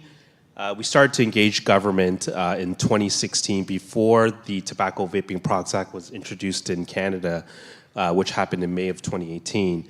So over time, for the past 9 years, we've been proactively engaging government, ensuring that they regulate the industry sensibly with equitable regulations. And it's been an interesting journey, I would have to say. I mean, today we are considered a key stakeholder. We meet with the government, quite frankly, on a regular basis, and we talk a lot about good policies. And I think we've been through a lot of that, and I think there's definitely a lot to share. When we talk about good policies, it has a major impact on innovation. one of the great examples that we've seen globally, when we look at Europe, there's a lot of restrictions, right? So we look at, I like to use this example a lot because today it sparks a discussion far deeper than we imagine. One is, we look at Europe, there's a 2 milliliter cap on devices, which is quite irrelevant today. Canada took a very different approach. Canada was thinking about volume capacity limits, but they took a different turn. We asked the government what's the objective of capping 2 ml, and they told us, well, accidental poison ingestion for children. So why don't we make these products child resistant? So instead of capping volume, which we've seen a lot of countries do, Canada decided to mandatory make vaping products child resistant, which follows, for instance, ISO standard, ISO 8317 or equivalent. And what that really did was, if we look at today, when it comes to innovation, you don't see much innovation coming out of Europe because they're stifled with 2 ml volume. Not only that, by doing that, you're creating single-use batteries that are extremely environmental, we could say, unsustainable for the environment. And a lot of times we see this on the news a lot, right? In the UK, there's 8 million disposables being thrown out every single week. Well, if we just advocate for volume restrictions to be lifted and mandate that the products to be child resistant, we wouldn't have this issue, right? In Canada, we don't have this issue. There's no cause for disposal ban because we have a recycling program. The vape industry has created a recycling program, and we are creating less waste. So, and that's part of the innovation. So we're able to create products, and just want to show this is actually a Canadian innovation. We're able to create products that are actually rechargeable battery. It basically, and you can replace the pods, but the battery is reusable. So you're no longer throwing away or concerns about throwing away batteries. And we do know one of the major struggles of recycling batteries, of course, it's a manual process.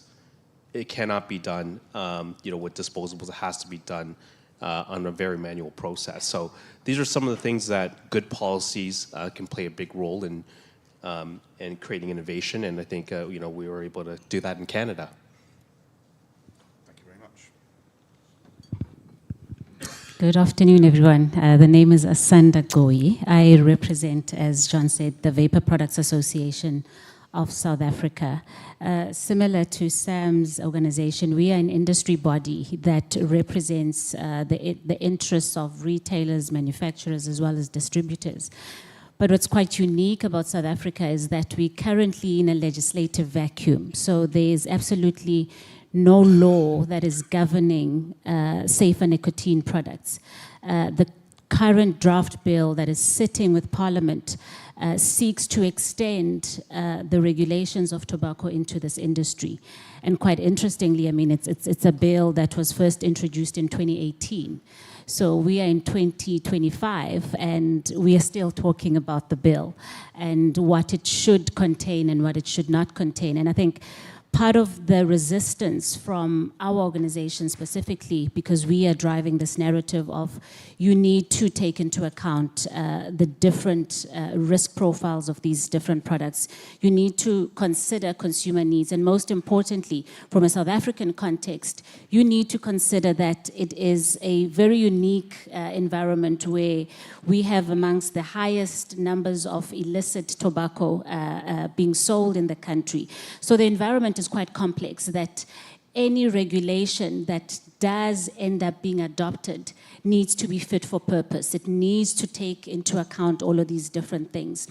And I think what's also quite key in the drive that we've been pushing is that for the longest time, South Africa used to lead when it came to tobacco control. The country was the first one on the continent as a signatory to the FCTC. So we've always taken pride in the fact that we are we are able to respond appropriately. But over the past 10 years, things have not worked out the way they were supposed to. A lot of lack of enforcement in tobacco control.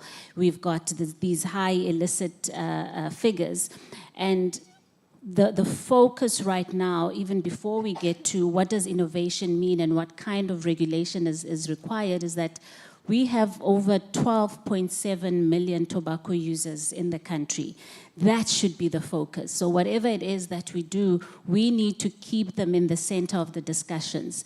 And our regulators, unfortunately, have taken an approach that says harm is harm. Even when you advocate for these safer alternatives, for them any kind of a product, especially because it's a consumer good, is not meant to be a product that is promoted.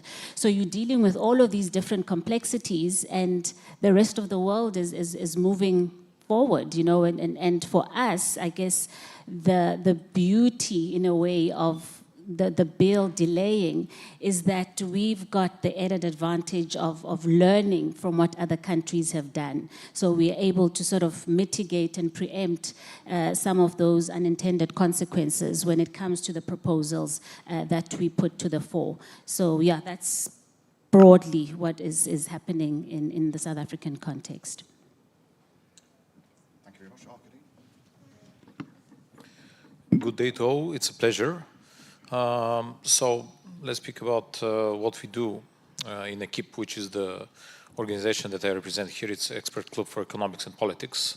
We typically do, for the past couple of years, disability-adjusted life years models, combined with different taxation models, actually with thanks also to the Kevin Law Fellowship that I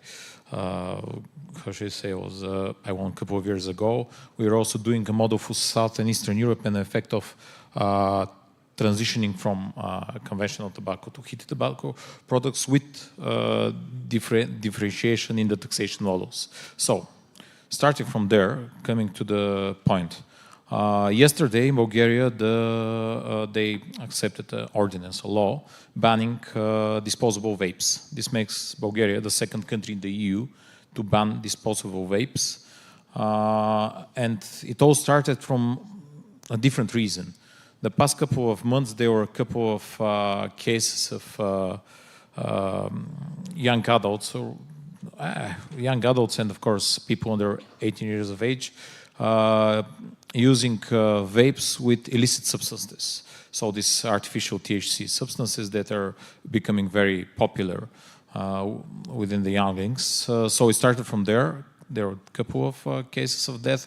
Then the parliament, the politicians who act on emotion rather than on rationality, acted upon that. They prepared the bill, which was very restrictive and, of course, very conservative, banning all types of vapes, not only disposable ones. And this was February, I think. It was first view in the parliament in February. And after that, it went silent. Why it went silent? Because in order we are to join the European, to the Eurozone from 1st of January 2026. So the government had to present an ordinance that shows that they care for the children. However, once you ban those products, there are no more excise taxes, which is bad for the deficit. And we have a relatively good deficit in terms of percentage, but it needed to be lower than 3%. So they froze the bill, and they unfroze it just a couple of days ago, and yesterday they voted on it.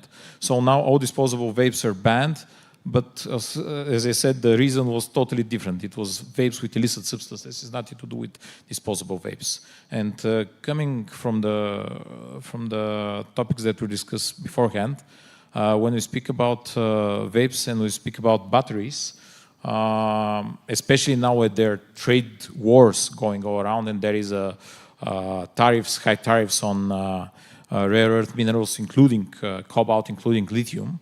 I think the only, the only known mines for lithium in the European area are in Serbia. So this is another topic when you speak about disposable vapes, how are we disposing of the batteries, and how this innovation, which is rechargeable batteries, which is actually a good innovation in that sense, could help continue the THR effort. Closing my first comment with that innovation could happen through taxation, but also innovation, especially when you speak about the European Union. The European Union is in the corner due to the over-regulation for the past couple of years and red tapes that were put in front of the industry, and this industry is exiting the European Union. And we do track back this industry, especially when we speak about the tobacco industry, we speak about pharmaceutical industry and all the other industries that went out of the EU with different kind of policies, which I think we'll discuss later on in the panel. Thank you.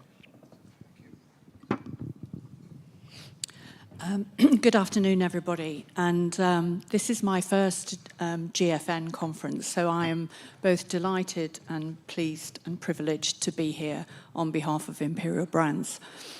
I'm a relative newcomer to this industry. I joined Imperial Brands about a year ago, and what has struck me and is exciting are two things. The rapid pace of innovation leading to a hugely positive transformation within this industry, and the opportunity to significantly scale up harm reduction over the next few years. And secondly, this extraordinary transformation taking place at Imperial Brands is enabling us to play a highly distinctive and consumer-centric role in this broader transformation. So Imperial Brands dates back to 1636, but the most exciting time in our long history has been in the last 5 years, when we've been driving a transformation underpinned by a refreshed purpose, which is forging a path to a healthier future for our consumers, and enabled by our Challenger vision. It's led to a doubling of revenue from next generation products, heated tobacco, vapor, modern oral, and we call these NGP, next generation products. We have credible products in all categories, and we're growing market share in all categories, all with a very tight lens of focusing on existing adult smokers or people who choose to smoke, and nicotine consumers, people who choose to use nicotine. We stay humble. We're still playing catch up with our larger competitors, but we now see an opportunity to responsibly scale up our NGP operations. And recently in March, we unveiled our refreshed 5-year strategy. And today is the first opportunity we have to share our updated thinking with this scientific and innovation community. So this event is especially important for me and our Imperial Brands team. And the big idea which underpins our strategy is this: as the smallest of the global players, we play at our best when we act as a challenger.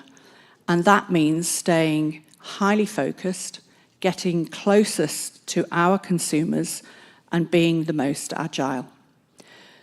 As you will all know, there are more than 1 billion people who smoke in the world, and we have plenty of work to do appealing to the 200 million smokers in our NGP footprint. We're focused on the US and Europe, modern oral in the US, vape, modern oral and heated products in Europe. But within Europe, we see varied consumer preferences developing, so we focus on very distinctive categories within the different European markets. Our role is not to create new categories, but to offer responsible choice to consumers once others have created the categories. And this approach means that we don't currently have plans to enter South Africa or Canada. I know there is important work to be done in both of those countries, but that work will be done by others with histories of operating in those markets. But harm reduction needs to start with consumers. And that's why I'm delighted to be sharing this panel with two people who are dedicated to championing consumers. We believe our tobacco heritage and our understanding of smokers helps us to develop next generation products that will appeal to them.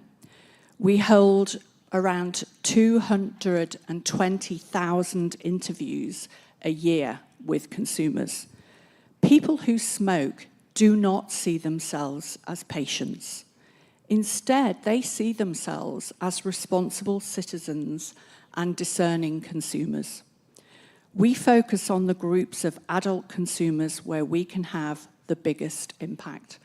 And by knowing them best, we can create products that our consumers are most likely to choose and switch them from cigarettes, one smoker at a time. For example, here in Poland, we're focused on heated tobacco, and you will see our pulse devices and ID sticks in all the local stores here. We're focused then on a very distinctive subset of consumers here in Poland, which we call the trust seeker. Typically, they are still smokers, and they are looking for an affordable alternative to cigarettes, which gives them as close as possible to their favourite combustible tobacco brands. Similarly, our science is focused on understanding how consumers behave in the real world, so we can maximise the harm reduction potential of our products. And we're really excited to be launching here at GFN new research which highlights how our Blue Vape brand can support smokers' journeys away from cigarettes. Our behavioural scientists have tracked adult smokers who had no plans to quit at the study outset, and the findings included, after just 1 week, significant numbers of participants had shifted from smoking cigarettes to vaping Blue, with an average fall in smoking rates of almost 29%. And longer term, over 6 months later, 40% had either significantly reduced smoking cigarettes or stopped completely. So for those of you who are keen to learn more, our team here are happy to share more of the details.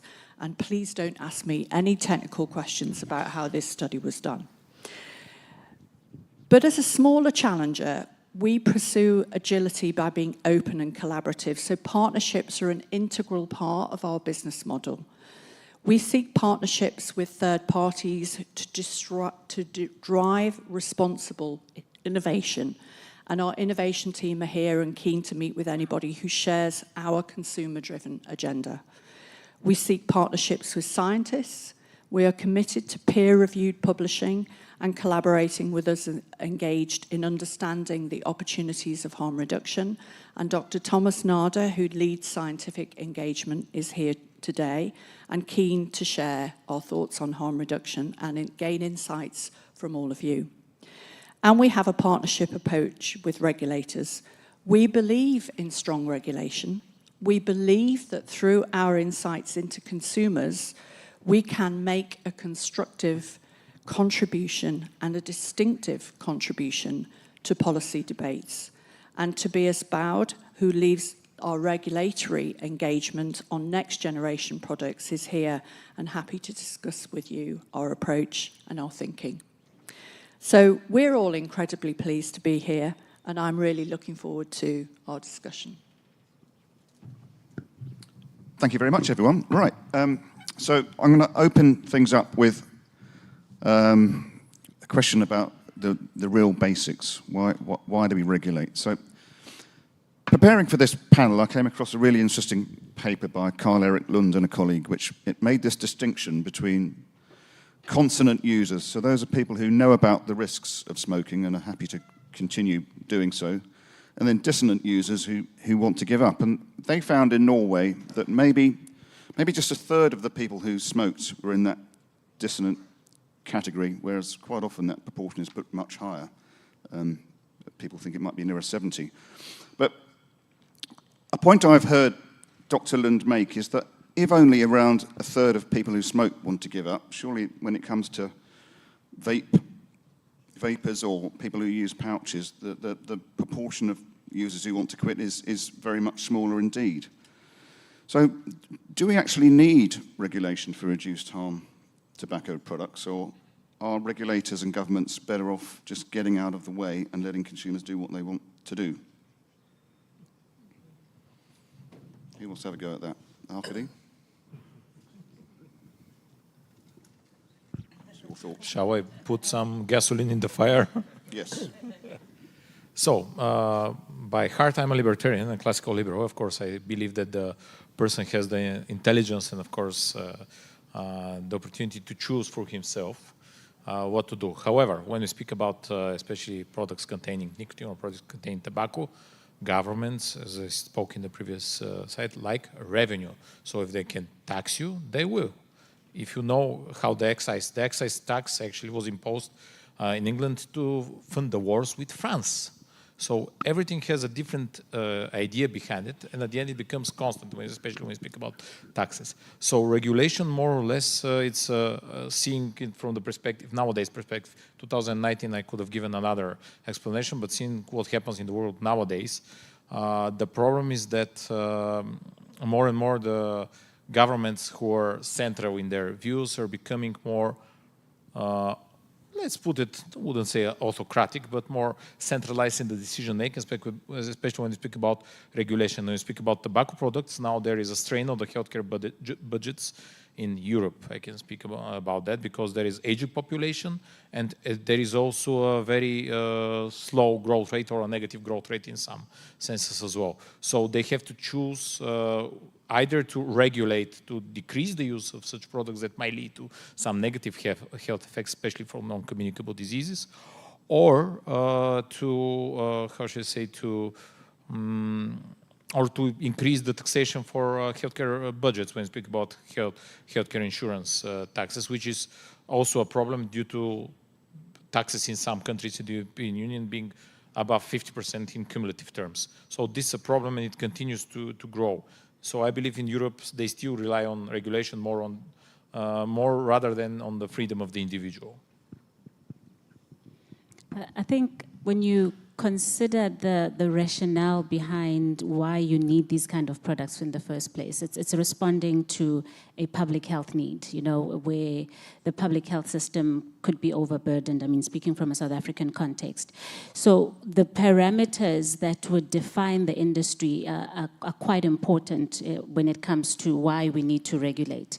So you need to regulate to ensure that what is readily available and accessible to consumers in their free choice, when they exercise that free choice, is of a particular standard. I mean, you need to have parameters, safeguards that confine consumers to a realm that says, yes, you do have choices, but it's choices within the space because the quality is good, you know, it achieves the objective, and ultimately the objective is for public health purposes. So I do think regulation is important. And then you have the tax imperatives when you look at fiscal frameworks and what that does when you look at revenue generation for countries, etc. So overall, I think regulation is good, but the question is what kind of regulation? And obviously it should be a regulation that is conducive, that is not too prescriptive and not too restrictive,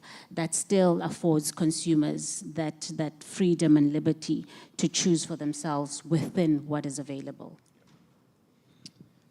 So I'll talk more about a Canadian context because nicotine is a controlled substance in Canada. So therefore, it has to be regulated.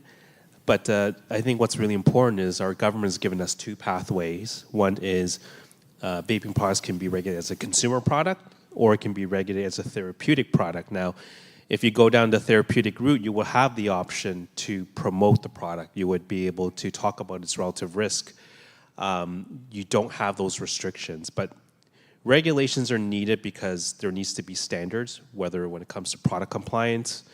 One of the good things about Canada is that right at the beginning they realized that one of the important aspect is we need to have packaging, labeling regulations so that these products don't appeal to youth. The government's focused on reporting regulations. They need to know what products are being sold in the country so they can keep track of the products that are sold to consumers. And the government has an obligation, you know, to ensure that there's product safety when the product is sold in the country so they can monitor and track, and if there's an issue, there's an ability for them to do product recall. So I think the most important thing as mentioned is, you know, we have to have balanced regulation, ones that allows products to be accessible as a harm reduction tool for adults, and there also needs to be a need to protect youth from exposures and make product less appealing. Thanks. So I think what's at the heart of this question is how do we shift the regulatory landscape to something that's more proportionate from a risk perspective? I think firstly I want to say that I recognise that the hard-working people who regulate our industry have a very challenging job. Regulating any industry going through rapid change is extremely difficult. And in my earlier roles at eBay and Alibaba, I saw how financial regulators really struggled to keep up with the emergence of new payment platforms and unregulated credit services operating completely outside the traditional banking system. And the same is almost true in another area I worked in energy transition in the energy sector. So it's really important, I think, to establish principles, the right set of broad principles which can withstand the tests of time and that rapid pace of change. So in our sector, the big challenge faced by all of us, industry, regulators, policymakers, is how do you provide choices which encourage adults to transition away from smoking while banishing the rogue actors who undermine trust and encourage unintended or youth use. And in seeking those solutions, I believe there are 3 principles which could guide us. The first one being responsible choice. So we don't believe in unrestricted, irresponsible choice, but we do believe that adult consumers need to be offered a range of products that is sufficient to attract them from smoking and keep them away. And this means an availability of a range of flavours. We have unmistakable evidence that that is absolutely essential. And in our recent study where we exposed smokers to blue vapes, those who successfully quit cigarettes told us that a range of flavours, including mint and fruit, was crucial in preventing them from returning to smoking. And to give you an idea of some of the data, in one of our studies, 29% of smokers who switched from tobacco exclusively used fruit flavours. And where we see restrictions on flavours, either through regulatory inertia or legislative bans, we see a proliferation of the illegal, unregulated market.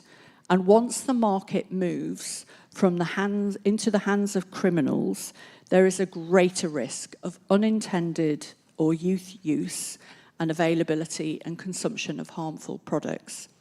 So that leads me to the second principle, which is sustainable enforcement. So tough decisions in the prioritisation of resources and government that governments have to make in every country often unfortunately means that law enforcement is sporadic and criminals are undeterred and illegal products become normalised in the minds of otherwise law-abiding consumers. Having just come back this week from a trip to Australia, I have seen those unintended consequences for myself. And long-term funding must be made available to the agencies responsible for enforcing, and this might mean licensing of retailers and proportionate taxation to fund it, which leads me to the next fundamental principle of long-term collaboration. So tobacco harm reduction has the potential to prevent the premature deaths of many millions of lives over the long term. And this means we need a long-term approach to policy making, where people from different political traditions work together, ensure that the most relevant and recent research, i.e. the hard facts, are top of mind, and regulators collaborate with responsible industry players and central governments partner with local administrations. Arkady, do you want to add something to that? Yes, can I just add something, especially when we speak about regulation? We speak about, how should I say, standardization of way that the government or the super government, we speak European terms, Brussels, looks towards innovation in the field of nicotine and tobacco products. We speak of standardization, we speak of transparency, so equal views and equal rules for everyone in the market, especially when speaking to risk-attributed taxation. This should be also, I think, added into the into the formula. So one last thing, when we speak about regulation, we should always, of course, speak, as I gave an example at the beginning, with banning disposable vapes in Bulgaria, we should always think that for unintended or unforeseen consequences, which means contraband from countries which are around, third countries which are outside the EU, and also parallel trade from countries which are within the EU where these products are not banned. So this is also something to be taken into account with regulation and differentiated regulation within countries, especially when we speak about common union. Thanks, folks. So in the responses to that question, I think we're starting to pick up on this idea that, yeah, we need regulation for reduced harm tobacco products and nicotine, but it needs to be risk proportionate. And, you know, I guess when it comes to cigarettes, the regulatory efforts of governments are usually directed to getting people to quit, to basically reduce and eventually get rid of cigarette use altogether. Do you think governments come at reduced harm tobacco and nicotine with that same mindset, that this is a kind of temporary thing that eventually we all are going to want to get rid of as well? And what are the other barriers out there to risk proportionate regulation actually happening? What are the factors that mean we get daft rules around the world?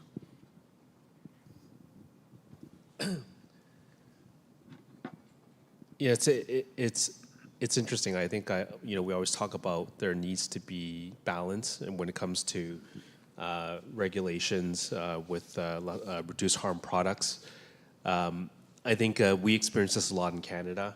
We are faced with a lot of oppositions that want vaping regulations to be aligned with tobacco regulations. Constant push, and I think this week we just saw this on the news again. We have nicotine control groups pushing for the government to ban flavors, which our federal government is hesitant to do. And one of the things we've talked about is there are unintended consequences, and the government is relatively, they are familiar with it. We've seen it happen when the government decided to cap nicotine in Canada from 66 milligrams to 20 milligrams. We all know there is a demand for higher nicotine for those that of course, smoke more or require a stronger throat hit. Our government did that immediately without hesitation. And the impact of that, of course, was a growing illicit market. And our organization was one of the very first ones to identify the illicit products in the marketplace, because these products were packaged to look like they're compliant. Only through laboratory testing results you would find that these products were not 20 milligrams, but in fact, more than double the amount of nicotine. So, when you over-regulate, you can expect, there's going to be a growth in illicit trade, and we've seen that happen with nicotine. We're starting to see that happen in Canada with excessive taxation. Taxation right now in Canada is quite punitive, quite actually. We're completing our federal tax report, which will be presented to the federal government soon. But vaping taxes have now recently doubled. For the provinces that have joined, taxes are as much as punitive as cigarettes, and it's a major problem. And I think we have to have that balance, right, to ensure that there's fair regulations and that there's a pathway for reduced harm products to be affordable for consumers that need them. From a South African point of view, we actually in the middle of public hearings in Parliament right now on the kind of bill that is going to govern these products.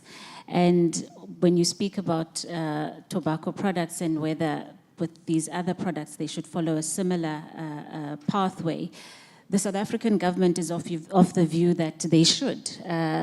Simply because they have a common denominator, which is nicotine. And we get into the discussions of this demonizing of nicotine, but just yesterday, one of my colleagues was presenting to the Portfolio Committee on Health, and the narrative is straightforward for them. It's these products contain nicotine, and on that very basis, one, they deserve to be in the same legislation as tobacco products, and two, the fact that they've got reduced harm does not mean they are not without harm. So that notion of harm is harm. And this gives legislators the opportunity to over-regulate simply because these products contain nicotine as well, you know, and I think when you are coming from South Africa, when you recognize that the science is saying something completely different, and yet the regulators still want to stick to that same mantra, it's quite disheartening. And an interesting thing that I hadn't mentioned earlier is that even though we don't have a regulatory framework, interestingly enough, we've got a fiscal framework. So vaping products are, taxed in South Africa. And again, it was a revenue decision. And the other caveat that was added was to protect young people from vaping. So the question is, how do you impose a tax on a category that you haven't even classified? You know, it's just a bit absurd. But I think when you look at some of the things that are happening, especially in our kinds of countries, you recognize that it's not logic that often drives these regulatory decisions, but more feelings and ideology, etc. I just want to add a couple of comments that I really agree with what Sam and Asanda were saying, because I talked already about these three critical principles, and I mentioned Australia. I mean, Australia is a lesson for other parts of the world on how not to regulate nicotine products. There are severe government restrictions on the choice and channels. Vapes are only available in a very narrow range of flavours through a small number of pharmacies. You have to go up and have a consult, because I did this last week. You have to go up and have a consultation with a pharmacist, and you're treated like a patient. Have you tried gum? Have you tried patches? Have you tried stopping? Oh, well, okay, then I'll sign you a script and you can have a vape. And local law enforcement agencies lack the resources they need to control the illicit trade, which has flourished. And all of the partisan sort of divisions amongst the sort of political world mean that policy making is very short term. And the net effect is that there are around 1 million vapers in Australia. More than 90% of the vapes that those people consume are bought illegally. So a staggering number of law-abiding consumers who want to make a choice to improve their health have effectively become criminals through bad policy, and it's enriching criminal gangs. It just is nonsensical. Yeah. So I wonder how much of the reason why we get nonsensical regulation in this sector is because of the sector's history and that association with the tobacco industry. How much of a problem do you think it is that the big tobacco companies are getting involved in this space? Do you think we'd have a better regulatory backdrop if it was the independent companies who started the vaping trend still dominating the industry? Well, Canada's unique. I mean, Canada's vaping industry was started by independent small businesses. This goes all the way back in 2009, where the first vape shop opened in Wasaga Beach. And the tobacco companies didn't come until later in 2018, when we just had regulations.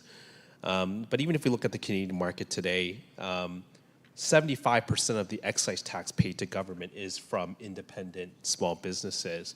I do see a lot. What's happening really is I think tobacco companies should be at the table when it comes to innovation, creating reduced harm products, often being used by nicotine control groups as their ammo to say, you know, tobacco companies are taking a new generation of youth. We can't have them at the table. They shouldn't be listened to. We hear that a lot. But I think the Canadian government has a very different approach.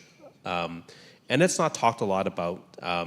Canada has changed their approach. They have decided that harm reduction has its place to helping Canada reach a less than 5% by 2035, which is less than 5% smoking rate. And they see harm reduction as the most effective tool getting them there, besides smoking cessation products. So they've included harm reduction product as one of the important tools.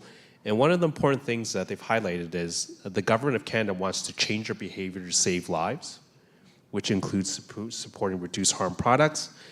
They want to meet people where they are, and they want to ensure that no one is left behind, where they have started to listen to consumers on their lived experience, how they've quit smoking using vaping products.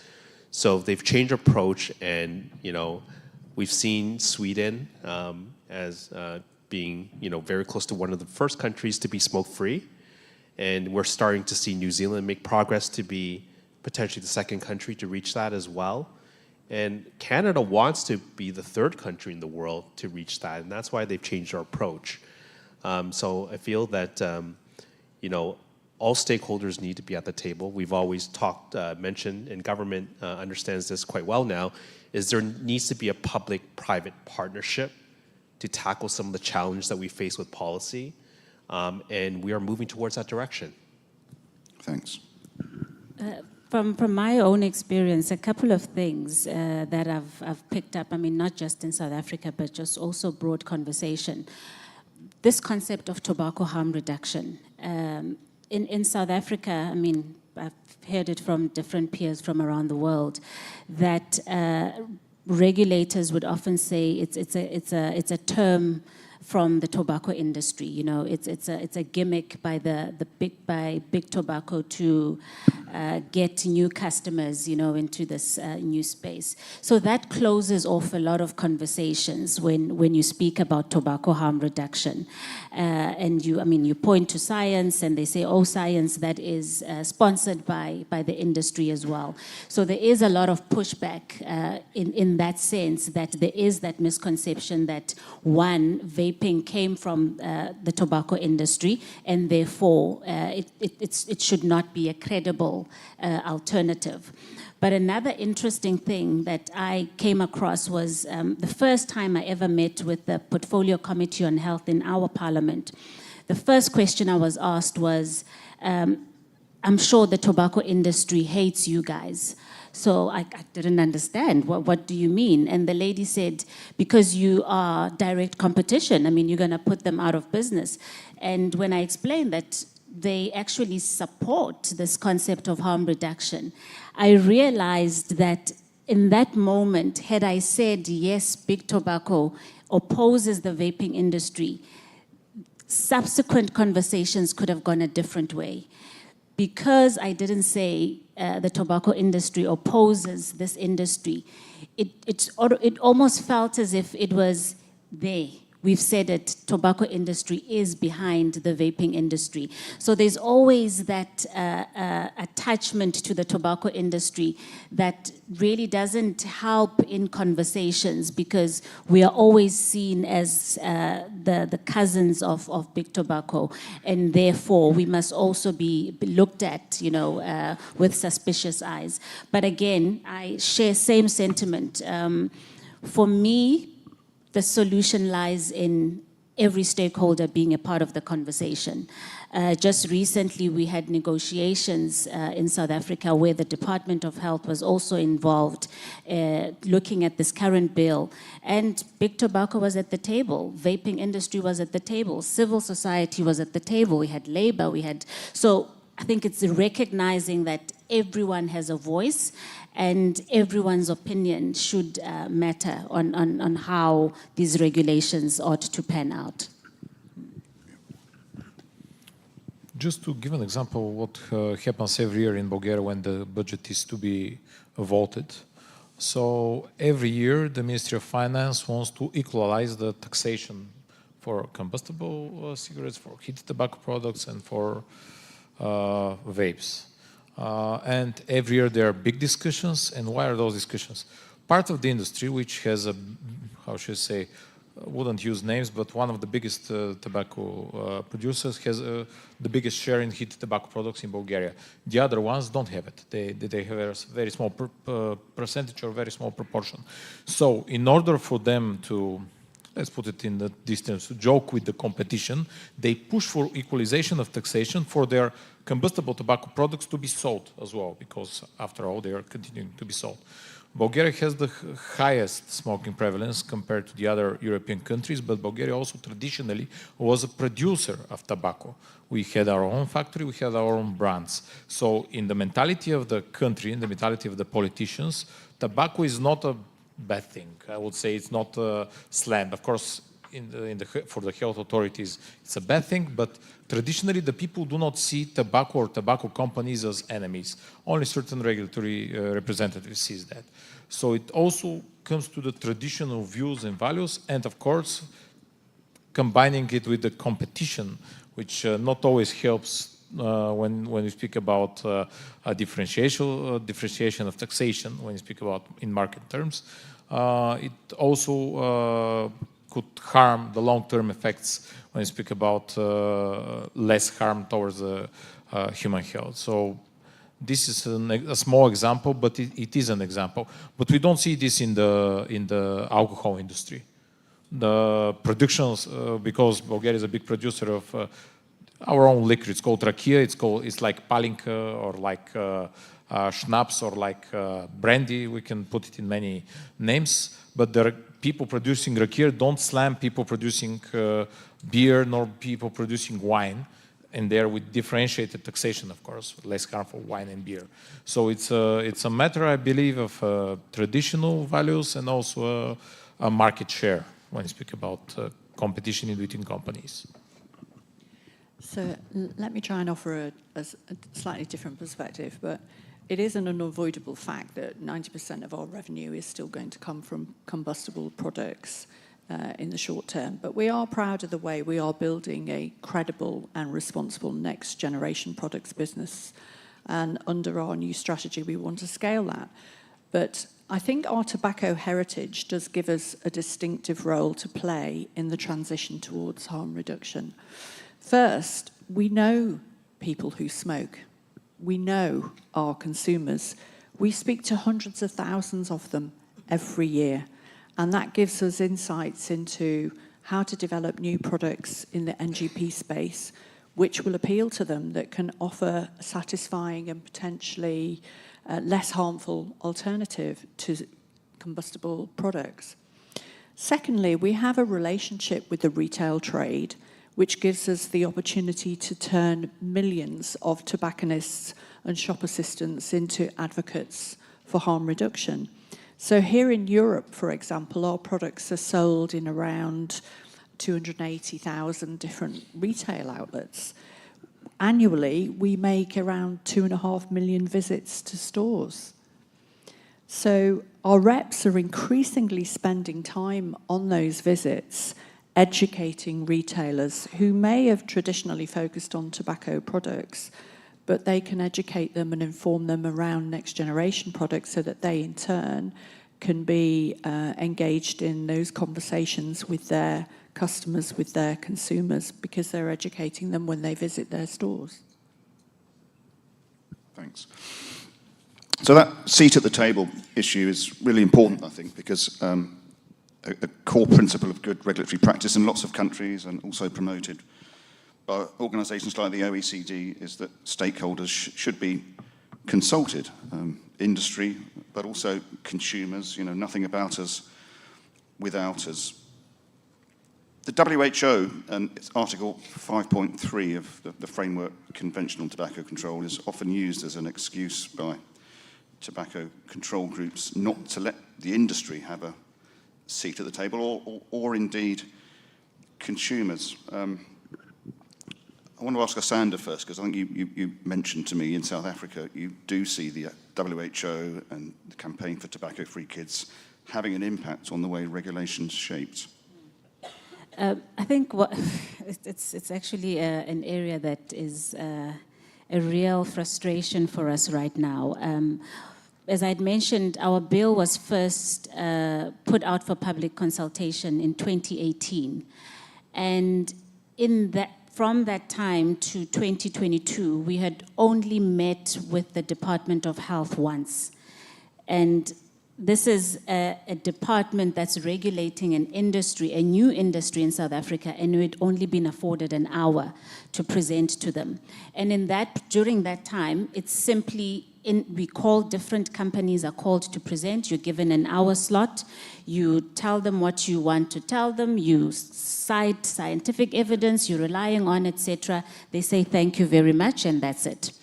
And when we were called back in 2022, we were told that we received all your inputs, so various stakeholders in the tobacco industry as well as the vaping industry, and we've decided not to include any of your inputs in the draft bill because we disagree with your standpoint. We disagree with the value of differentiation. We disagree with the notion of harm reduction. We disagree essentially with everything that you're saying. And the pushback that we inflicted on the industry, on the department was so strong that we organized, different consumer groups, etc. Because our biggest issue was that you cannot regulate an industry that you know nothing about and only afford them an hour of consultations. So all of this pressure resulted then last year, November, in Parliament finally deciding that, you know what, we will take this bill to there's a statutory body in South Africa that evaluates policies that have a socio-economic impact in the country. And there, for the first time, in the 5-6 years of this bill, we had an opportunity to sit with the Department of Health, with business. We were representing business. We had labor and we had the civil society. So that was a good thing.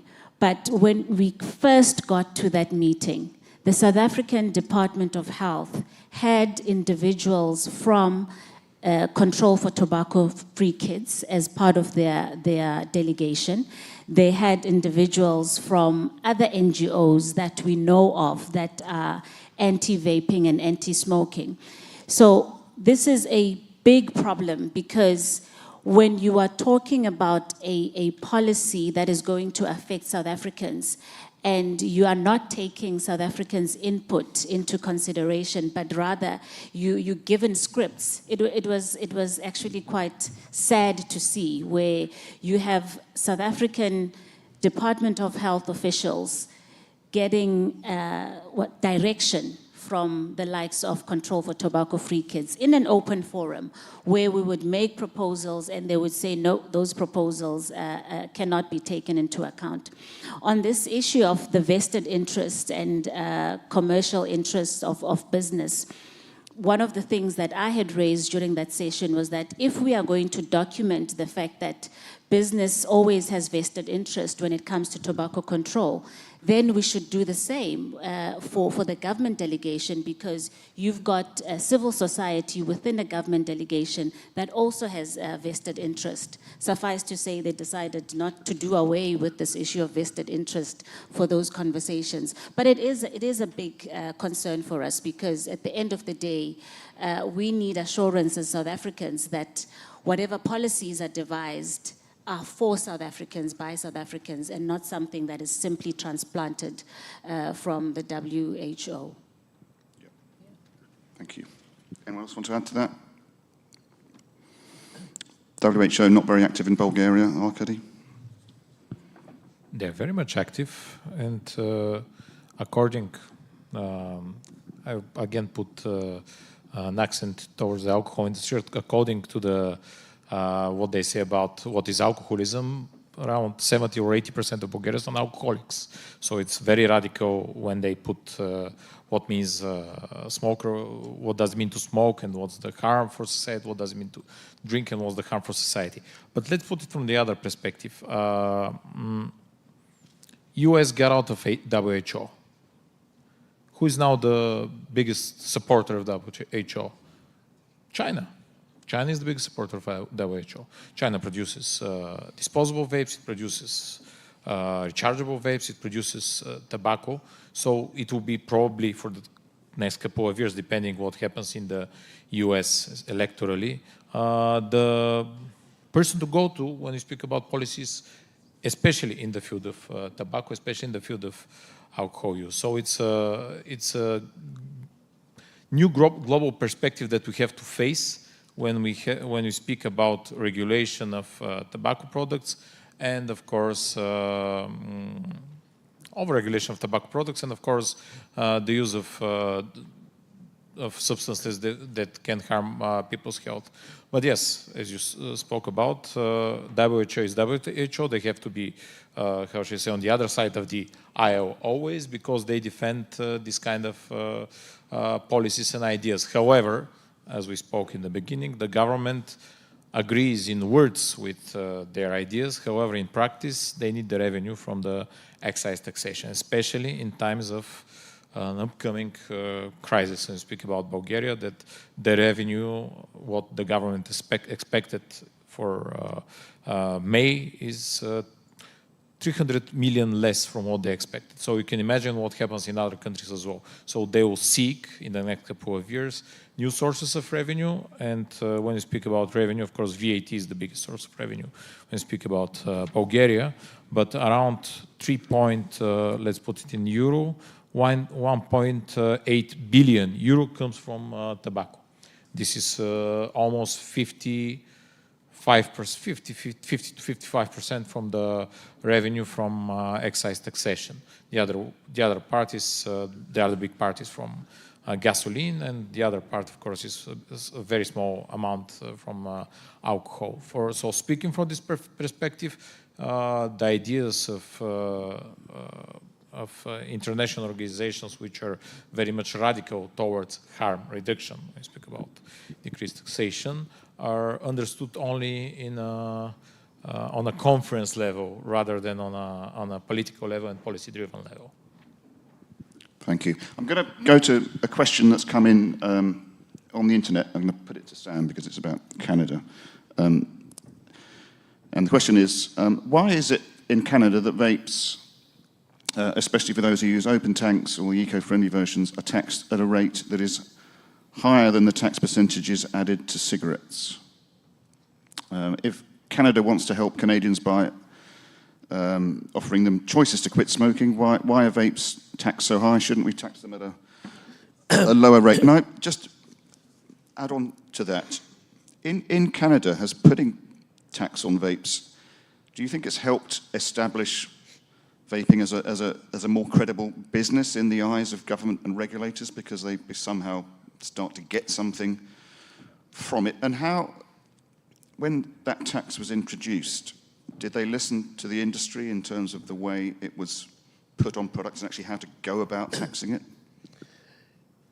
It was quite, what really happened was the nicotine control groups were the one that actually presented the tax to the finance committee and suggested the government to move forward with a excise tax on vaping products to reduce youth use. And the argument was if we made vaping products more expensive, then this would deter youth from experiment with vaping products. What happened there was they also set the rate. They recommended the rate to be $1 per milliliter. It doesn't sound much, but when you do add it up, it is a lot. So, it's quite interesting. I think when we talk about, early before Article 5.3 and how much influence these organizations, these NGOs have is troubling. They were able to push this through, and we were only consulted afterwards, right? We didn't even get a chance to talk about the rate or whether the tax should be taxed based on relative risk. And if it did, it would be in the matter of cents, not in the matter of dollars. But that's exactly what happened. We didn't get a chance. And when the policy was written, we were only presented, this is going through in 6 months. So the entire industry would have to comply within 6 months. So it was disastrous in a way because the government didn't even have stamps available till the last minute. So it wasn't something that I would say the industry worked really hard, including tobacco companies, to make it happen. But we were never consulted. Now, I think taxation does help, and one of the major aspects is, over the years, we've seen extremely restrictive policies that have fueled a major illicit market. We all know governments have a difficult time in terms of enforcing regulations, and we see that happen all over the world. No different in Canada. When you have products that are high nicotine or products that may have volume issues in terms of under-declaring volume, it's hard for the government to know, right? They need help. So the tax dollars can help them increase enforcement efforts, and that's needed. It can also help create guidelines in regards to who's a legitimate supplier and who isn't, because you would have to obtain your license, which goes through rigorous Canada Revenue Agency audits quite frequently, 6 times a year. So it also makes sure to keep the bad players out, and those that want to legitimately be in the marketplace to be there. So I think it has its benefits, but we would like to see tax being taxed at relative risk on the product itself, and not based on a made-up number in terms of what would be recommended by NGOs. Asanda, you've spoken a little bit about the background in South Africa and how effectively these newer tobacco harm products, produced harm products, haven't been regulated, and so the industry to some extent has tried to create its own regulation. Can you talk a bit about why you think that has been necessary, and also some of the challenges involved in actually putting that framework into place as a self-regulated thing?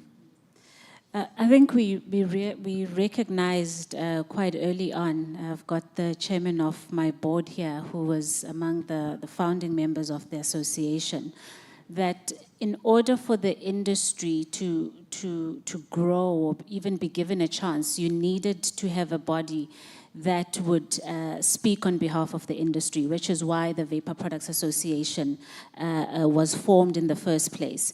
And while we waited for the regulations, the industry was very fragmented. I mean, you have players springing up from every corner of the country.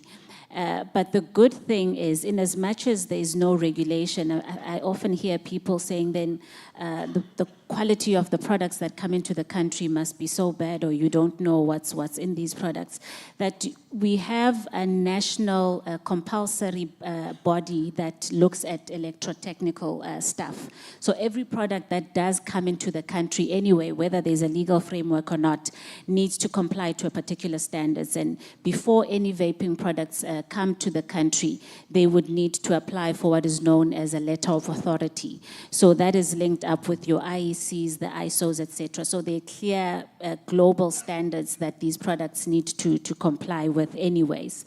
But then when it comes to how businesses conduct themselves and what's required, we've created quite a robust code of conduct as part of the association, as part of governance and managing ourselves.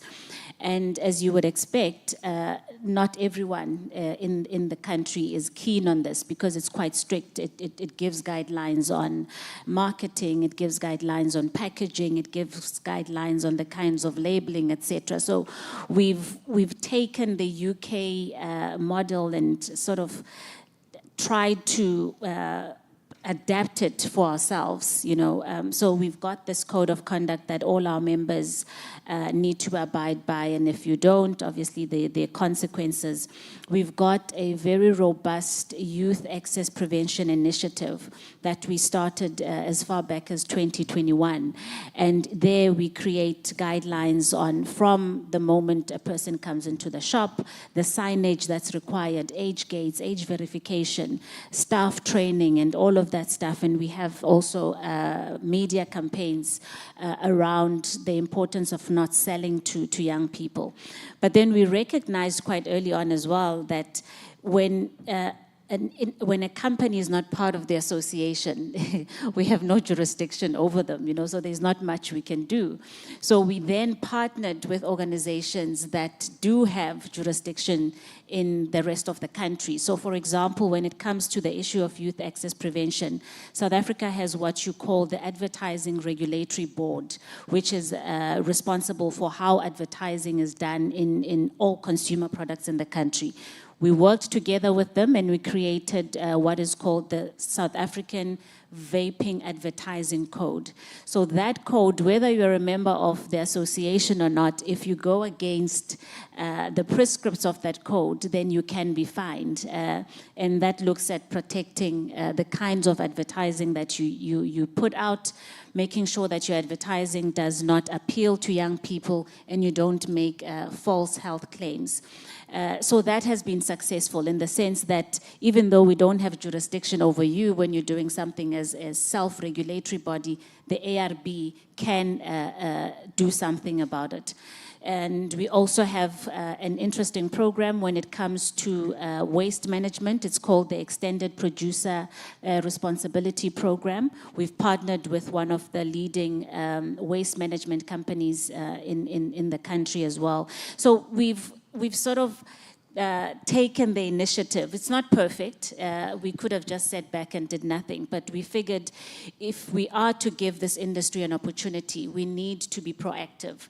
And part of that was to ensure that we give consumers products that they can safely say are of good quality. And another important one, as of last year, South Africa has vaping product standards by the South African South African Bureau of Standards. So we've done quite a lot in a self-regulatory framework.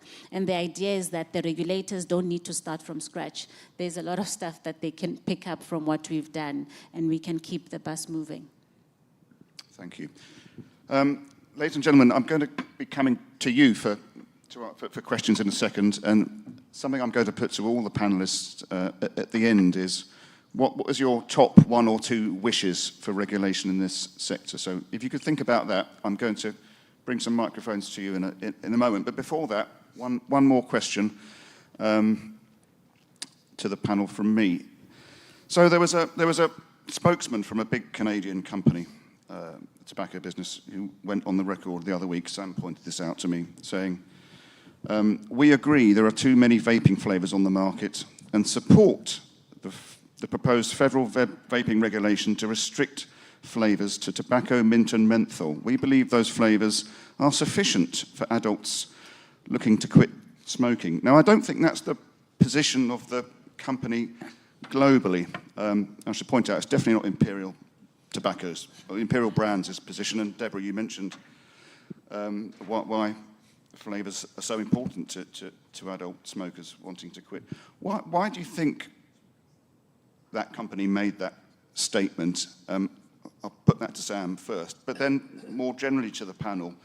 Do you think the industry, in its widest sense, is sometimes guilty of inconsistency in what it says, and does it try and use regulation sometimes to gain competitive advantage to the detriment, actually, of the wider tobacco harm reduction story?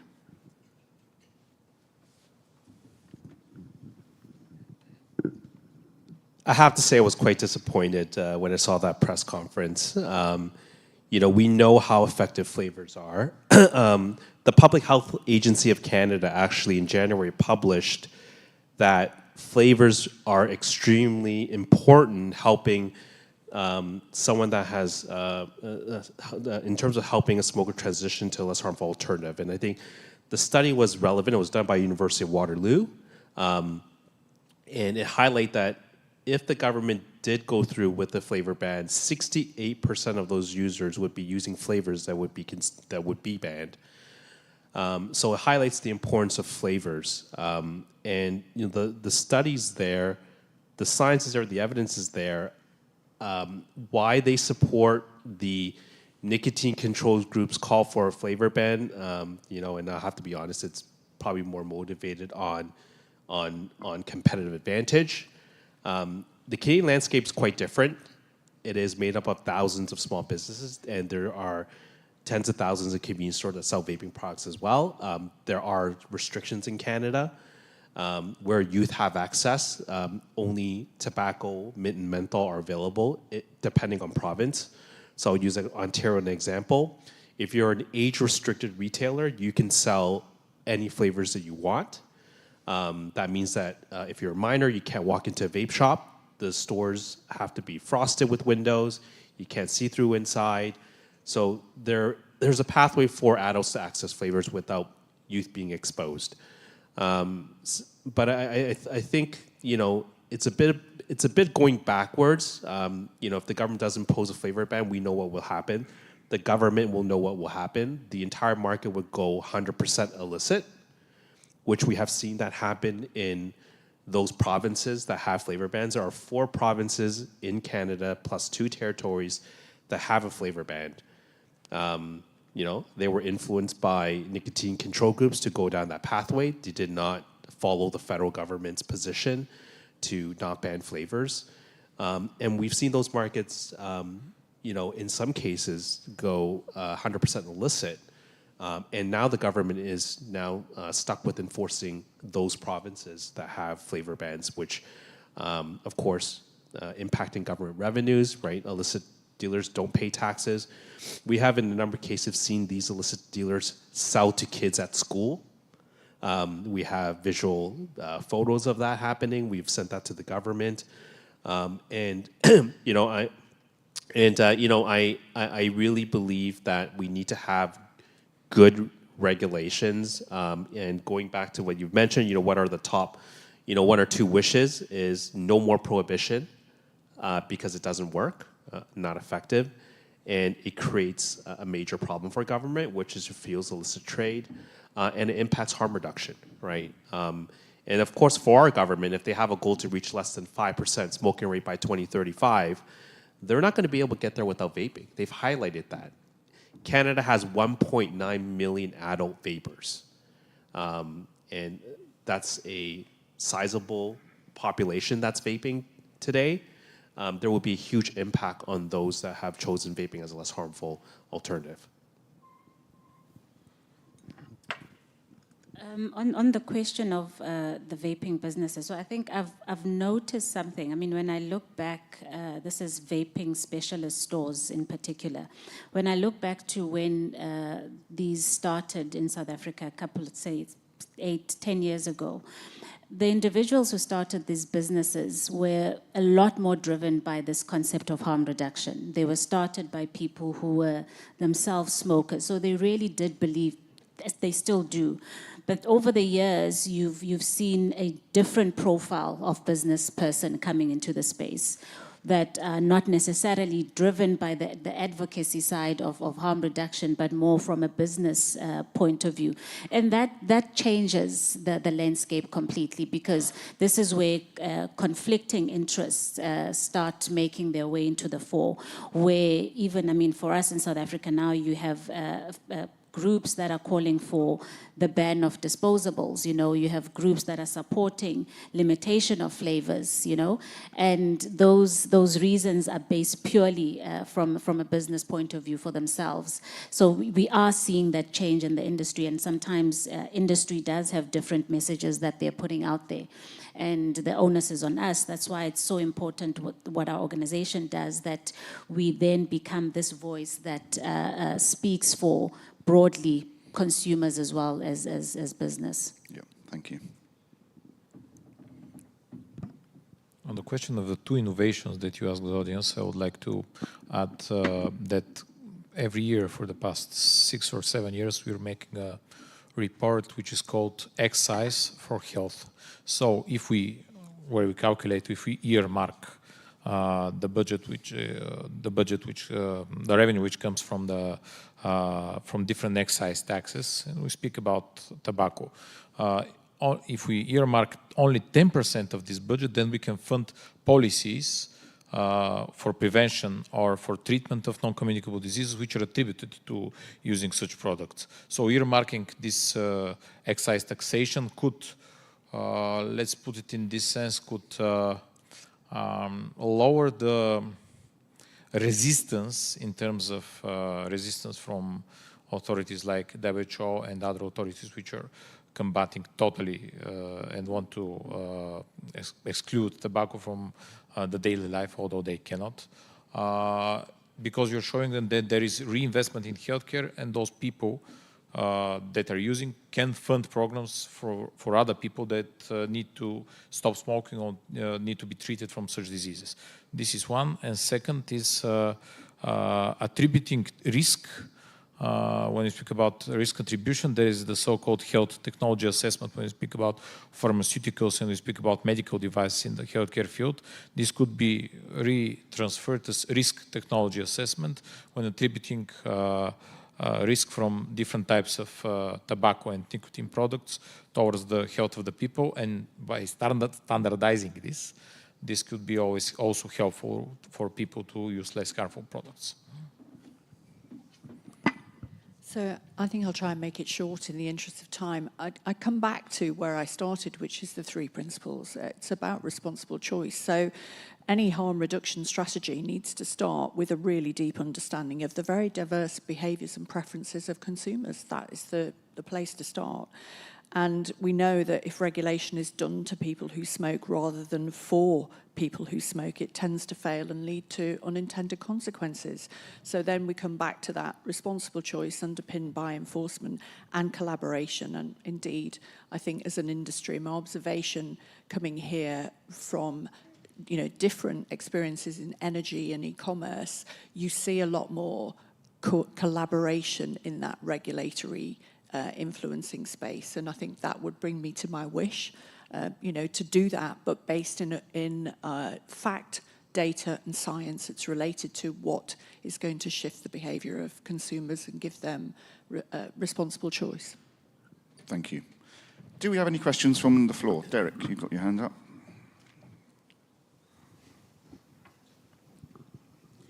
Thanks, and really fascinating panel. Brief comment and 2 brief questions to 2 different people. The comment is really a plea to Sam. I know everybody it's become in vogue to talk about Sweden being the first country to have a smoking rate under 5%. Let's stop using that, please. It's completely wrong. Nigeria has 230 million people and the smoking rate is 3%. Ethiopia has 130 million people and the smoking rate is 3%. They never rose to 5%, and that gives a very different perspective on how we approach these issues when we actually see the reality as opposed to the rhetoric. To Asanda, fantastic to have you present such an outstanding sort of sense of what we could be doing. And I sat in the room with Nkosazana Zuma when the 1994, when the initial act was revised. And it showed me how little things have changed, because she was required, as you know, by Mandela, to call in industry to have a chance before the act was revised. And she called the meeting at 11:30 at night, and it went on through the night because it wasn't told when they had to have it. And there was, at that time, like you described, no real chance for an industry presentation to happen. But it just shows things change and things don't change. But my question to you is, given the fact that South Africa is one of the few countries in the world with a very strong constitutional right to life, can that not be invoked in ensuring that tobacco harm reduction is incorporated into law, since the failure to do it violates the potential right to life, given there are 42,000 deaths from South Africa every year from tobacco, and the estimates show that you could cut those dramatically from harm reduction. Has that been considered as a constitutional effort if the law goes in? And then very briefly to Arkady, I've always been interested in Bulgaria because I think most people don't realize it was the world's largest exporter of cigarettes for a decade or 2. The question is, what has been the success of IQOS and heated tobacco products in Bulgaria, and why, and I assume they are not up for a ban. If that's the case, why are they not up for a ban when e-cigarettes are? Thank you. Thank you very much, Derek, for that. The good news is, I think, with political changes, a lot of things can change. So the last elections, where the ruling party of the past did not have a majority, have given us that opportunity right now where we speak about human rights as a possibility in the narratives that we have. Currently in the Portfolio Committee of Health, you've got very diverse views. You've got individuals that are advocating for tobacco harm reduction. And I think that's good. It means that even the fact that we were able to go to NEDLEC, for example, tells you that the tide is shifting. We just need to keep pushing. But I do see a big difference. So no more dogma, no more ideology. It's still within the grouping, but there are other voices as well that are being listened to. So that's something to be hopeful about. Thanks. Heated tobacco in Bulgaria. Well, I don't know about the exact market share. I can only say that they are everywhere. If we speak about such products, and why are they not banned? As I give an example, with the government standing behind their own industries, I can say that the government representing this industry has a very strong embassy and interest in Bulgaria. And that's why when we speak about industry representatives, we do not present only the industry, but also the country which is behind it. That's why I gave example with China producing disposable vapes, etc., etc., etc.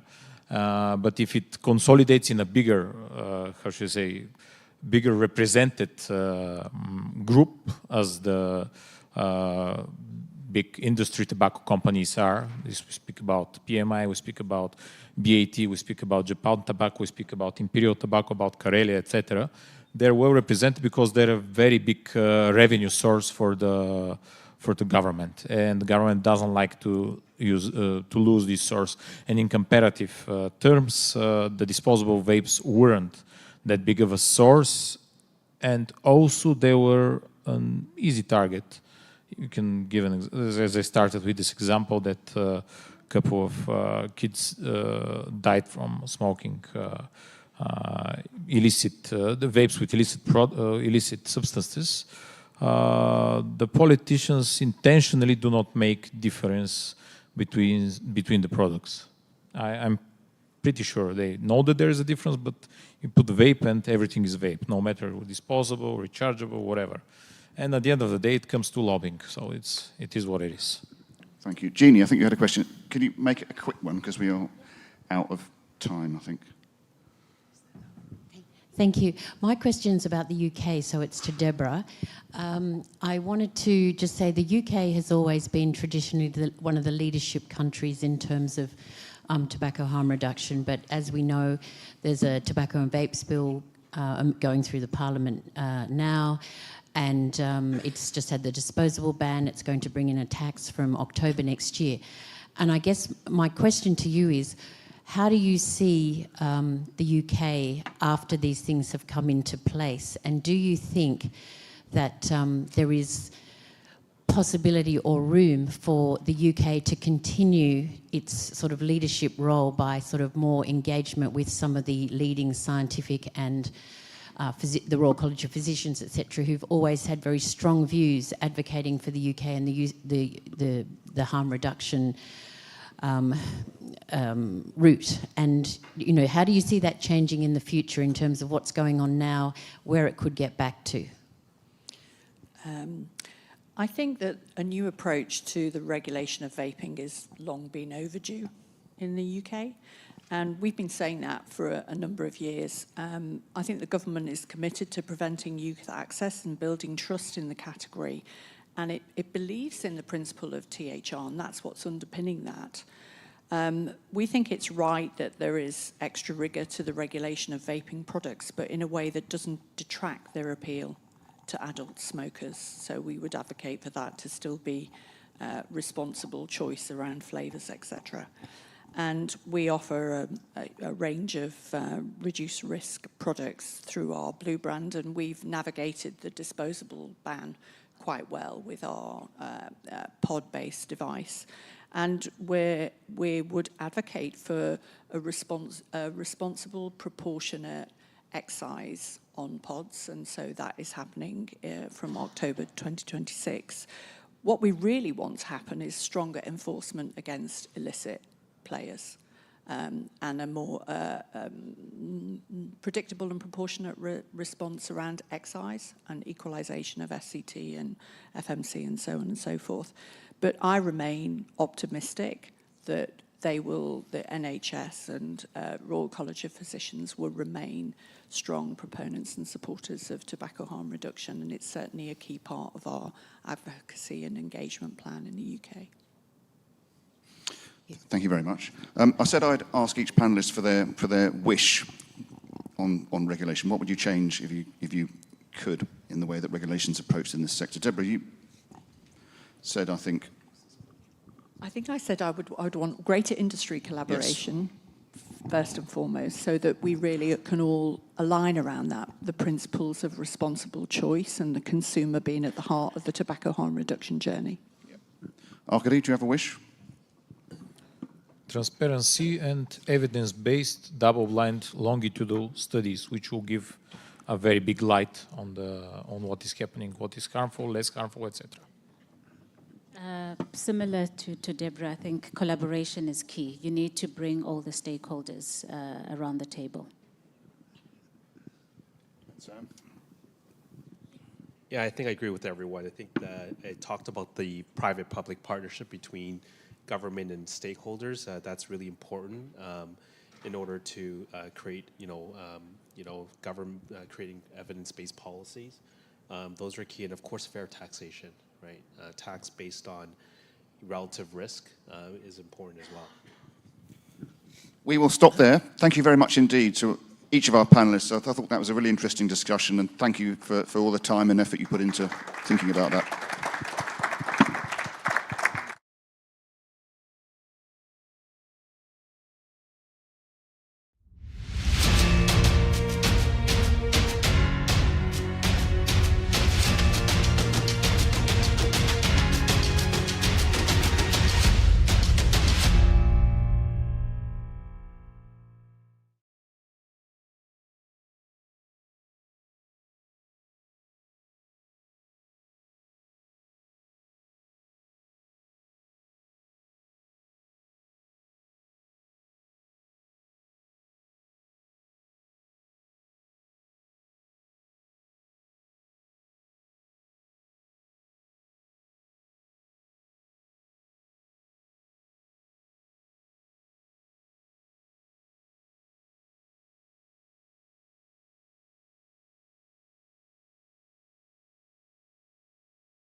Are we ready?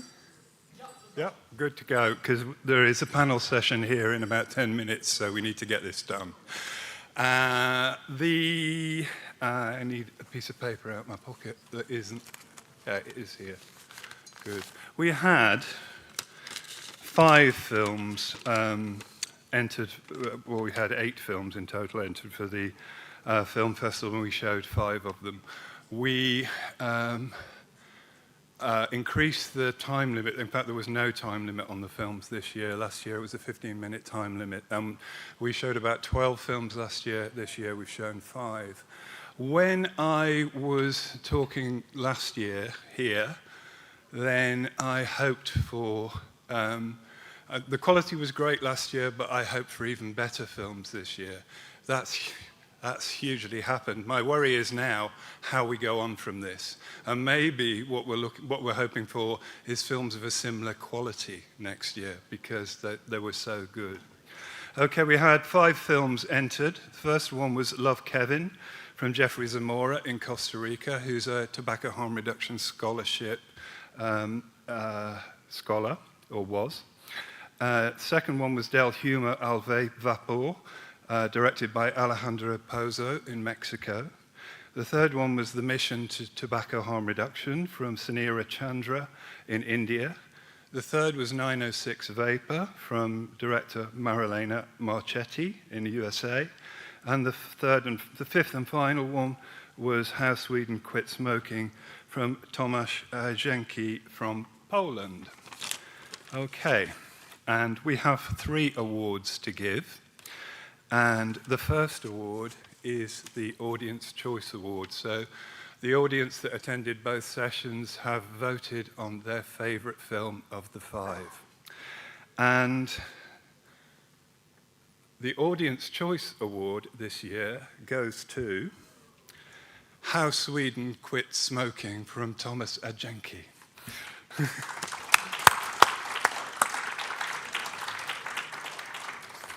Do you want to come up and get this, Tomasz? Thank you very much. Do you want to say a quick word, but a quick one?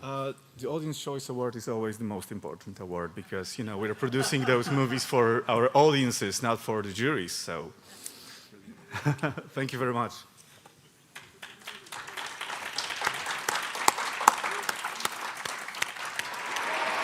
And now we come to the second place award. We had gold envelopes to do this, but I decided, no, I know what these, I didn't know what that was until 2 minutes ago, but I know the other 2, and I really can't act, so here we go.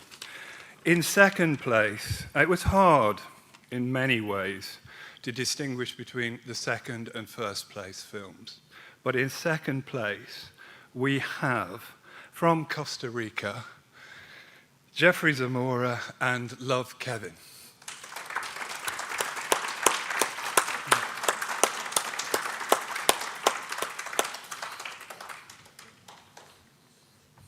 Here you go, Jeffrey. Do you want to say a few words?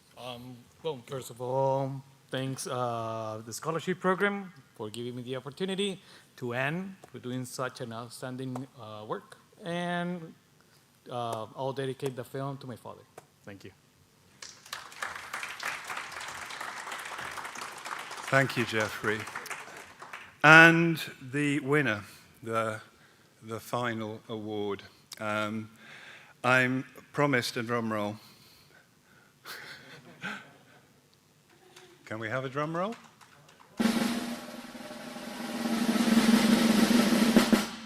Okay. It's interesting when people agree, and the winner, according to the judges, is How Sweden Quit Smoking by Tomasz Jenki.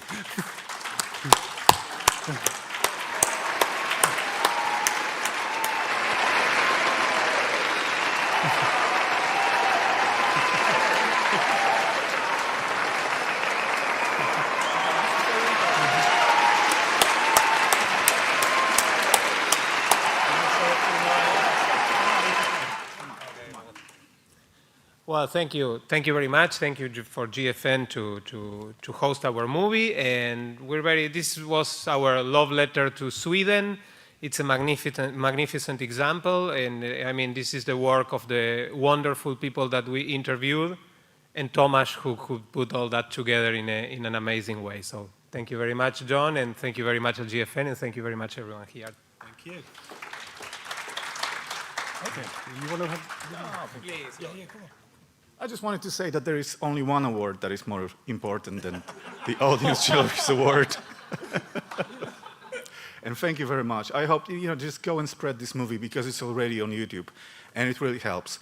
It got over 1.6 million views already on X, Facebook, YouTube, and it's not easy to promote a movie that contains a nicotine or smoking in its title, and you know perfectly why, okay? So we count on you now. Thank you very much. And just thank you to all the people who submitted films, all the directors with successful films, and to the audiences for both sessions, and to you for coming to this. Thank you.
On slide 38, please.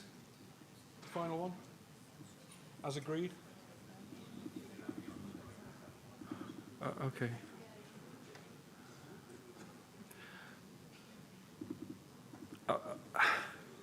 I'm not going to ask again. Slide 38, please, if you don't mind.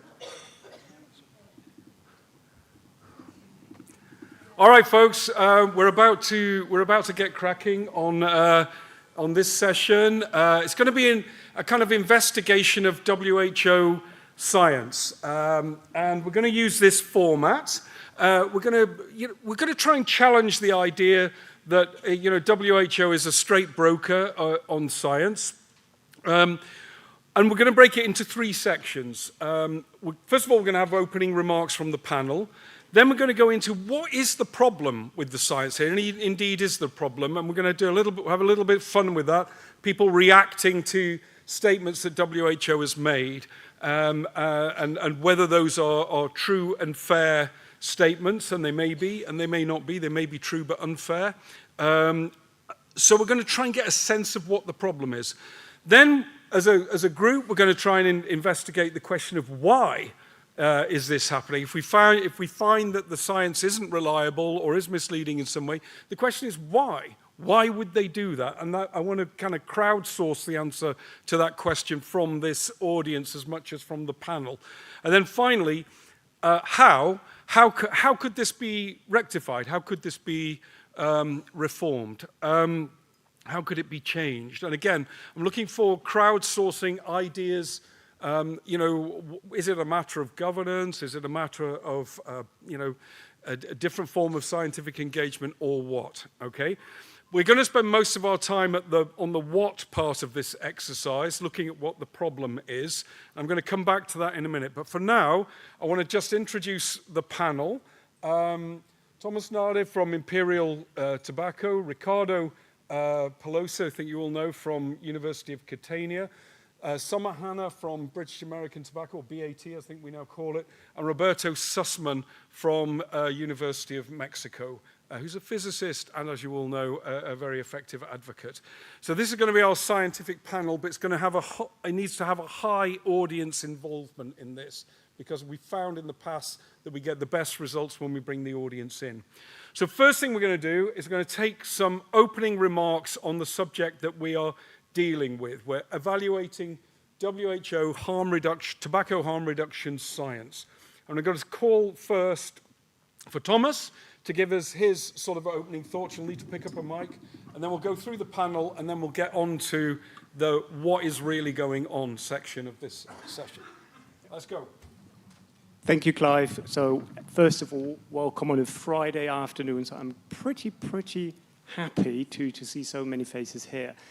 And actually, Clive, conscious we are on a Friday afternoon, let's bring in some energy and let's celebrate some of the successes of the WHO, if I may say that, really, and bring in the energy. Actually, when I was asked and invited to this panel, actually, I was remembering a story that my mum once told me.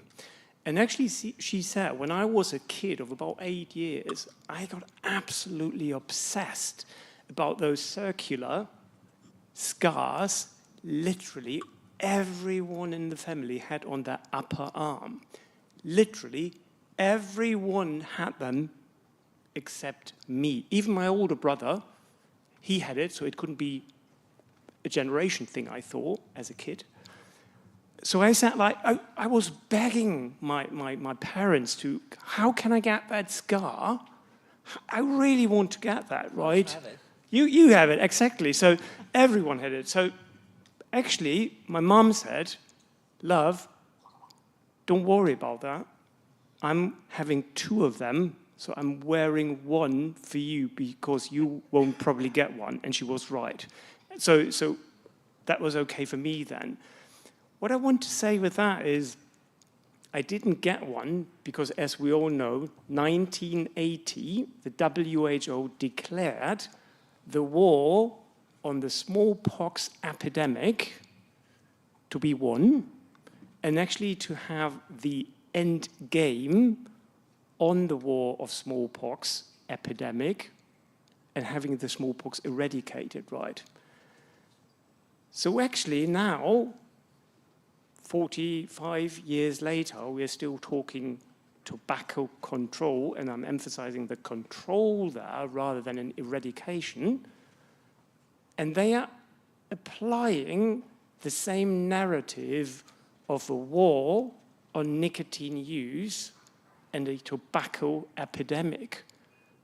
So let's pause there for a moment, because smoking is not a communicable disease. It's a consumer behavior, right?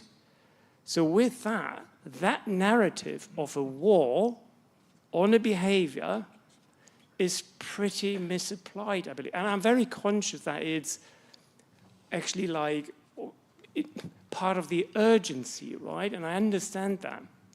But still, that is demonizing smoking, and it's actually stigmatizing people who smoke, right? And not only that, it is substantially limiting the options if you're using a narrative of eradication rather than control, right?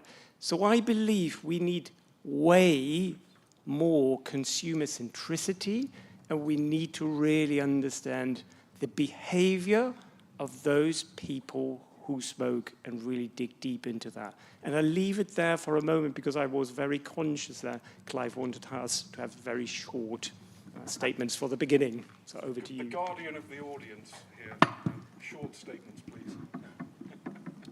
I'm glad you started with the smallpox vaccine, so there will be no overlap. By the way, I'm very honored to be part of this panel. It's me. That's really bad. Shush. Any resemblance I'm with talking. amateur hour is purely coincidental here. Okay.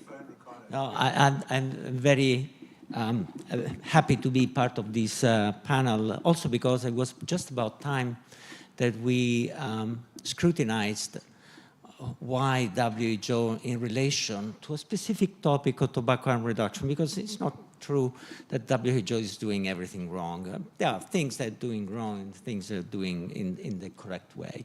But in the Department of Tobacco Control, I think is doing particularly bad, in my opinion, and particularly in the way is producing misinterpreting science and creating misinformation.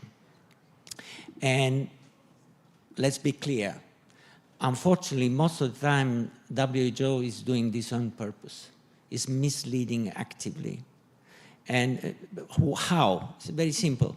They select references, they distort evidence, they go through tactful omission, and with only one single objective, in my opinion. The objective is to create their own science, a science that support the abstinence-only narrative and paradigm. And this has consequences. This is terrible consequences for millions of smokers that would otherwise switch to much less harmful product. And yes, in the clinical world, this would be called with a single name, negligence. Simple as that. In terms of why is this happening, I think we are going to get into this discussion extensively. I think it's a toxic mix of different things, in my opinion. There's not a single reason, but it's a combination. It's a deadly combination of institutional inertia. All these bureaucratic organizations just like to operate in their own settings, and they don't like changes. It's all about political convenience. It explains by itself, and this is it mainly. At the end of the day, WHO is stuck in an outdated paradigm which just supports abstinence only narrative. In conclusion, I think what is really needed is that we have a responsibility as scientists, as researchers, as public health advocates, to demand that all the evidence should be subjected to rigorous appraisal and with transparency, and should be communicated with clarity and honesty. Oh, you have yours. Yeah. I like the direction that this is going, that we all thought about this a little bit differently as we were reflecting. As I was preparing for this, I was goofing around on my cell phone, and it had me thinking about technology and technology transformation in the last 20 years, and how 20 years ago I would have used T9 Word to text someone after 9 p.m. when the minutes were free. And there I was, scrolling aimlessly, looking at the whole world. And how, as technology transforms, it challenges our beliefs, our mindsets, and it affects our behaviors.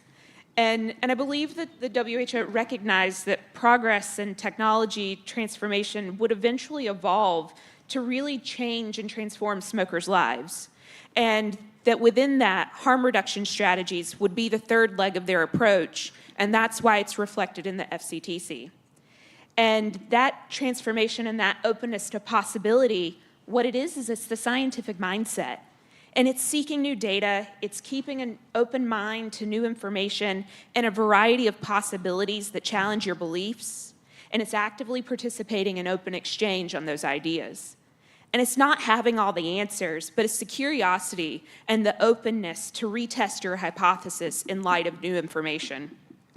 And Article 1D, I think, reflects this, but unfortunately over the last 20 years, we've seen that scientific mindset and that curiosity erode. And harm reduction strategies have not adequately been explored or addressed.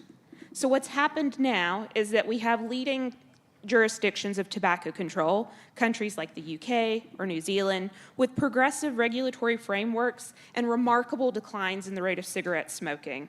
Meanwhile, the FCTC is still reporting 20 years later over 1 billion smokers. And to me, that's a failure of creativity and scientific process.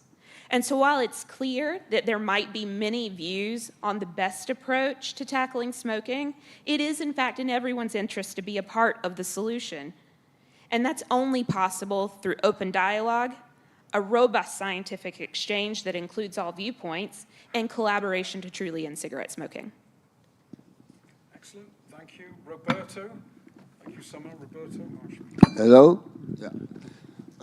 Difficult to say something that was not said by my colleagues.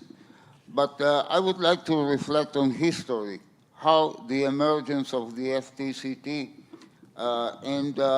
essentially, we have to recognize the first international treaty on health issue. So it's a great victory at the time. And it's a victory that encodes years of previous struggle against spreading about the world the scientific results on the harms of smoking. And also at that time, the tobacco industry played a role that is not honorable at the time. And it was a great success. But it was a great success 20 years ago. And things have changed. But the narrative and the paradigm remains fixed. And this is a problem. But this is not outlandish. You can see it in many political issues. And here I talk as an amateur I'm not a political scientist, but as a personal experience, I remember being in Cuba.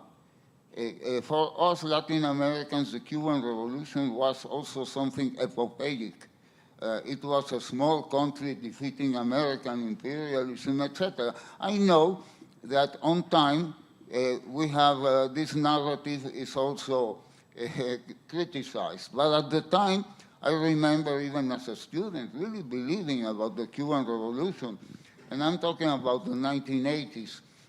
Now, I am in Cuba as a visiting professor in 2008, and I hear the same narrative. You know, we defeated the Americans' imperialism, but at the same time, I see how the Cubans live in poverty and in oppression. So we have something similar in the case of the WHO. The narrative is of a previous epopeic victory, but the reality is, as people have said here, 1 billion smokers, and a war mentality, like also the Cuban Revolution had a war mentality. We're defending ourselves from the American imperialism, and people had a rational cards to buy food like in a war state. So here again, it's a war against the industry. The COP meetings are closed because the industry might put some molds there and so disrupt the whole thing that we are doing. So it is a parallel situation. It is a narrative, an old narrative, and a reality that completely denies that narrative, and a technocracy that resists the change. And in this resistance that is becoming more and more aggressive, what I fear is the insecurity of this technocracy. And my hope is that the market, the increasing market of these products, in spite of all this information, the market is growing. And there will come a point that things will have to change. And that will include also the WHO. I'm just going to say, I wasn't going to actually make any introductory remarks, but I wanted to pick up something Roberto said, which I do think the narrative has changed. I was involved in 1999 to 2003 as an NGO in the early days of the FCTC and WHO's engagement in this with Derek. And there really was a laser focus on health. It was like, how do we deal with the problem of smoking? Because that is the generator of disease and death. You know, we were talking at the time about 1 billion deaths worldwide. What can we do about that? How do we generalize good policy around the world? Now, I feel, and this is testable with this audience, I feel it's become a vehicle for resisting innovation. You know, there's been innovation that solves this problem or addresses this problem partially in a way that is unwelcome to many of the participants in this debate through, you know, reduced risk technologies, smokeless tobacco products, and through policies that basically enable consumers to make these decisions themselves in a relatively lightly regulated market focused on consumer protection rather than behavior change. That has been unwelcome, and there has been a massive rearguard action against that. And that is now the preoccupation of the delegates, that type of innovation and the companies that are behind it. And I think that's a terrible shame. I think it's squandering an amazing opportunity. It's not inconsistent with the goal of smoking cessation and prevention of uptake. It's an additional third strategy for which there is a very strong scientific evidence base, of which WHO is basically in denial. And I'm going to say that by way of introduction to our next section, because we're going to have a little bit of fun here. We're going to try to terrorize our panel, because I have extracted over the weekend 37 statements from WHO from their e-cig fact sheet and their World No Tobacco Days and their 100 reasons to quit. And we now have the 37 statements that we're going to respond to, because we can't talk about WHO and science unless we're specific about what they're saying. We can't just talk in generalities about this. So this little tureen of terror here, the panel members are going to select a number between 1 and 37 out of this. Then we'll call the number up, and the panel member who picks the number is going to respond. And if you like their response, you can applaud or whatever, or we'll call to the audience for assistance or other panel members or whatever. Okay. This will probably be a total disaster, but let's give it a try anyway, shall we? Okay? So who wants to go first? Is there any bingo prize? It's like there's going to be bingo prizes, there's going to be everything. There's going to be, who's going to go first? All right, I'm going to choose someone. Ricardo, go. All right, call out a number. Oh, what's the number? Quick. He's drawing one and giving it me. 7. Tech team, give us quote number 7, please.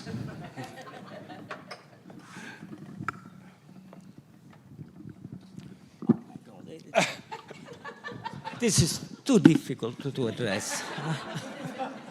What shall I say? Evidence reveals that these products are harmful to health and not safe.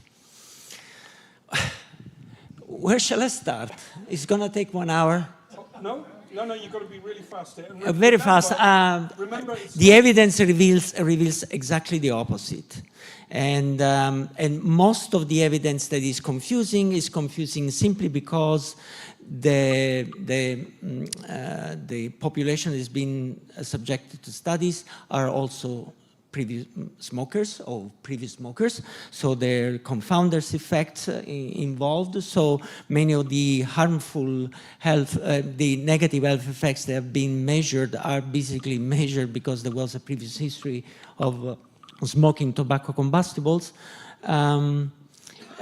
In reality, to address this question, you really need a completely different approach, which has not been done so far. For example, to study vapors who never smoked in their life. This is the only way to address the problem of absolute risk.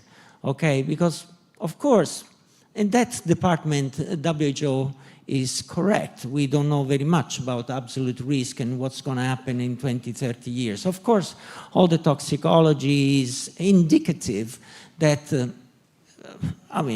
we are not going to be developing any major disease in the short term of our lifespan when we switch to these products. But if I put myself in their shoes, I agree this is a sort of question that needs to be addressed. And to address this question, we really need a completely different approach, which is not being, produced to date. So there's no evidence. All right, okay. Anyone in the audience want a really quick follow-up on that, can improve on Ricardo's answer?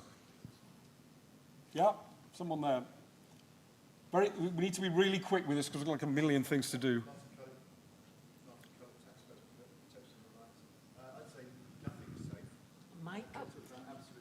Can we get the mic on, please, folks? Hello. Yeah. Yeah, I'd say nothing is safe, and they're talking about absolute risk instead of relative risk.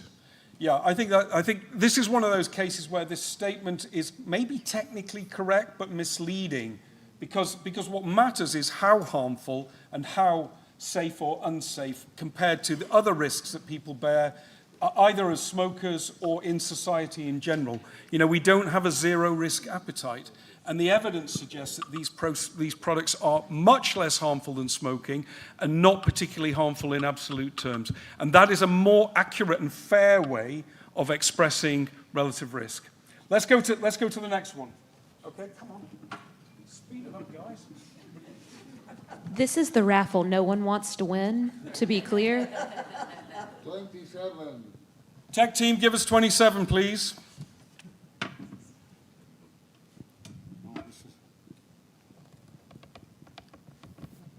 Okay. What? Okay, so heated tobacco products expose users to toxic emissions, many of which can cause cancer. Hello? By the way, you're allowed to say this is totally true, totally fair, and totally right if you want. I haven't selected them in that way. What I would say is very simple. Air, water, food satisfy the same properties. Absolutely. Rice, you have arsenic, and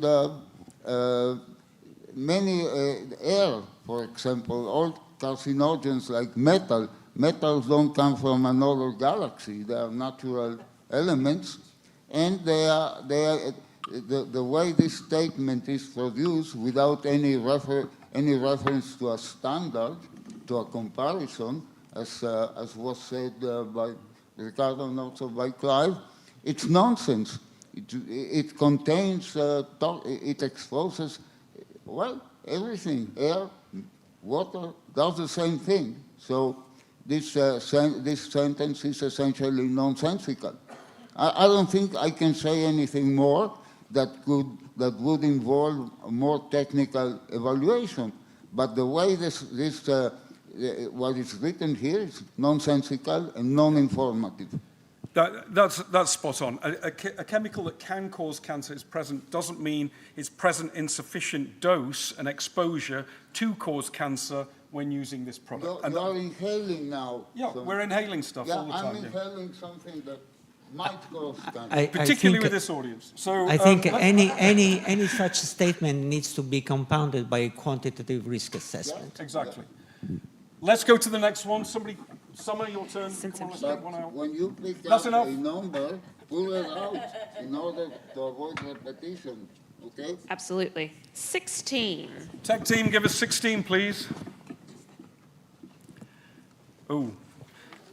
This is a long one, but basically the long and short of this is, are second-hand aerosol emissions from vapes harmful?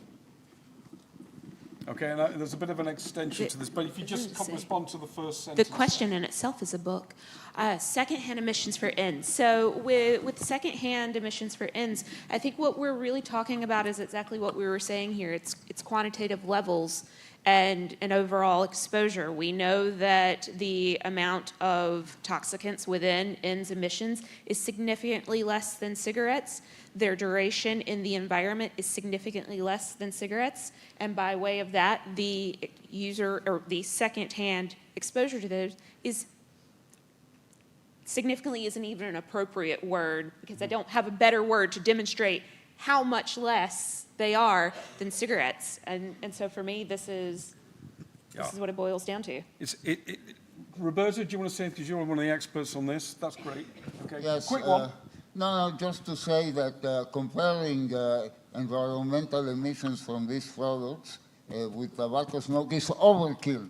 It's absolutely overkill. We need to compare them with normal aerosols that we see in everyday life, cooking, cleaners, odorizers, and even with pollution. Because you might say that pollution level, let's say in a clean city, is low, but it's constant. You're all the time breathing it. On the other hand, vaping is intermittent. So there is an emission, and the vapor is not glued to the device 24 hours, so it's not a continuous emission. And so once you do the right calculation, bearing in mind the exposure time, not only the exposure substance, then these aerosols are really, really very, very, very minor pollutants. And I think I saw one study where it suggested like 5 orders of magnitude lower risk from vape aerosol compared to cigarette smoke. And that there is also reason for that. The main toxicological risk in passive smoking from tobacco combustibles comes from side stream smoke, which doesn't exist in vaping. Okay. Thomas, do you want to pick a number? I have it. 19. 19.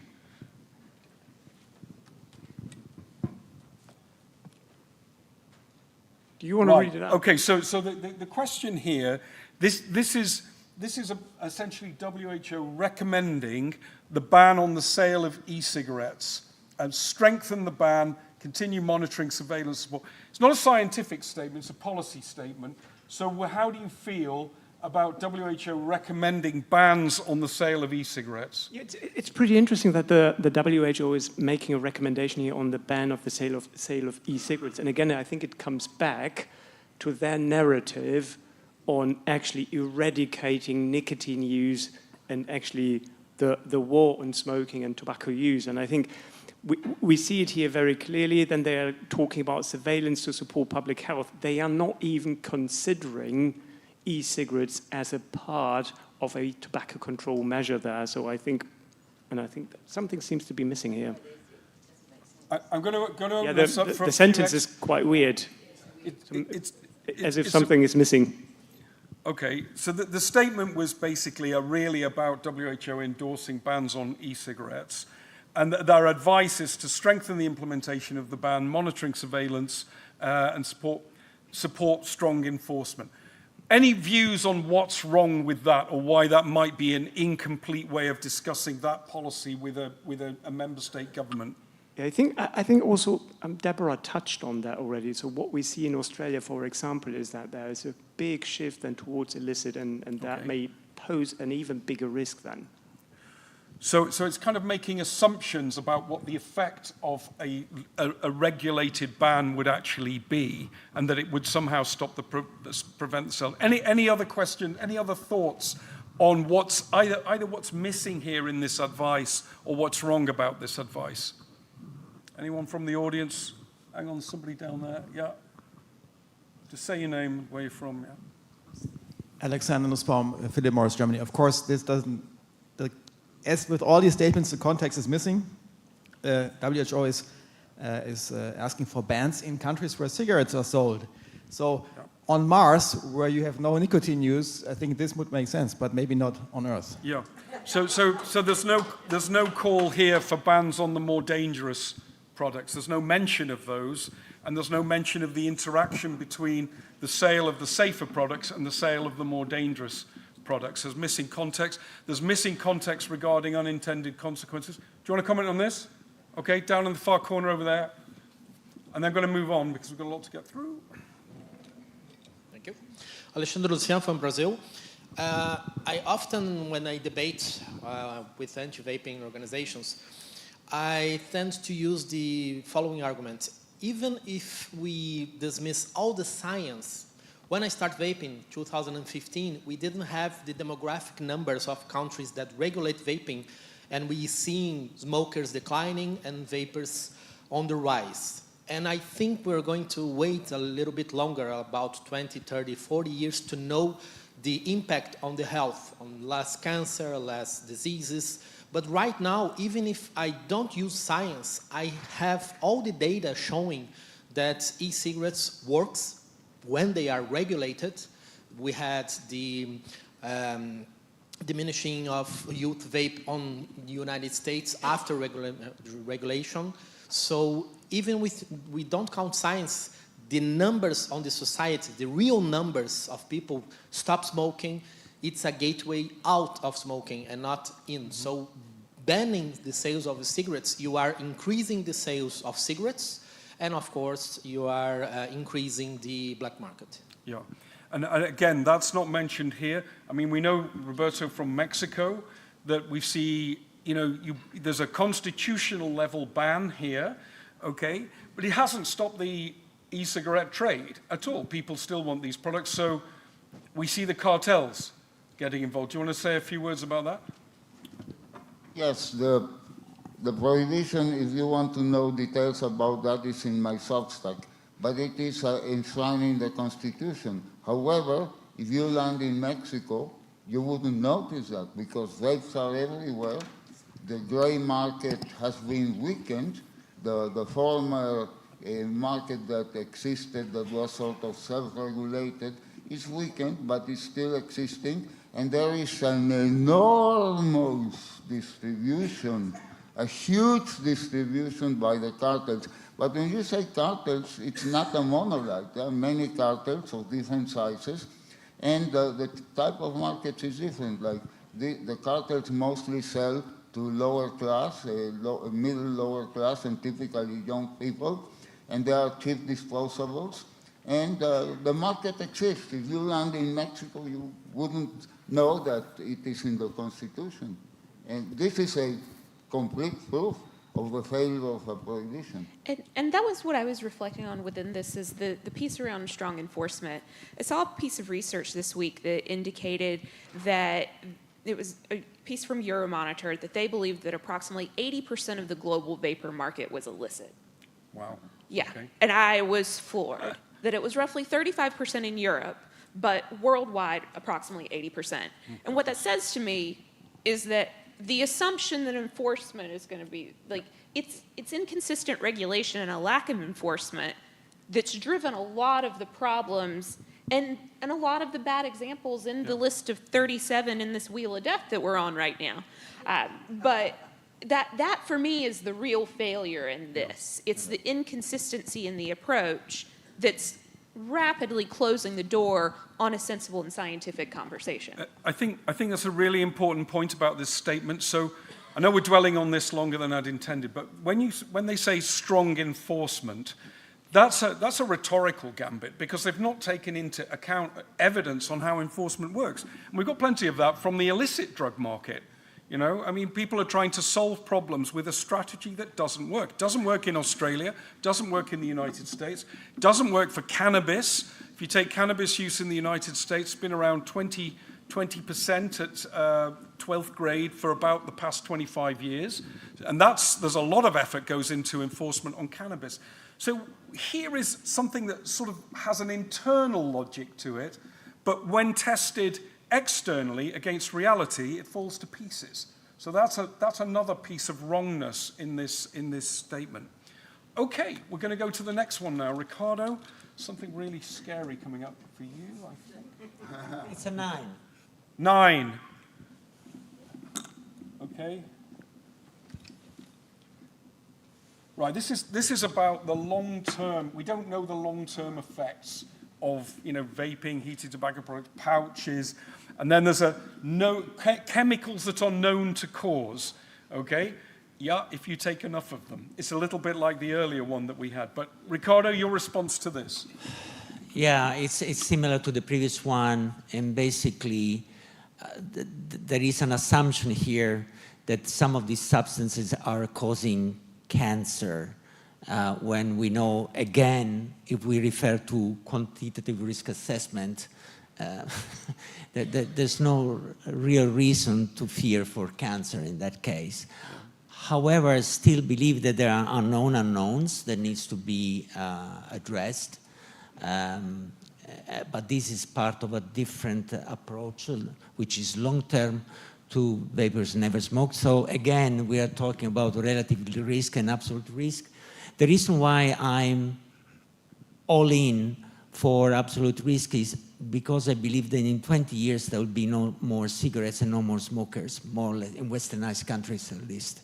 And the problem of absolute risk will be then important, so why not to address it now instead of waiting another 20 years and addressing it now just to reassure the public, to reassure consumers, just to say, look, there is some risk. Nothing is risk-free in this life, of course, but we have made a very precise quantitative risk assessment on these different constituents that we can still measure in their aerosol, including the knowns and the unknowns. I'm referring to untargeted evaluation of, but in substance, this is really unsubstantiated statement. And before we move on from this, and reflecting also on the WHO science machine, we think a lot about FCTC, but we also should think about the other specialist agencies within the WHO that develop scientific insights for their use.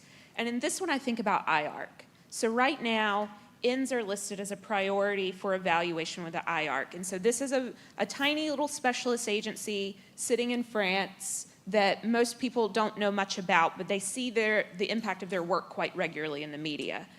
So if you think about Diet Coke and aspartame causes cancer, grilled meats cause cancer, aloe vera causes cancer, those are all insights from the work of IARC. And what they do is that they do not contextualize the risk of cancer, only the hazard of it. And so the utilization of science in these specialist agencies, uncontextualized, but with wildly outsized media and public influence, is also a huge threat to the category and to the public health opportunity within this. And so while we spend a lot of time thinking about these kinds of things like quantitative risk assessment and looking at it, I think, through a very technically appropriate lens, I think it's also appropriate to step out of that and bigger into the other pieces of the WHO infrastructure that are also conducting science that's not risk contextualized. Yeah, I mean, I think there's a disgraceful sleight of hand in this statement, because they talk about substances, some of which are known to cause cancer or heart disease, lung disorders, in other contexts. not in the context of being used in an e-cigarette here. And I'm glad Summer raised it, because there's a distinction here between hazard and risk. A hazardous substance is a substance with the potential to cause a risk if the exposure is great enough.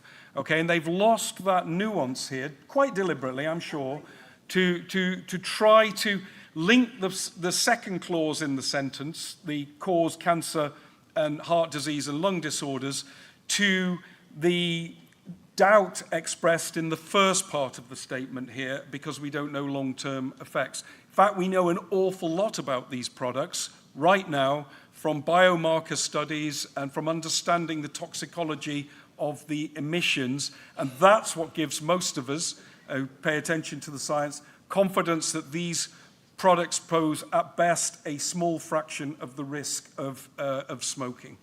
All right, who's going to go next? Or do you want to say more about this? Can I just say, excuse me. Just very quickly, that long-term risks, we model them. It is normal in science to do modeling and forecasting. Climate change, we know it's real, but there are many models. And the fact that we don't know exactly what will the temperature be in 50 years doesn't mean we have to keep the status quo. Yeah. Any new drug that enters the market has long-term effects, unknown long-term effects as well. I just wanted to point out a little thing. It indicates toxicants in the slide, but there's something of a worrying development recently. Even nicotine has been associated with the risk of cancer, and I've been seeing a proliferation of papers, mostly review or editorial papers, stating that nicotine is a promoter, cancer promoter. And this is an area that really deserves a lot of attention and a lot of pushback, in my opinion, from the scientists of tobacco harm reduction. Okay, Thomas? I think, Clive, as we're trying to build bridges here, right, and not burn them further, I think there is at least a call for everyone in the community to think around how can we help and address that first half of the sentence on the long-term health risk. Okay. And what do we need to do? What is actually the evidence that we want and need to create to be acknowledged by the WHO? One of the interesting things about that sentence is there's an implicit demand there for certainty, that you have to know what the long-term risks are. And I think, as Ricardo just said, we make a lot of decisions in conditions of uncertainty. Almost every policy decision taken by any government anywhere has uncertainty built into it, because we don't know the effects of things. We don't know what's going to happen in the future, climate change, for example. We don't know what's going to happen in the security environment. We don't know what, President Putin or Trump are planning next, but we still have to do things. And therefore, there's a sort of unreasonable call implicit in that statement, that we should know everything before we can do anything, and that's not true. And also, we don't necessarily need to know what's the long-term outlook if we know enough already, like the toxicology, like what's in the emissions and so on. We can project forward based on what we know, about these things. Let's have a quick comment here, and then we'll move on to the next one. Anyone got a mic? Judy. Thank you, Judy Gibson. Just to say, because it was suggesting, often where they talk about generating emissions, we have found, and I'm sure everybody here has seen it, where this has actually been concluded, the methodology in itself is completely flawed on the basis that poor little mice have been subjected for hours and hours and hours of, and moreover, the actual power, which would, if you were a vapor and actually use that amount of power, you would immediately stop and say, this is disgusting.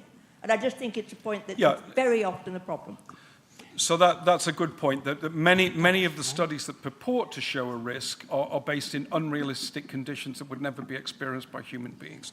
All right, let's go to the next one. Clive, I want to move on. I think that Thomas raised a very interesting point. I'm sorry that I have to interrupt you. Do carry on. The one of investigating long-term health effects in a different way.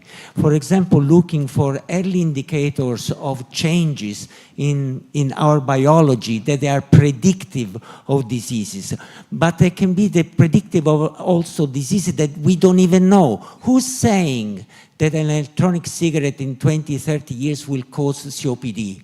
I'm not convinced. COPD is caused by tobacco cigarettes.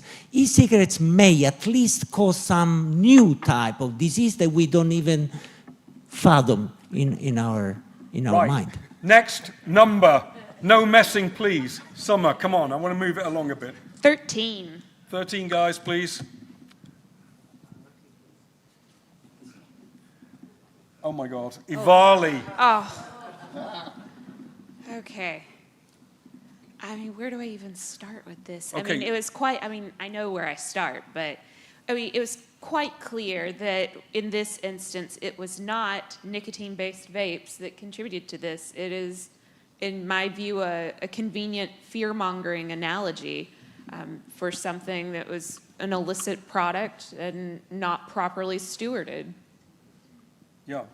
I mean, it's not this quote actually runs on to say other chemicals may have been involved, and that what we get with this, and if you look at that, the sentence includes a common additive in ENDS. Well, ENDS means electronic nicotine delivery systems. Okay, so they're kind of taking a really nasty health effect that was triggered by an additive that can only be added to THC vapes and is only ever used, it only serves any purpose, and they're implying that that could be used in nicotine vapes, okay? And you know, there's a whole report on this in their Top Reg report, which goes into Ivali, and that's all about tobacco and all about nicotine, not about cannabis. So what they've been trying to do here is link this disease, link this terrible outbreak that we had in the US that was caused by an additive or an adulterant in THC back to E6. Any more thoughts on the Ivali issue?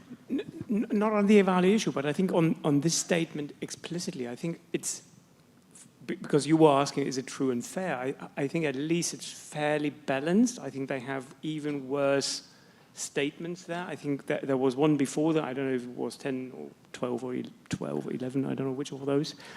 But I think that was very, very colored into a very different direction. So I think in this regards, this is way more balanced. So there are examples of where it's I don't agree with you, Thomas. I think the only thing that would be true and fair to say here is that nicotine vaping was not implicated in Ivali and could not have been. Okay, yes. And that there's a very, very strong argument to make there that, you know, nothing was done to nicotine vapes and Ivali disappeared. We found the causative agent in THC vapes, and that was vitamin E acetate. Once that was removed, the problem basically went away. It could not have been anything to do with nicotine. And that's the true and fair statement to make here, not a balanced statement like it might have been or it might not have been, because that's a merchant of doubt statement. Yes. I would like to tell an anecdote. I was interviewed by CNN in Spanish when it was already known that it was THC, vitamin E. And the interview, I was basically lynched. There are barrage of, this, and the head of the American Lung Association said this and that, and all these youngsters. And then at the end, the only thing I could say to defend myself from this barrage was, why not in Mexico? Why not in Nigeria? Why not in Norway? Why didn't it happen there? If it is vaping, and these people vape there, people in all the countries, and they vape the same stuff, why it didn't happen there? Are American vapers magic, or they have some special issues in their bodies? That's the old thing, all I can say, but the interviewer was quiet. Yeah. Because that's the point. If it was related to nicotine, it should have happened everywhere where the nicotine vaping was going on. And let me just say one thing about this. I didn't put it on the slide, but this is a statement in a fact sheet called Q&A, tobacco, e-cigarettes. So it's very much a discussion of tobacco and e-cigarettes and nicotine. It's not a discussion about cannabis. It's nothing to do with the cannabis parts of WHO's website, if they actually have one. All right, let's go on. Let's get another one in. Who's next?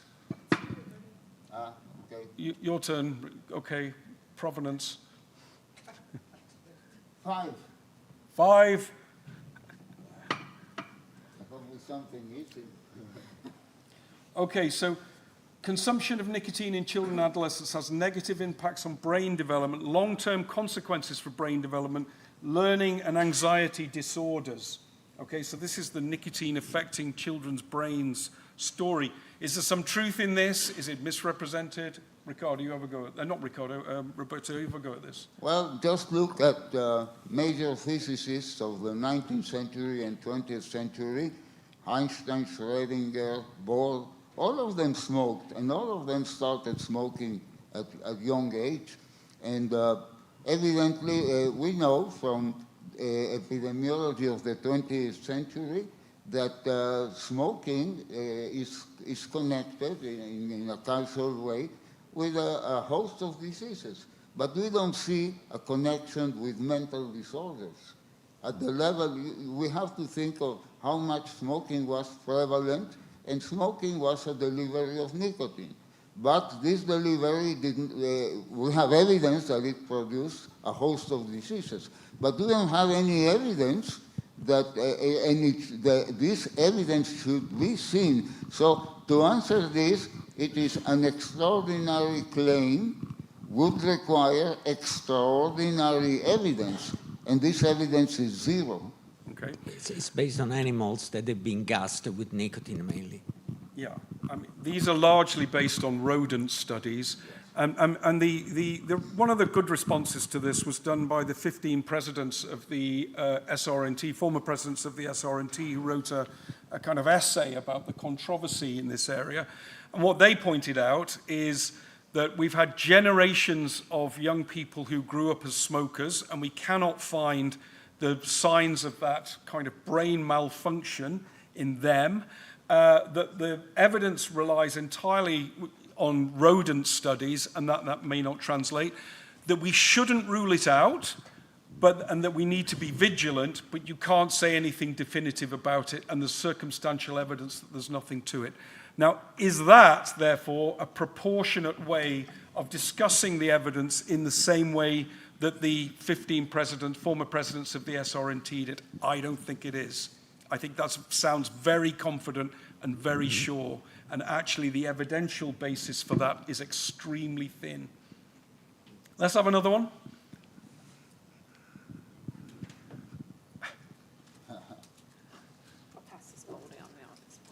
Number 8. Number 8. Okay, well, I think we've dealt with this one already. I think so too. Do you want? Yeah, I feel like we have covered this. Well, I think we've covered this one. I'm sorry, there's a bit of duplication. Why don't you pull another one out, Summer? Oh, lucky me. Yeah. We've talked long term. 18. 18.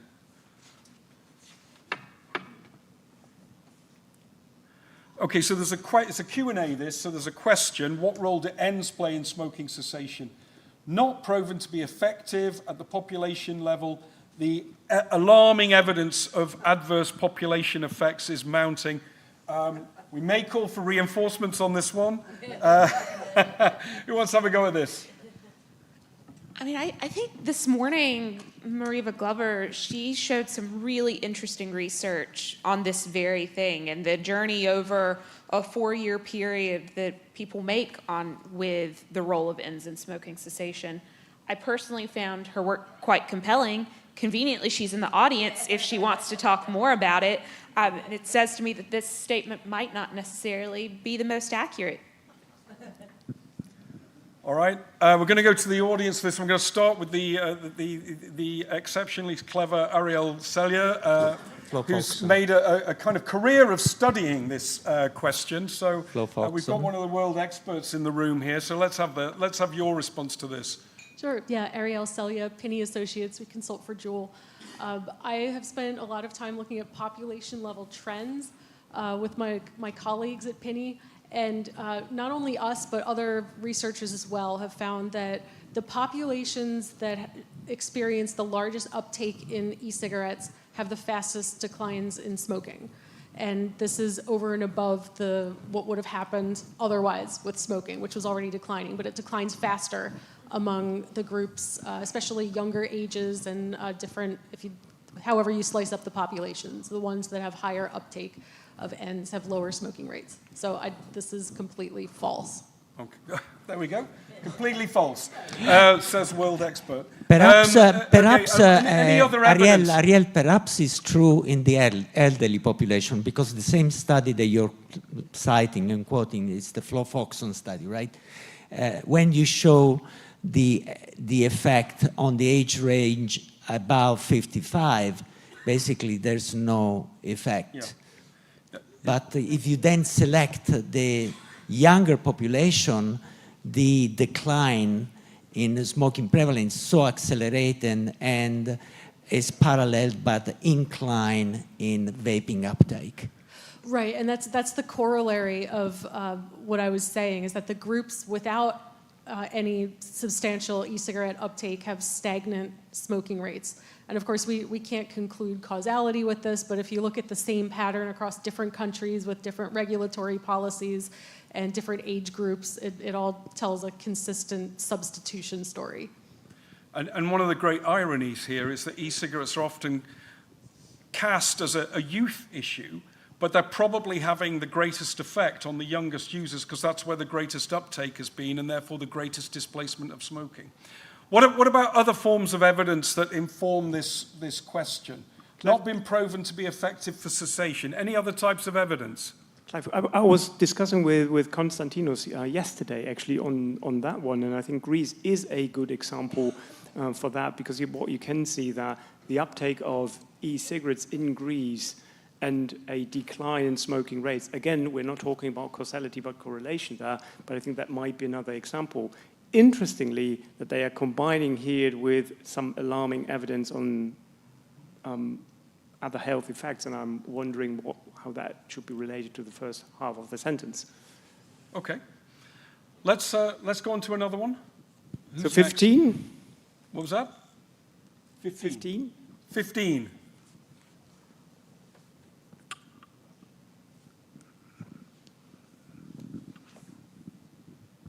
Oh.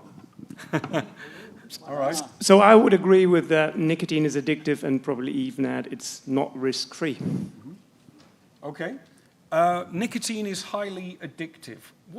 Anybody want to? That's a very commonly asserted statement, but what does it actually mean? Anybody want to get in the ring on this one? Yeah. What's highly? Okay. In my professional life, I've been caring for many smokers, and many times you hear stories of people smoking even 2 or 3 packs a day. They woke up in the morning and they decide not to quit. They decide just to quit the cold turkey. And they don't even suffer from withdrawal symptoms. So my point here is nicotine is addictive, but not in everybody. So our genetics makes the level of addiction different from one another. Okay. Yeah. Then there is a sort of mechanistic understanding of nicotine, like there's a molecule, the molecule creeps up, goes into the brain, and takes control of your life. I'm simplifying, but it's a way of thinking of nicotine. It's not like that. Nicotine depends on the way it is administered, depends on doses, and there is individual variation. So it is, to say nicotine is highly addictive is similar to saying there are toxic substances. It is no comparison, no standard, no specific. It is just a bunch. And this is nicotine in the smoke that may be highly addictive. Okay. We're not even talking about nicotine per se. I want to get a comment from Lynn Dawkins. Lynn, stand up. Lynn Dawkins, Dawkins Analytics, Pinney Associates, who consult for Juul. I was going to raise some of the points that have already been touched upon there. It's just more nuanced than this. And it really depends on how the nicotine is delivered, and in the form of cigarette smoke, yes, it's highly addictive, I would agree with that. But hardly anybody gets addicted to nicotine in the form of a patch, for example. And then there's also the issue of addiction versus dependence that, again, has been touched upon in previous sessions. This addictive is highly stigmatized, addiction causes harm. Maybe we should be using the word dependence when we're not talking about addiction in relation to cigarette smoking. Lynn, before you sit down, because I want to interrogate you a bit more on this. Sit down and answer. You're drawing a distinction there between a definition of addiction, because one of the key issues here is, what does the word addiction actually mean? If you're going to use a language like that, what does it actually mean? And you're, I think, drawing a distinction between the word addiction, which is a kind of compulsive behavior with sort of large amount of collateral damage, with significant net harm, and dependence, which is just a compulsive behavior. Is that right? Do you want to expand on that and where that distinction comes from? Yeah, well, I was making 2 points, really. The first point was that it depends on the delivery mechanism. The second point is this distinction between addiction and dependence. I think the Addicto vocab website is really one to go for this. Dependence, when you're talking about physical dependence, is highly linked to experiencing withdrawal symptoms when you stop. Addiction comes with that unique extra bit about causing harm. But that's not the way it's used in people in the general public. So we did some interviews with young people, and they would always use the word addiction.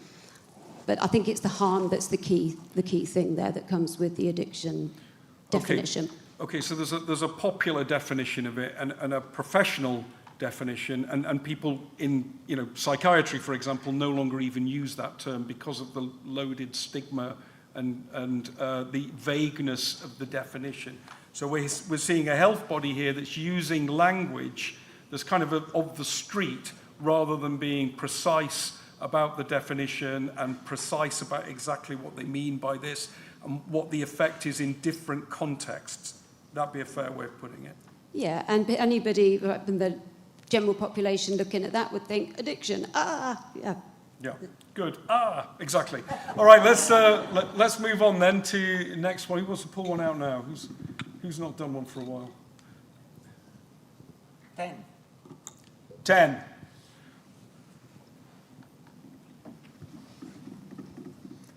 Okay.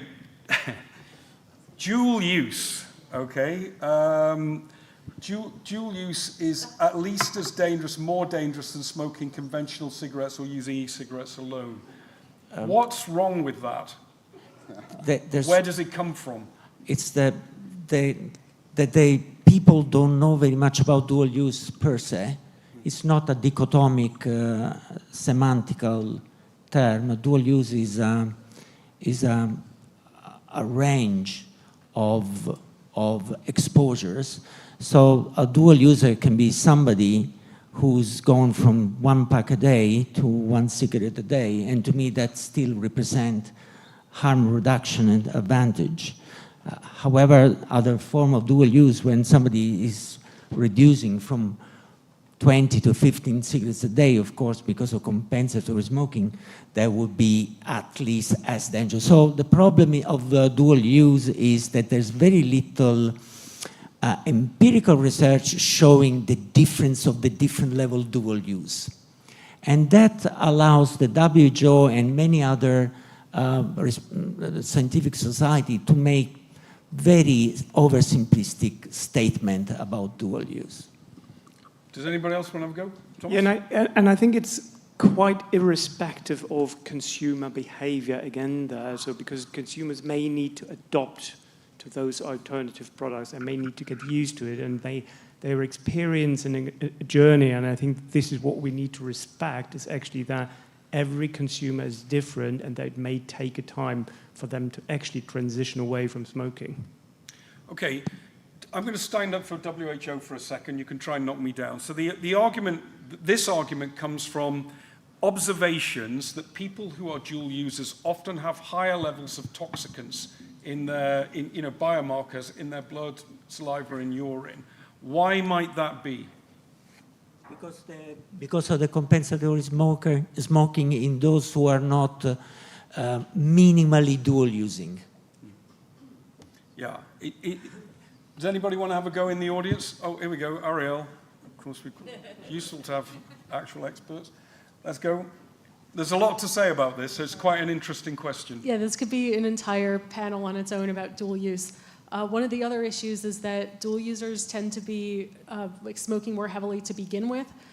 So it's an apples and oranges comparison. There's also a selection bias in a lot of the studies on dual use. Like think of the PATH study in the US where a lot of this comes from. At some point in time, people get surveyed and categorized into whether they're dual users, exclusive ends users, exclusive smokers.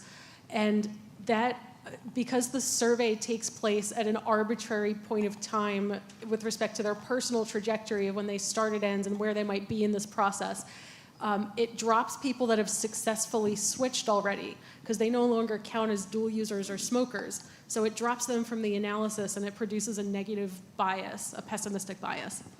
Yeah, exactly right. This is a way of filtering the population into people who generally are more dependent and more intensive smokers. Maria, do you want to say a word on this? I'm going to wrap this section up in a minute because we're going to run out of time otherwise, but we're doing well. Hi, the term dual use is also part of creating a narrative and another label that can be stigmatized, can stigmatize a group. It's actually... what about the people that have access to a range of nicotine products and they use more than 2 different products? So I think it particularly was created to stigmatize people who vape and smoke, but there are people who vape. They might occasionally have a cigarette if they're out partying. They also use oral nicotine pouches or snus. And when there's a wider range of nicotine products, we'll have multi-use. You know, it's just rhetorical creating labels. And I think one other quick thought on dual use is that unless a smoking cessation method is 100% and immediately effective, people will go through going from exclusive smoking to abstinence or pure vaping. People will go through a period of abstinence, smoking, and they will effectively be dual using through that period as well. And that smoking is never really thought of as dual use. It's just in series rather than in parallel. I'm going to move on. I want one more, and then we'll go into the why is this happening. And I'm going to get views from the audience on this. So get your thinking caps on. Why is this happening? Is it as bad as I'm making out as well? So, yeah. Worse. Thanks. Come on. Suspense. 25. 25. 25. Let me pull it out. Oh, here we go. So this isn't a scientific statement, but well, it is in a way. It basically asserts a principle. This is from guidelines to the implementation of Article 5.3, but it basically makes an assertion that nothing that's in the interest of the tobacco industry can ever be in the interest of public health. Is that factually correct? Is there actually a zero-sum game here between health and the tobacco industry, yes or no? Well, this is very similar to what I said when my first intervention. It's freezing a narrative that could have had valuable elements in the 1990s, and it is frozen now. It is like Fidel Castro in 2006 glorifying the Cuban Revolution when not noticing that things have changed. All right. Does anyone else want to comment? Anyone from the industry or Ricardo? I may comment about the irreconcilability because things have changed from the last century, I think. And now the tobacco industry is actually producing nicotine delivery systems. They are far much safer than the existing tobacco cigarettes. So I see this as a reconcilable aspect of the story rather than irreconcilable. The irreconcilability, I think, it's in the head of public health people, that they want the status quo. I mean, I remember when this was agreed in 2008, and I remember at the time saying, who's thinking about the snus experience? You know, by then we had a tobacco product made by a tobacco company was responsible for the lowest rate of smoking in Europe, if not the world, and then a measurable impact on cancer and so on that was much lower in Sweden than it was in the rest of the European Union, where these products were banned. I'm like, well, doesn't that clash? You know, if you have a principle and you say it's fundamental and irreconcilable, you know, what happens when you have a counter case like that? What happens to the principle? You need to change. You know this from the laws of physics. If you find an observation that, you know, defeats general relativity, it's over for general relativity. You know, so it's like, you know, you've got to think about this when you make a bold claim that it's a principle or a fundamental idea. What happens when that is defeated? That's the problem. It's timeless. It's a timeless statement. It is frozen. Yeah, and you know, since that was agreed, and it was agreed at a time that we had the snus experience to draw on. Obviously, we've now generalized that idea, the proof of concept in Sweden, to vapes, to heated tobacco, to pouches, which could all have the same sort of effect. So now they're focused on maintaining the truth of that idea when actually it's defeated endlessly by, you know, for example, the points that you know, Ariel just raised, that you can pull the rate of smoking down by switching to, you know, smoke-free products. So, any more thoughts on this? Norbert, did you want to say something? Or, yep, there. Okay, down here, quickly. Needs to be really quick. Okay, you say something while he's getting the mic. HFACT Asia, Hong Kong. I think this statement could actually be very, very accurate if you replace tobacco industry with FCTC. All right. That's a cheap shot. Okay. And I think this kind of dualistic statement can also be used to our advantage. We just need the tobacco industry to produce the contrary of what we want. Yeah. And they have to follow their own advice. Mm-hmm. But it's part of the combat narrative, war narrative. When you are in war, the enemy is bad. It is irreconcilable because it's the enemy. And so today, being more pragmatic, the industry should be part of the discussion. It cannot be excluded. And to keep this as a timeless, eternal, absolute thundering proposition is in the end self-defeating. Because also the industry is not the same. It's not the same. The industry has evolved, and also the conception that this type of statements have of the industry is like a monolith. And finally, which industry? What is the biggest of big tobacco? Is it Philip Morris, BAT, Japan? No, it's the Chinese industry. And the Chinese industry is not alluded here. The Chinese industry goes into the COP meetings and sits down there, and nobody says anything, and this is the real big tobacco. There's a really good point there. I thought it's really important that the industry isn't one monolithic thing with a single controlling mind, and that there is differences between companies, and frankly, there are differences within companies about their view of the future. And that's something that's often forgotten when people just lump them all together as big tobacco. But another point is public health policy interest is now shifted into nicotine eradication. In that case, the conflict will be irreconcilable. Yeah. If you're focused on abolition and eradication of nicotine, then obviously it's a fundamental problem. But that's not where this came from. I'm going to move to the next stage now. We don't have very long, so could we just go to slide 38, please? I want to now ask for views on why we're in this situation. We've done the what. We spent a lot of time on that. Appreciate that. But I think it was interesting. Some good points came up. Why is this happening? Would anyone like to venture a theory on that? Yeah, Derek, you should know. I would just give one of probably many interpretations, and I'd ask people to look at the arcane 8th report of the WHO Expert Committee on Tobacco Products Regulation. That's where you'll find the origins of many of the statement. That is an expert report of WHO. It is supposed to be an independently written report by experts.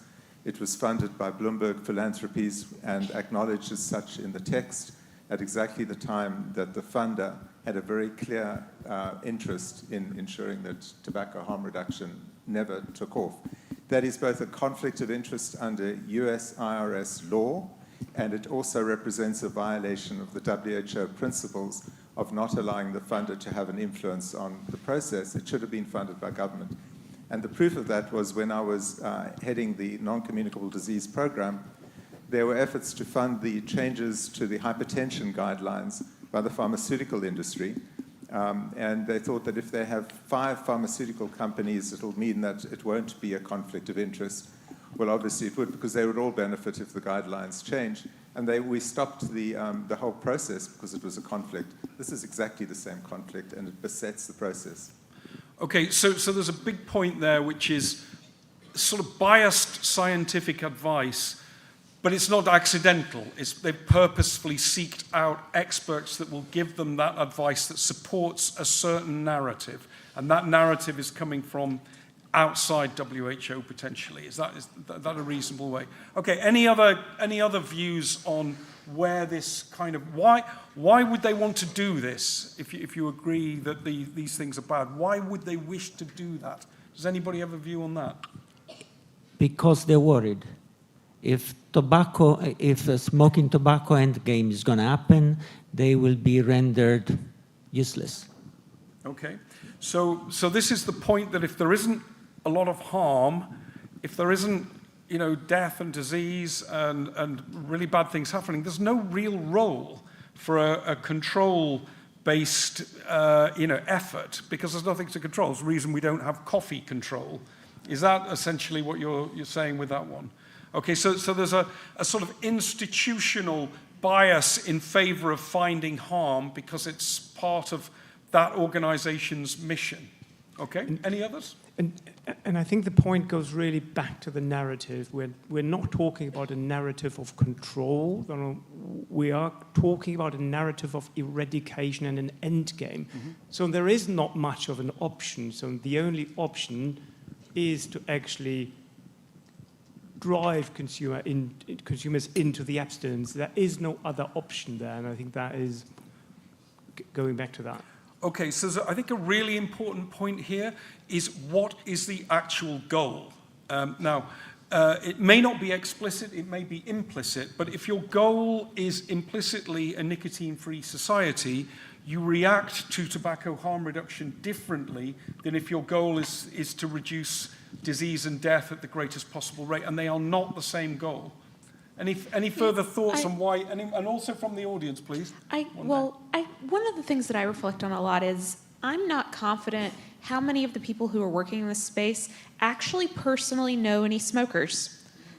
As smoking becomes less of a middle class or upper class phenomenon, the people who sit in learned institutions do not ever interact with these people in their personal lives. And so they become an abstract entity in the same way that the tobacco industry becomes a monolith.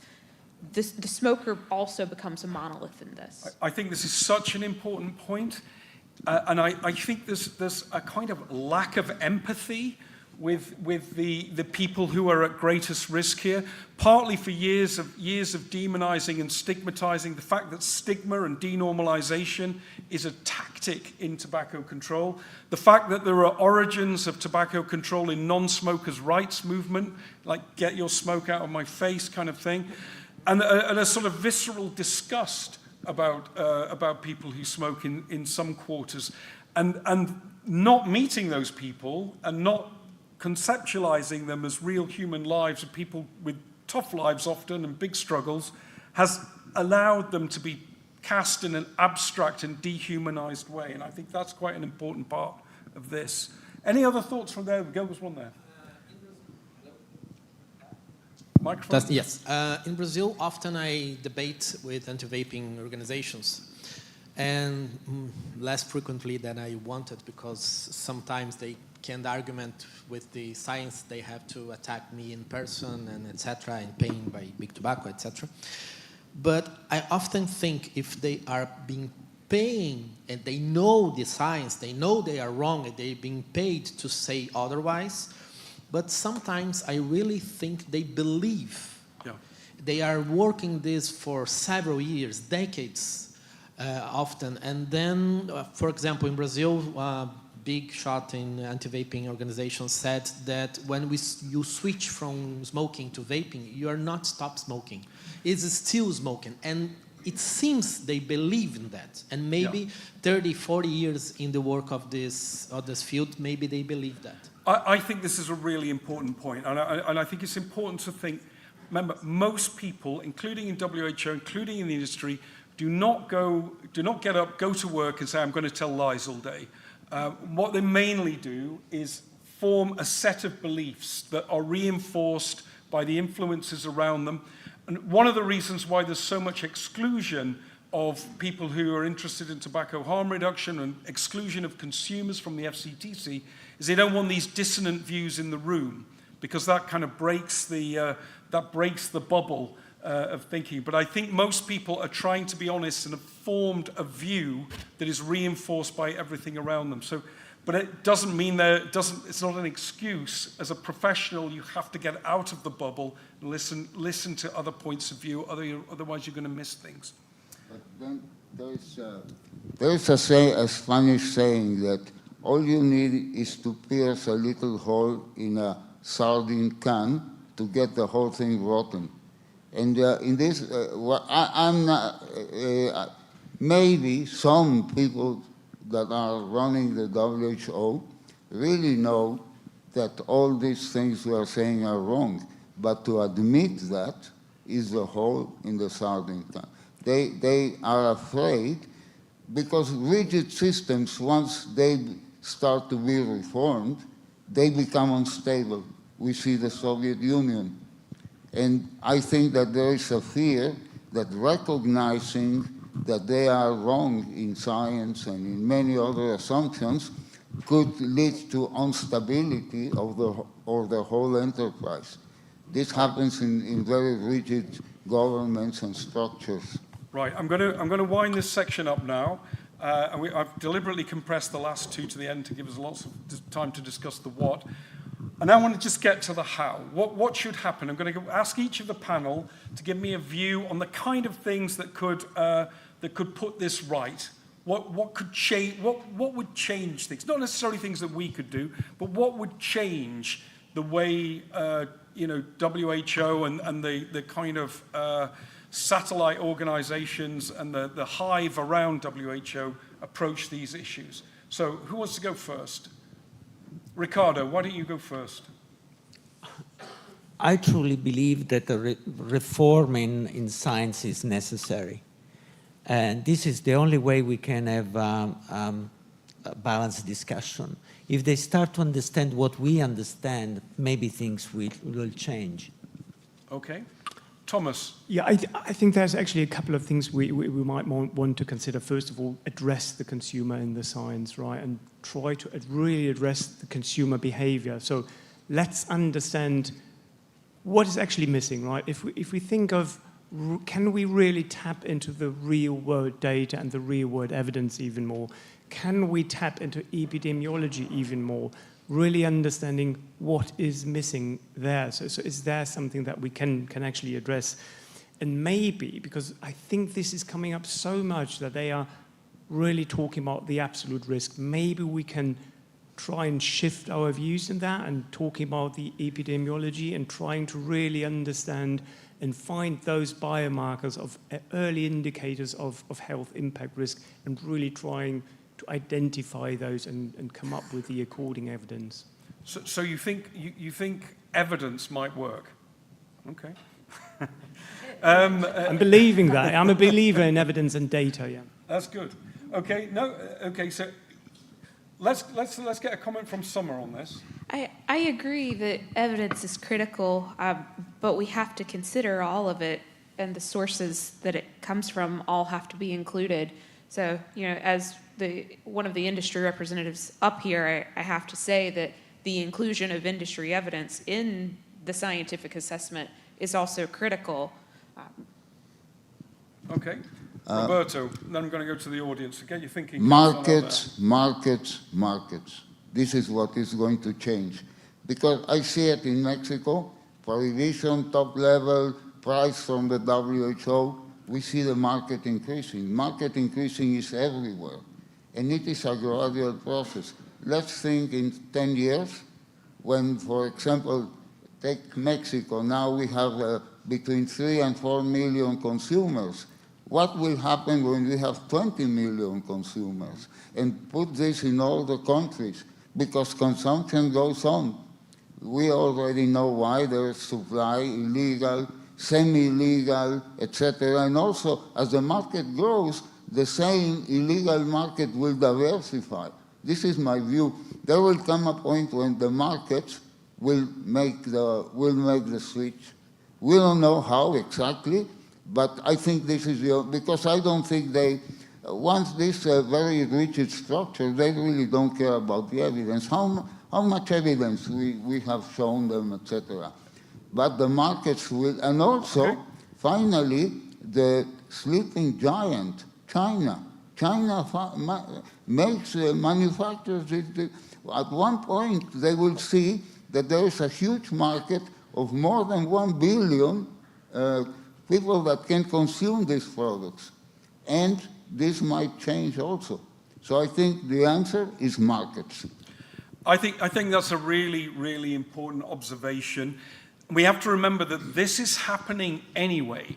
This doesn't matter what's being said in Geneva. It doesn't matter what's being done with regulation. People are adopting these products as nicotine users in their own interest, at their own expense, on their own initiative, through markets, increasingly, unfortunately, illicit markets. And then you then get back to, well, what's WHO's role in this? If it's becoming irrelevant because these processes are just leaving it behind, what is it there to do? And it's actually going to be about reasserting, lawful markets, creating regulated markets, creating, safer products, not trying to stop people getting the products that they actually want to get. And I think that a new mission for WHO in this, which is to kind of get a grip on what's becoming increasingly lawless. And we've got the poster child of this in Australia, where everything has gone wrong, and yet you have the strongest regulation, you have the most muscular regulators, you have tough guy policemen everywhere, and it's still a total mess. Okay, so how do you re-establish control like that, get a grip again? And I think that's part of the solution here. Backed by evidence. I'd add one further thing. We're not going to have time to go to the audience. One further thing. Consumers have got to tell their stories. We've got to get the empathy back in. As Summer raised this, get the empathy, get the human stories back in play, because that moves in a different part of the political brain. That helps to get people interested, and then you can follow up with strategic reasoning, the studies, the odds ratios, the randomized controlled trials, and you've got to get people interested in the human story first, and that's where we need to start. Engage and then explain. Everyone, I'm going to draw it to a close now. I want to thank the panel. Great job, particularly under the stress of a random statement generator. Thank the guys at the back there for speedily turning over the numbers. And that's it. We're winding up for the day. Thanks very much, everyone. Enjoy the evening. Is that the end?